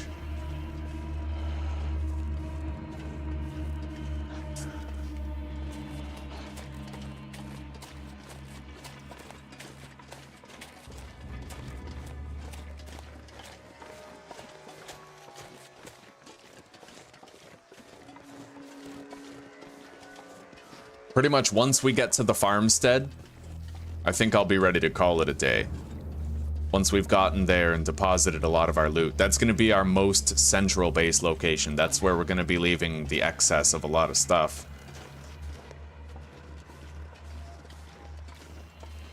Listen. Listen for a bear.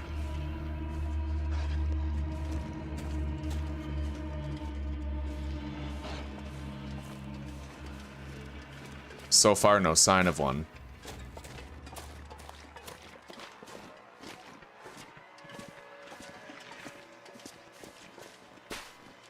I think we're clear.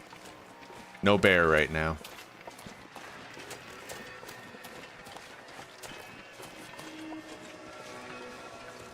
Anyway, there is a workbench in there. I could try to make an arrow while the Aurora remains active. Pinnacle peaches. Nothing in the microwave. Sardines, another tin of coffee. Sewing kit. Work boots. Running shoes.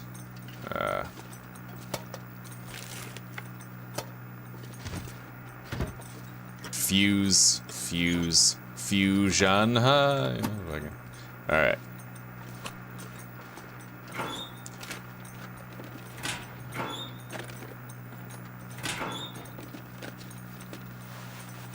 Oh, buddy.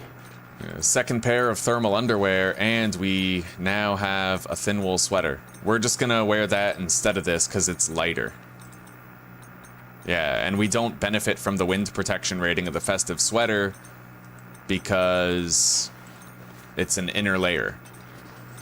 As long as we're wearing a jacket, we don't gain any windproof from our shirt.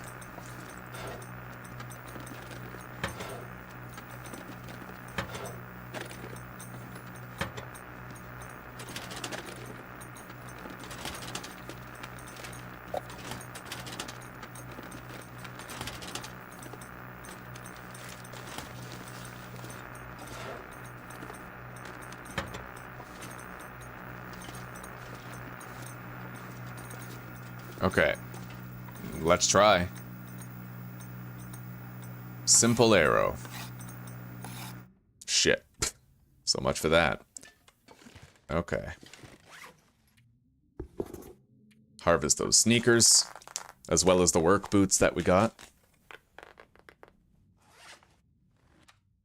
We are getting pretty low on water, though. But once we get to the farmstead, that'll become a little easier to deal with.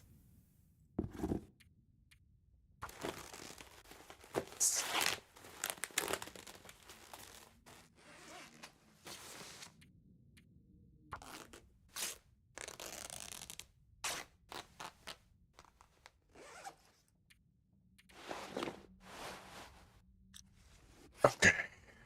42 kilograms of encumbrance is still too much. I mean, if we want to move, we can't be this heavy. Let's eat some heavy foods. Emphasis on canned. We'll eat the pinnacle peaches. And I gotta pick up those tools. Only reason I'm dropping them is because I don't want to waste the durability of the tools by using them to cut into this can, you know?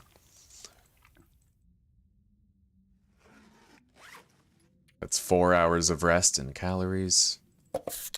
5, 6.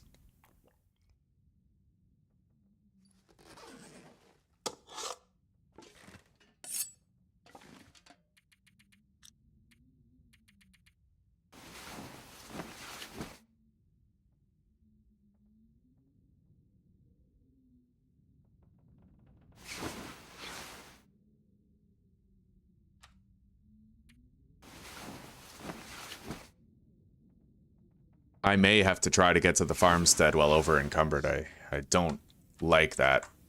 We'll see. 40.81. However, I could leave behind a few of these things here. 3 wires. 3 fuses. Yeah, we're close. We're close enough. I can get below the line. So, Pleasant Valley. New section. And this will be Mystery Lake. Previous section. Signal Hill.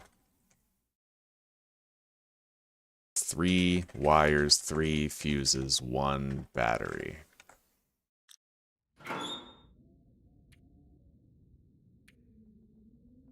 I'll leave behind a stick. That'll at least allow us to get moving. We're almost there. Almost. I'll just leave behind all the sticks that we have.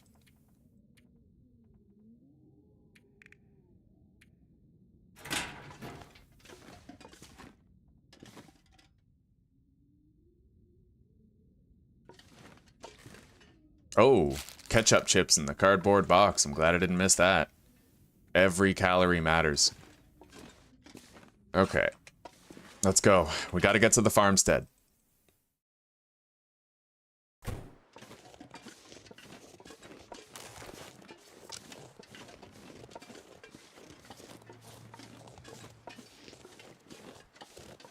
I've never tried to billy goat down here before. I don't know how it is. I guess there's a first time for everything, huh?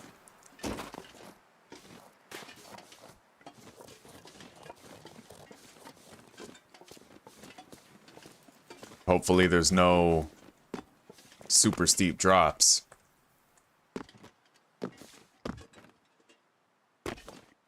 Looks like we might be okay.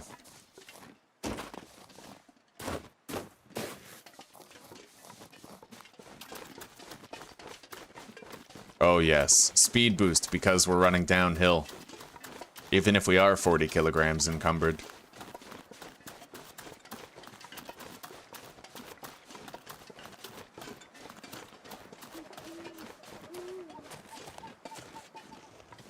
I do want to loot inside there, in that barn, but I don't know if I want to spend a match to loot in there. I usually don't find that much, and the stuff I do find, I can find without light.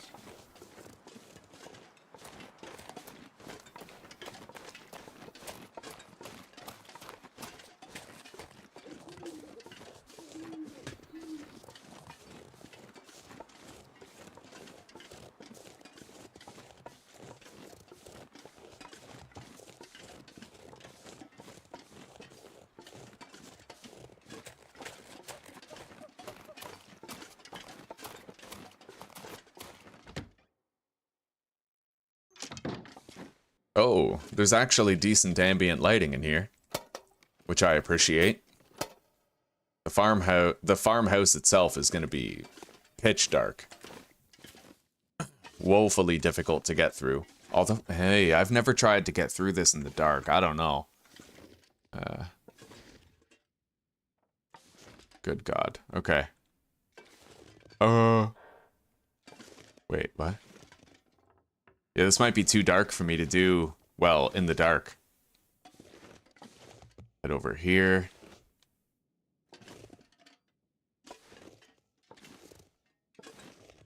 Okay. Another plank right here.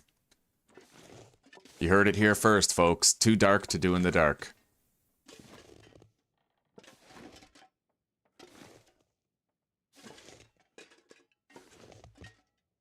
Alright, we made it. Now, sometimes there's a dead body here. Yeah, corpse. Empty. We found a rabbit skin hat here in Interloper settings once. Now, isn't there a backpack up here? Yeah, right there. Okay, we got some nuts. Better than nothing, right? Every calorie matters.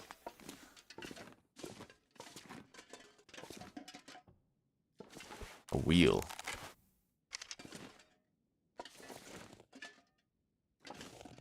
Alright. I don't think we're finding much else here.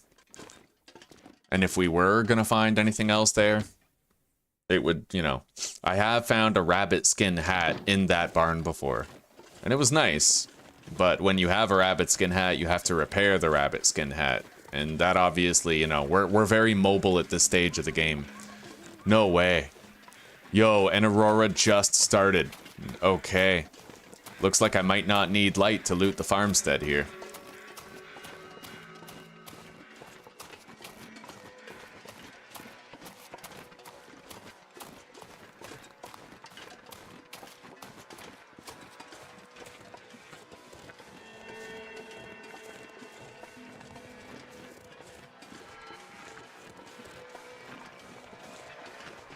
Hopefully, we'll find a storm lantern soon.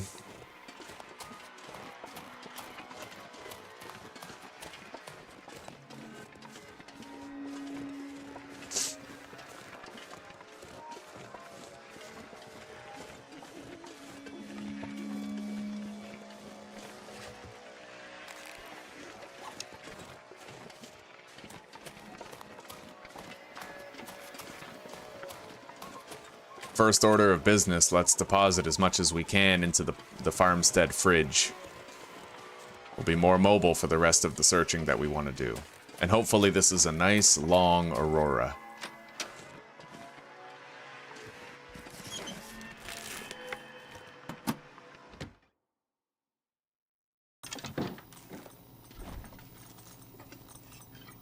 Hey, gourmet broth, look at that. Okay.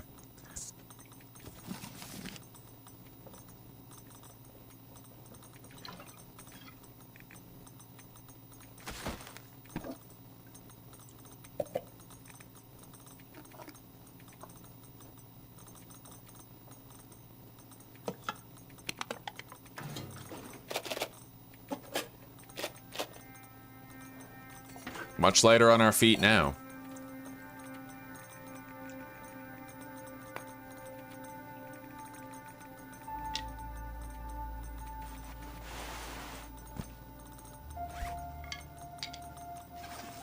Okay. I'm very happy that we get to search this place without needing a torch in hand. It's fortunate. Cedar, tinder, maple syrup.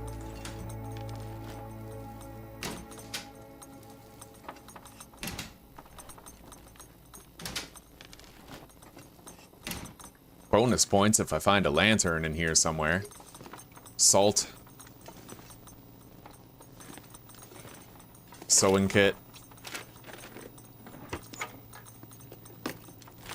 Take the water out of the toilet.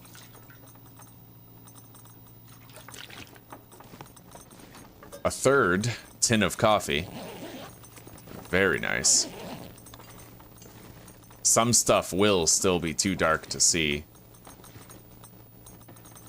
The light isn't perfect, but it is at least something.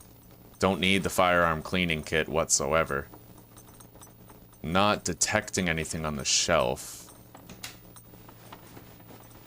Nothing in the cabinet. I'm gonna need a torch to loot that room anyway.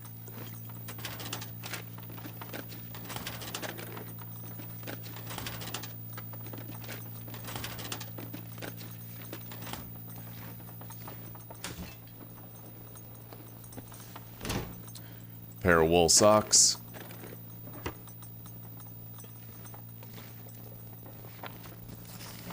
Couple of books. Candy bar.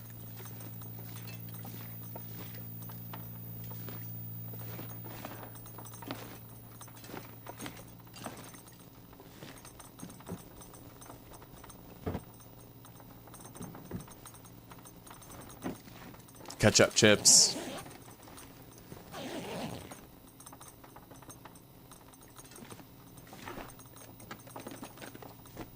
Another pair of wool socks.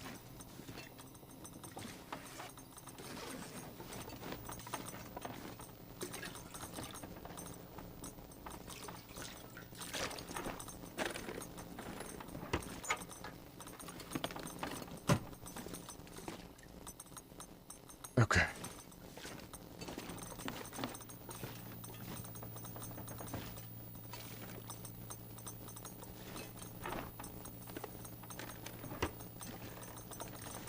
Anyway, we're definitely going to need a torch in order to loot the rest of this, but I will check the basement first.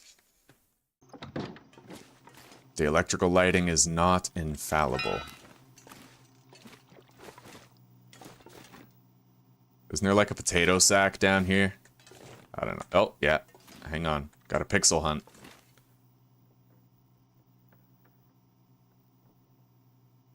I don't know. Fuck it. We'll get it when we have the torch.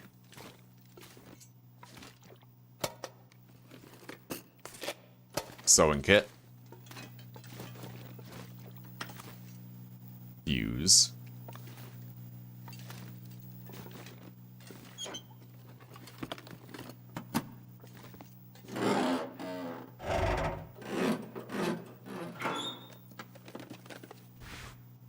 New combat pants, eh? Oh, that's wonderful.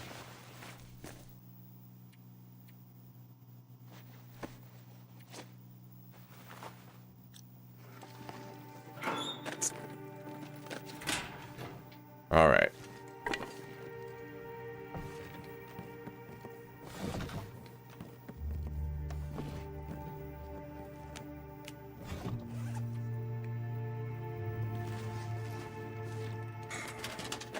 I should be able to thoroughly search the entire house with just 2 torches, and then maybe I could start a fire too. Prepare some water and food.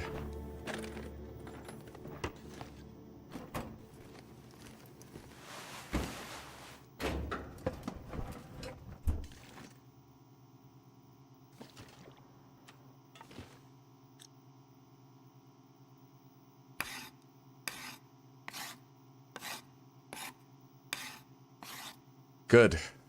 Now I have a second arrow. Or a third, rather. Yeah, we have 3 arrows crafted. Let's get looting. In-depth looting with light.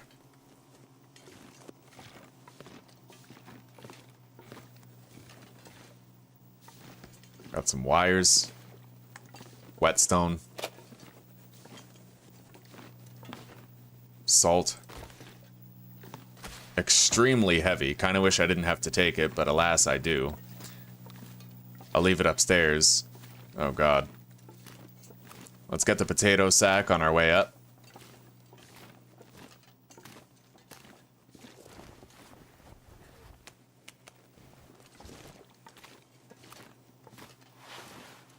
Alright, we're gonna start a fire right away. And start cooking things while we search the rest of the house. At least that way I can pull torches from the fire, right?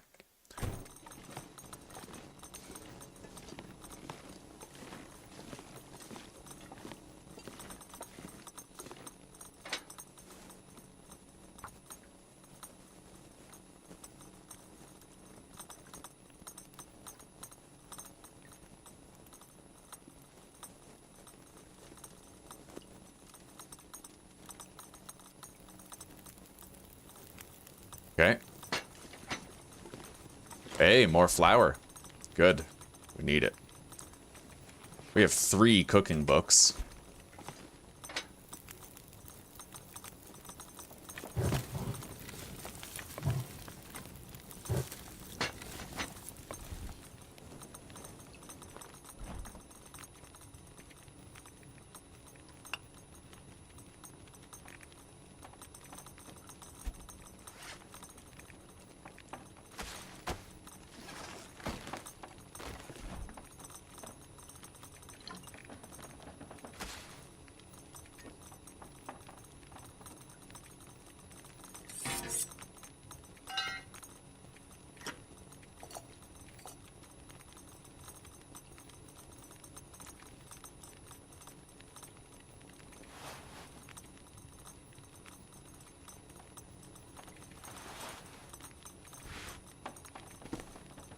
Okay.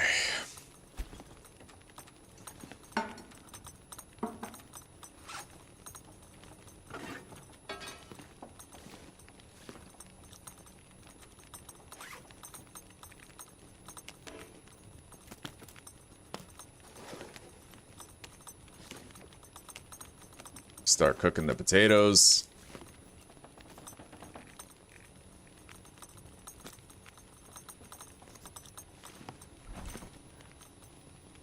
Oil and flour. Prep some bannocks.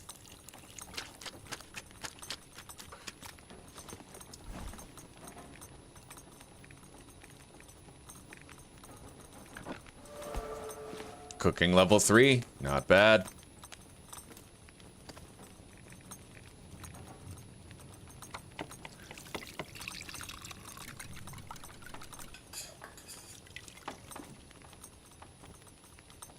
Okay.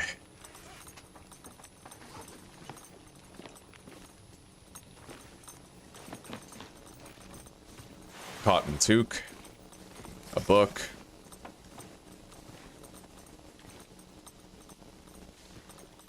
So, we got a can opener today, or what? Yep. Got it.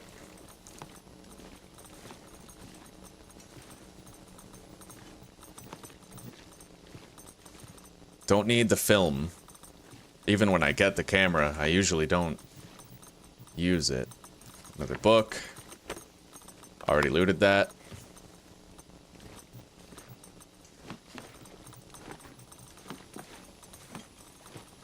Pair of socks, we'll scrap them for the cloth.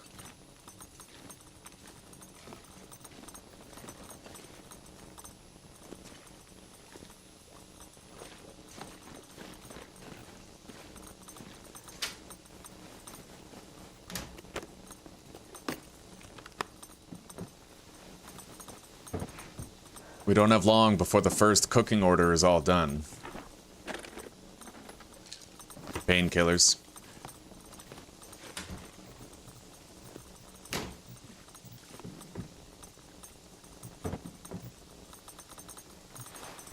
Ragged plaid shirt. A Mackinaw jacket. Look at that. Oh, that's top tier. We don't have to wear the crummy down-filled vest anymore. That's for damn sure. Let's get back downstairs.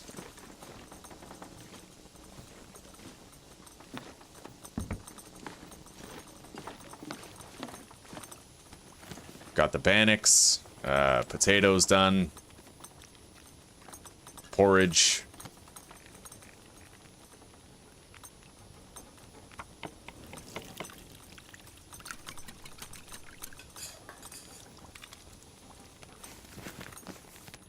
All of our potatoes have been cooked. Let's prep the bannocks.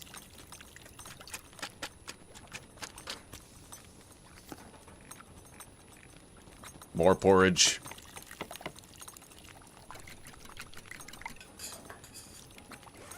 Now, let's make sure we don't have a knife on us or anything. I do have the can opener now, actually, so I guess it doesn't really matter.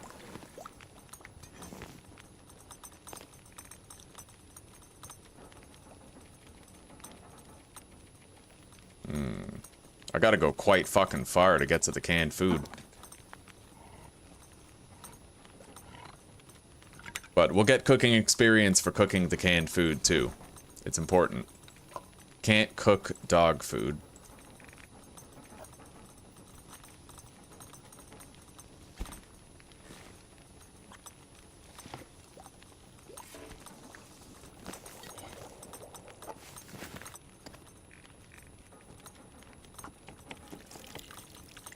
Oh, we're doing good. We certainly won't want for food here.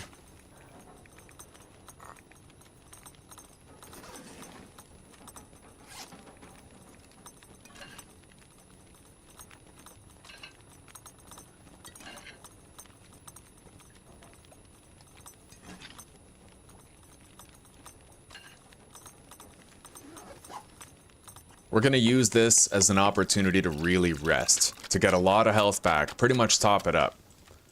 We can stay fed with the amount of food that we have. We're gonna prep a lot of bannocks for the road.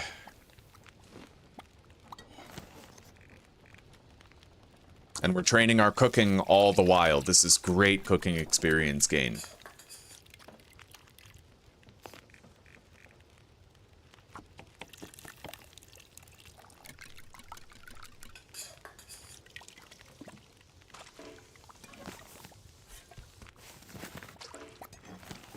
Okay. The porridge will keep better if I ditch it outside.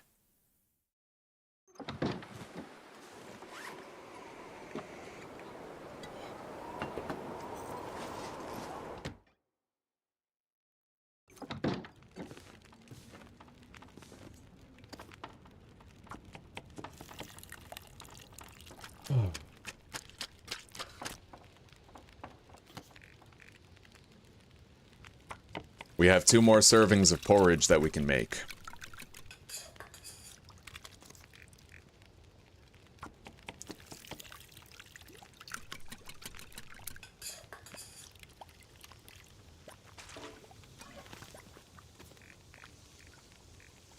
Looks like that's it.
So let's organize here.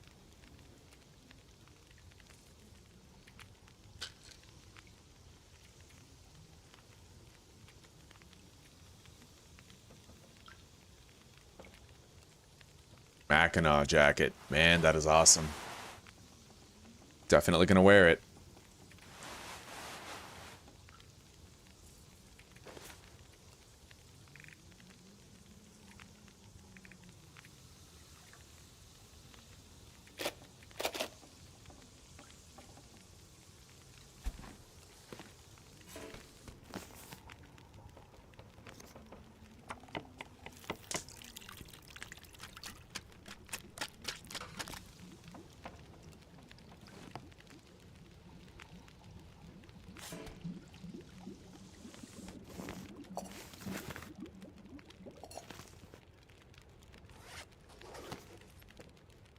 Can still make 1 more bannock out of the old mill flour. We'll be getting rid of both of these. Okay, good. We only have the 1. Okay. Put a little bit more fuel in there.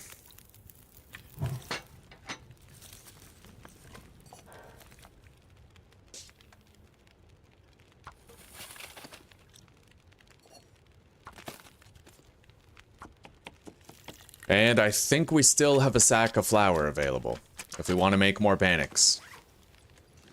But we'll save that sack of flour for when we're traveling abroad. Yeah.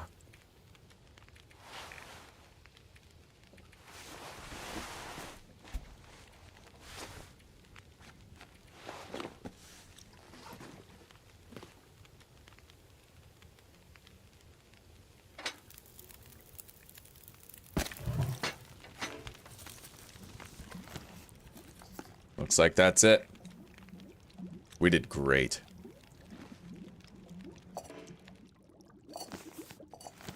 Okay. I think I'm cool with that.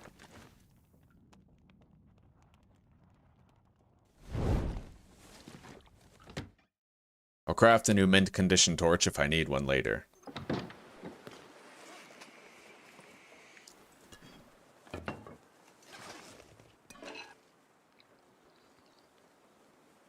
We have enough food to sleep 10 hours.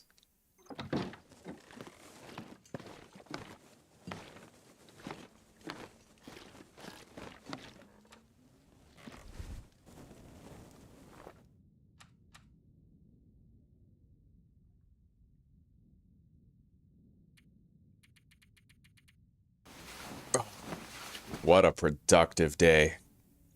We got great cooking experience there. We might even be like halfway to level 4, and we also have... Oh, that's a good idea. If I could accumulate some fire fuel, I could use the porridge that we have for research, which would be wise. Alright, let me use the bedroll to get out of here.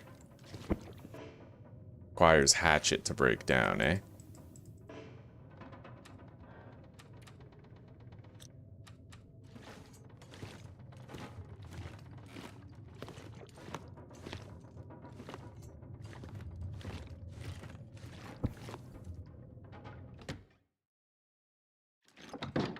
Alright, let's harvest the clothing that we don't want to keep.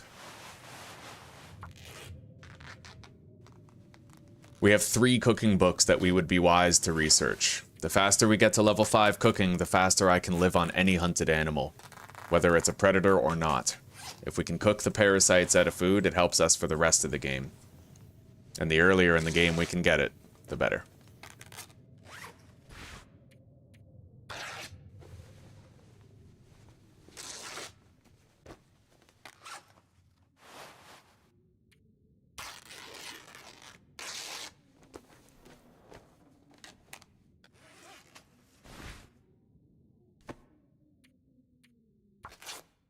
There is technically a fire barrel outside where I could do research in a place where I would not build up cabin fever, but rather the opposite, I would mitigate it slightly. We'll see. Might be worth spending a few coal to do.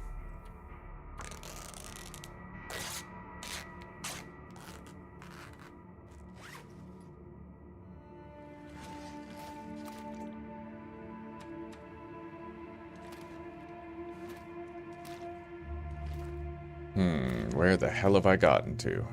I think that's the crates right there. Yeah, and the staircase is right here. Alright.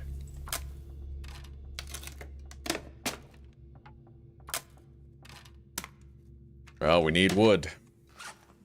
I got 10 reclaimed wood. That's enough for 5 hours of fire fuel. More, if it's a cold temperature outside, we can push it further.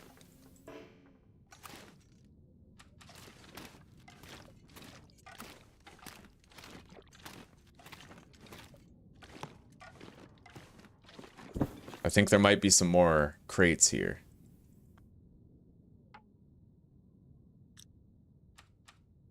Hey, sweetie. Okay.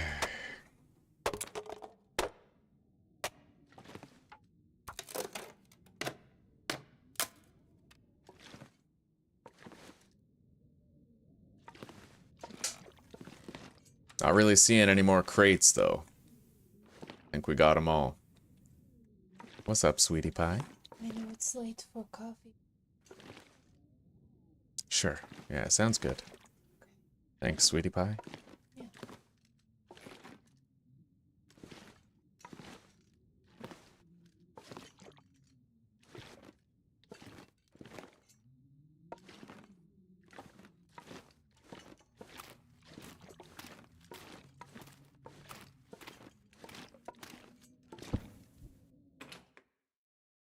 Okay. Now, let's go start a fire outside.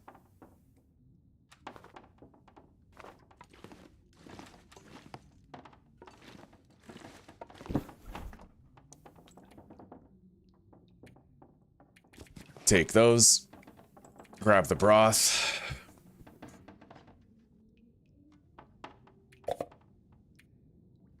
Yeah, we'll use the Bannix and the porridge to bang out as much research as possible.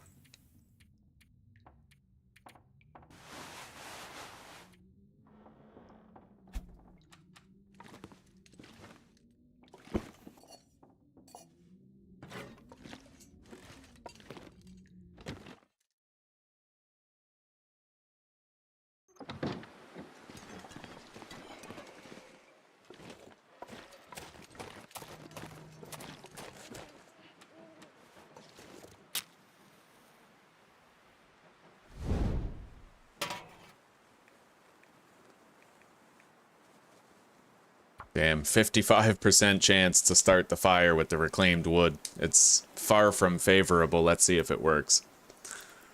I don't think I have any more accelerant to use, so...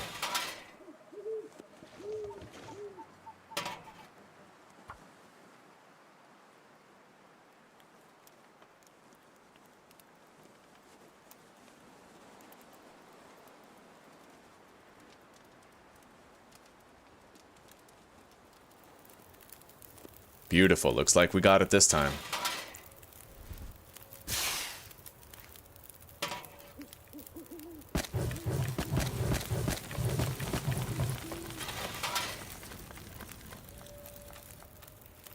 And I may as well boil water while we're doing this research.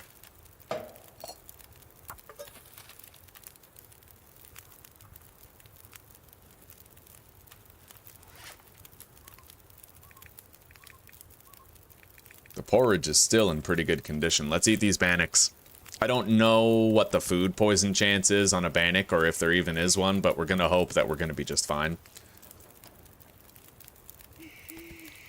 It would suck to get food poisoning now when I'm so hyped to do all the research, right? But sometimes that's just the way it happens. You deal with it.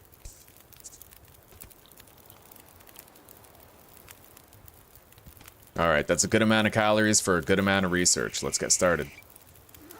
And we're gonna drop the food over here so that it keeps as well as possible.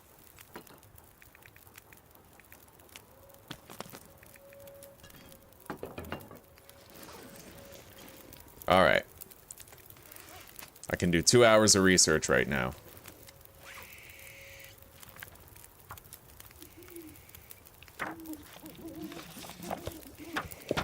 I'll collect the water. Take a drink.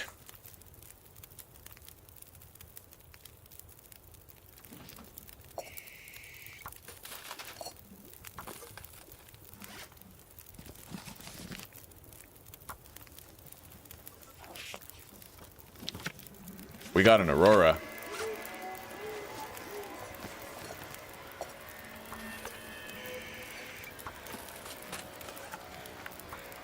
That's one book researched. We're obviously doing really, really good here. Really good. I can think of no better use for this food. If we're making progress toward having cooking level 5, then there's no such thing as a waste, right?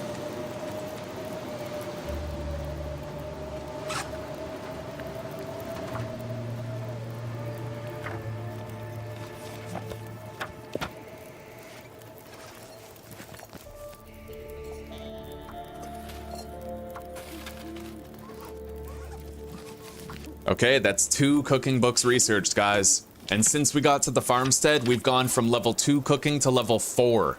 We're gonna have level 4 after we research that last book, so... We're killing it, buddy. We are killing it.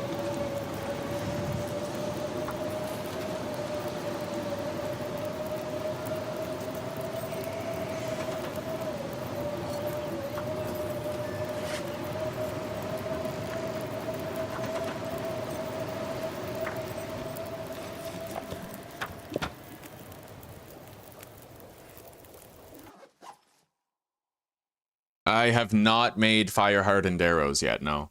Thank you for the shout-out, Lee. Yeah, my chat was frozen. I refreshed it. The last thing that I saw was you and Lee saying hello to each other earlier. Yeah, that was the last thing I saw. I figured it was a little too quiet.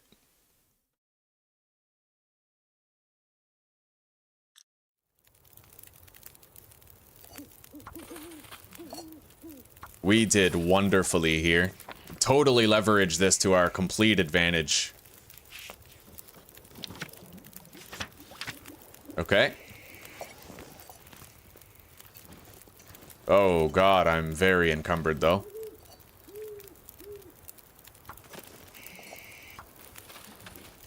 It's all the water. I'll take it in batches.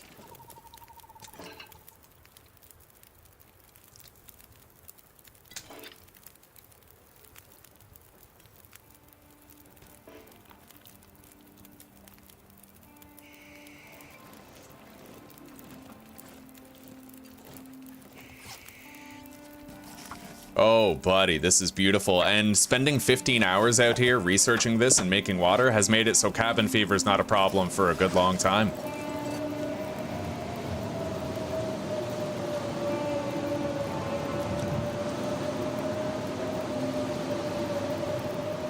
Oh god, I can't even move.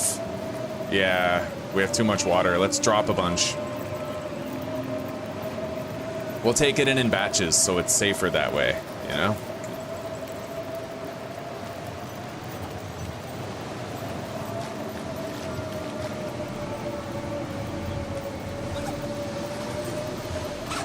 Well, so much for the torch.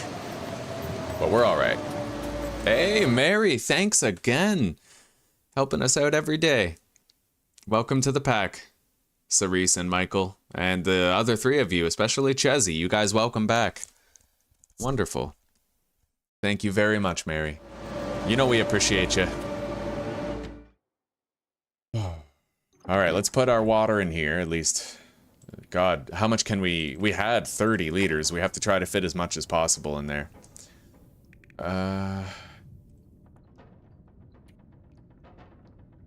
Deposit the cooking pot. I'm going to be keeping one pot and one skillet for sure. Deposit the books. And let's go grab more. We got more trips to do.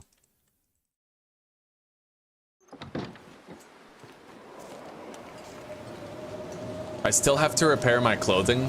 I didn't get a chance to do that. But we'll try to find an opportunity.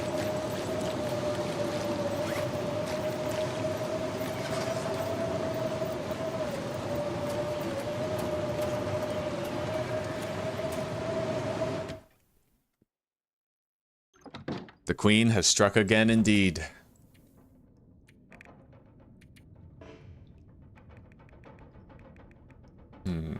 Let's just put 25 liters of water into the freezer up here. It'll hold 25, I think. Take a brief drink.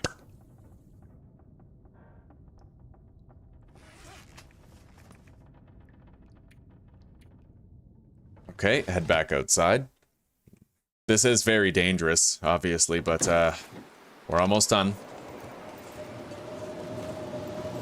I wouldn't want a bear to roll up on me right now, but exempting that, we should be alright.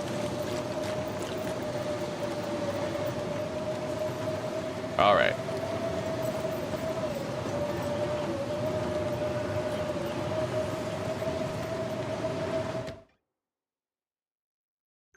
Okay.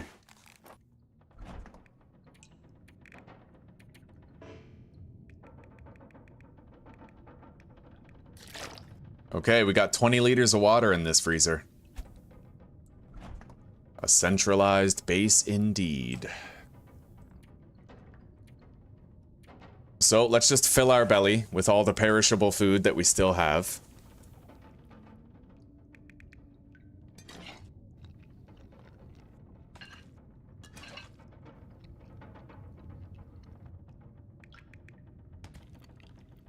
And we should totally touch full health. Just based on the amount of calorie reserves we now have. Let's take out the old bedroll and try to get upstairs to the bed.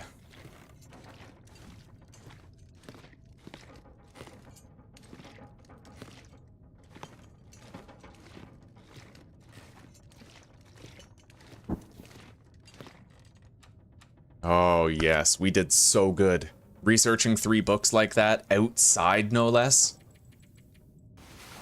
Yeah, don't sit on that fire barrel at the farmstead. It's extremely useful. Use it. It's good for cabin fever. It can't be blown out, right? You can do research out there, even at night, you know? Alright. 2 more hours of sleep. We are touching full health. We're totally touching full health. Yes. This is good. For the first time since the series started, we're gonna touch full health. Crude bannock. I wonder if the bannocks can even give you food poisoning or not. It's possible that they don't. Anyway, we still have 4 baked potatoes and an entire jar of broth. Probably gonna eat the broth for our next meal and the maple syrup shortly thereafter.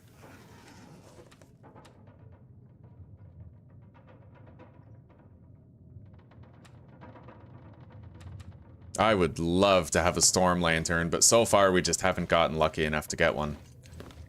Now, can I... Can I work outside on the patio? Is there enough light for that? Because then I could repair my clothing without needing a light source. Let's find out. I highly doubt it, but maybe. Nope. Although, I don't know if the dark is caused by the blizzard or not. Anyway, let's organize. I can at least take note of everything that we're leaving behind here, you know, create a stockpile, an accurate one.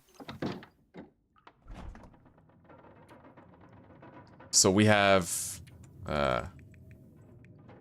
27 liters of water here. Let me grab this 0.3 out of there.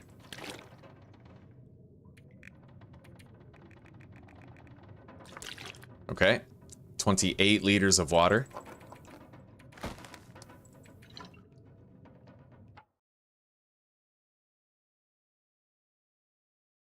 Farmstead. All right, so we'll go tab by tab, starting from the bottom, where the most important stuff is. 14 cloth, 5 leather.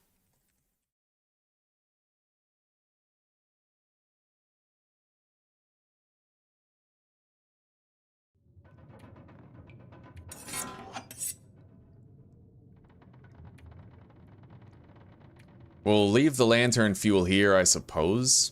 Taking the jerry can might not be a bad idea, though. So that'll be 0.33 liters of lantern fuel.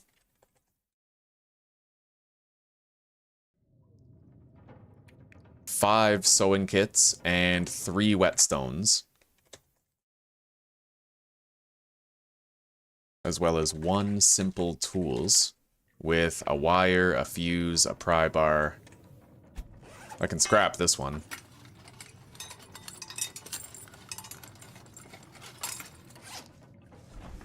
It's not like I have to worry about cabin fever now. That's a while away. To scrap metal.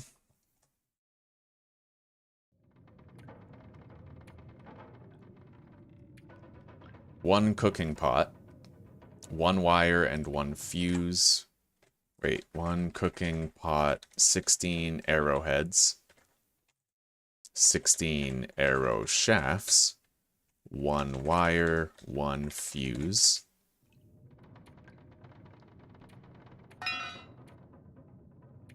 Cooking oil, salt.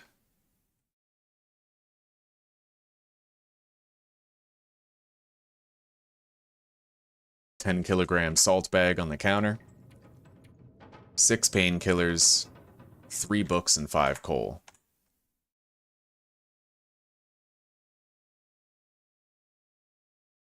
Okay, an accurate accounting of everything here.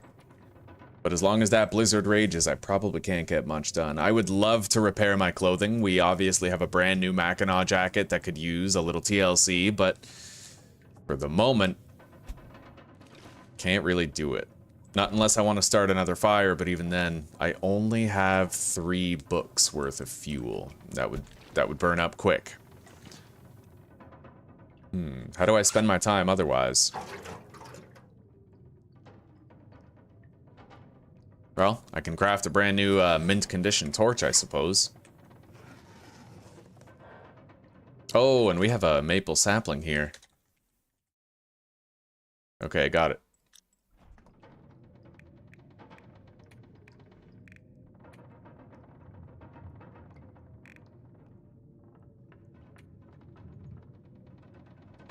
What am I looking for here? Right, I want to craft a torch. So we'll deposit that, take this, and use that. Let's see what happens if I have both of those. I need 3 sticks in order to make a torch, so I'll have to go get those.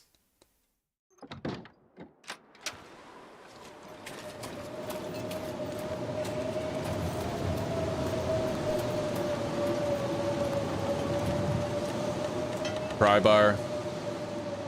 Car battery.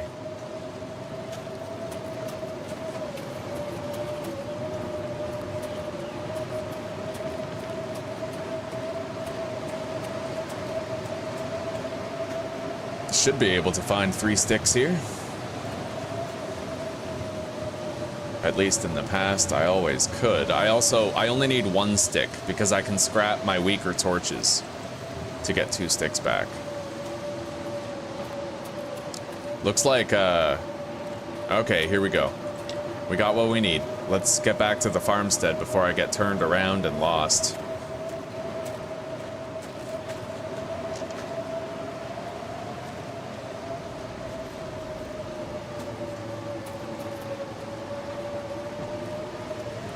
And let's mark 1 car battery in farmstead barn.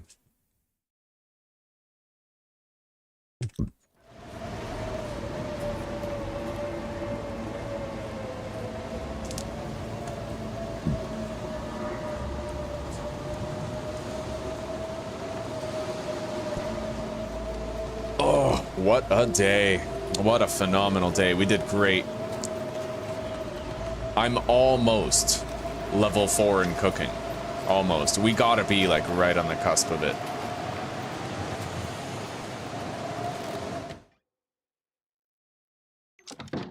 Thank you, sweetie pie. Oh my god. Blessed baby. I love you. I love you. Oh.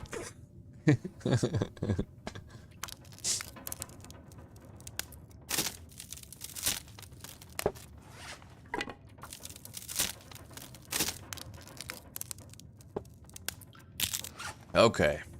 Craft a mint condition torch.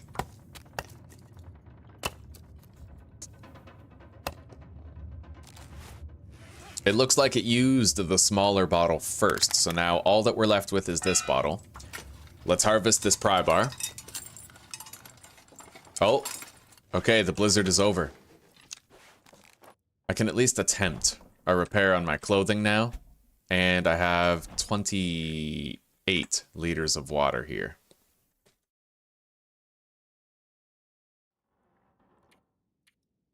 With 4 scrap metal now instead of 2. And 0.24 liters of lantern fuel. Good. Accurate note keeping. Know what you have and where you have it. It's very important for this game.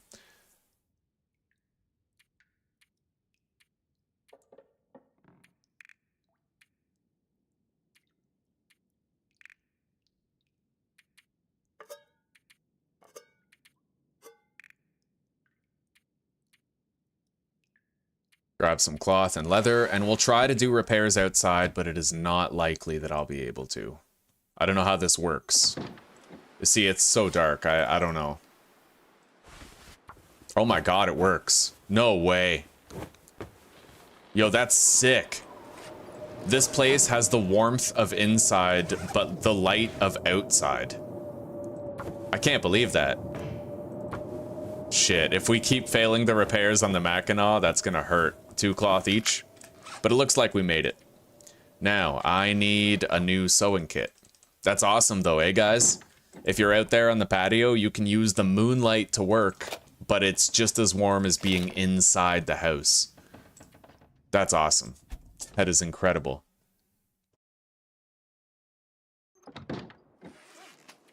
All right. Try to repair the wool toque. Failed. Prevailed.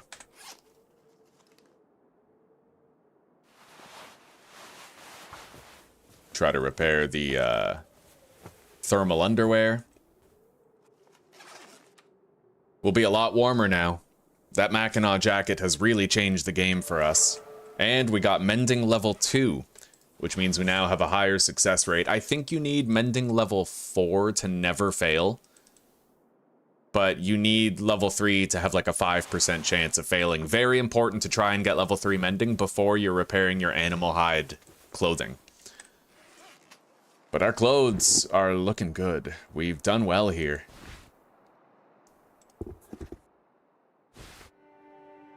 I gotta ditch these combat boots right as soon as I find trail boots, though. I think trail boots are like half a kilogram, but these are 2 kilograms. Very heavy pieces of clothing.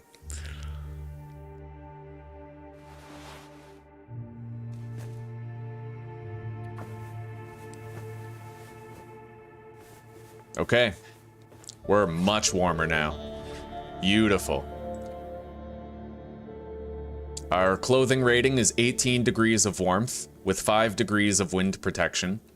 And we have 25% protection with still maintaining 80% of our sprint meter. And our character doesn't look half bad either. Look at this badass, right? That looks pretty cool. I look like a clown, but still. All right. So we have considerably less cloth than we had before. We only have 2 cloth now. We had 14 before.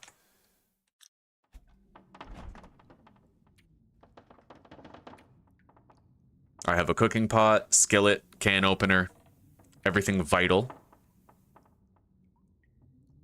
Knife and hatchet are in good condition.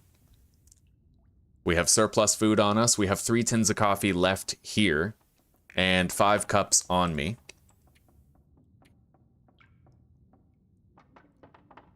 I'll take one of these books for starting a fire with later. So 2 books.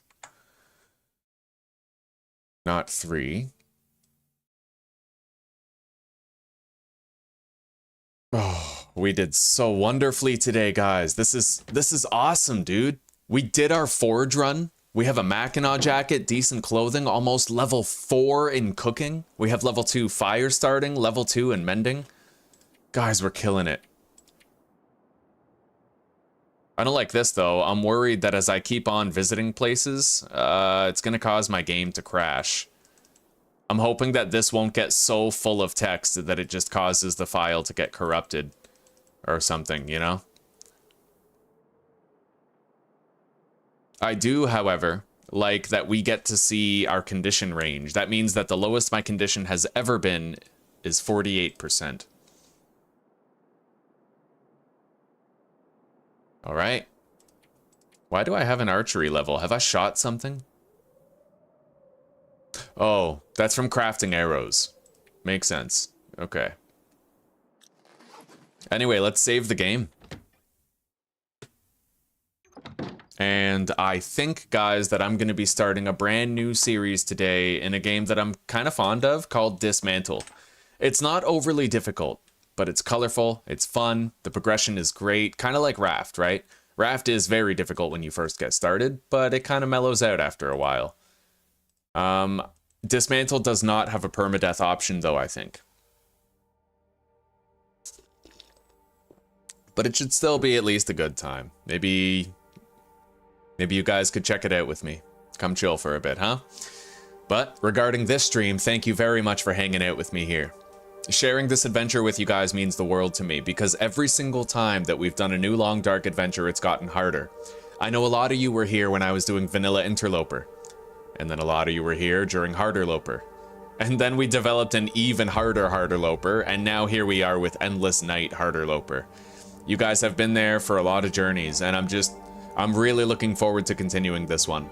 This is already very fulfilling. We have yet to find a lantern, but we'll try to get there. With time. Anyway, guys, for now, take care, rock on, peace out, dress warm, and I'll see you guys in the next stream. Hopefully, I'll see you guys there. It's 10 minutes, 15 minutes, and then I'll be hopping into Dismantle. Give it half an hour, because I might need to make a new thumbnail and shit. All right. See you later, guys.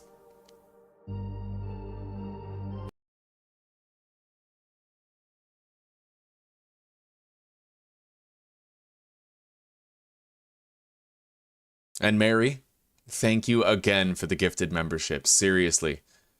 You give so much to us. I need you to just know for sure that we are extremely grateful.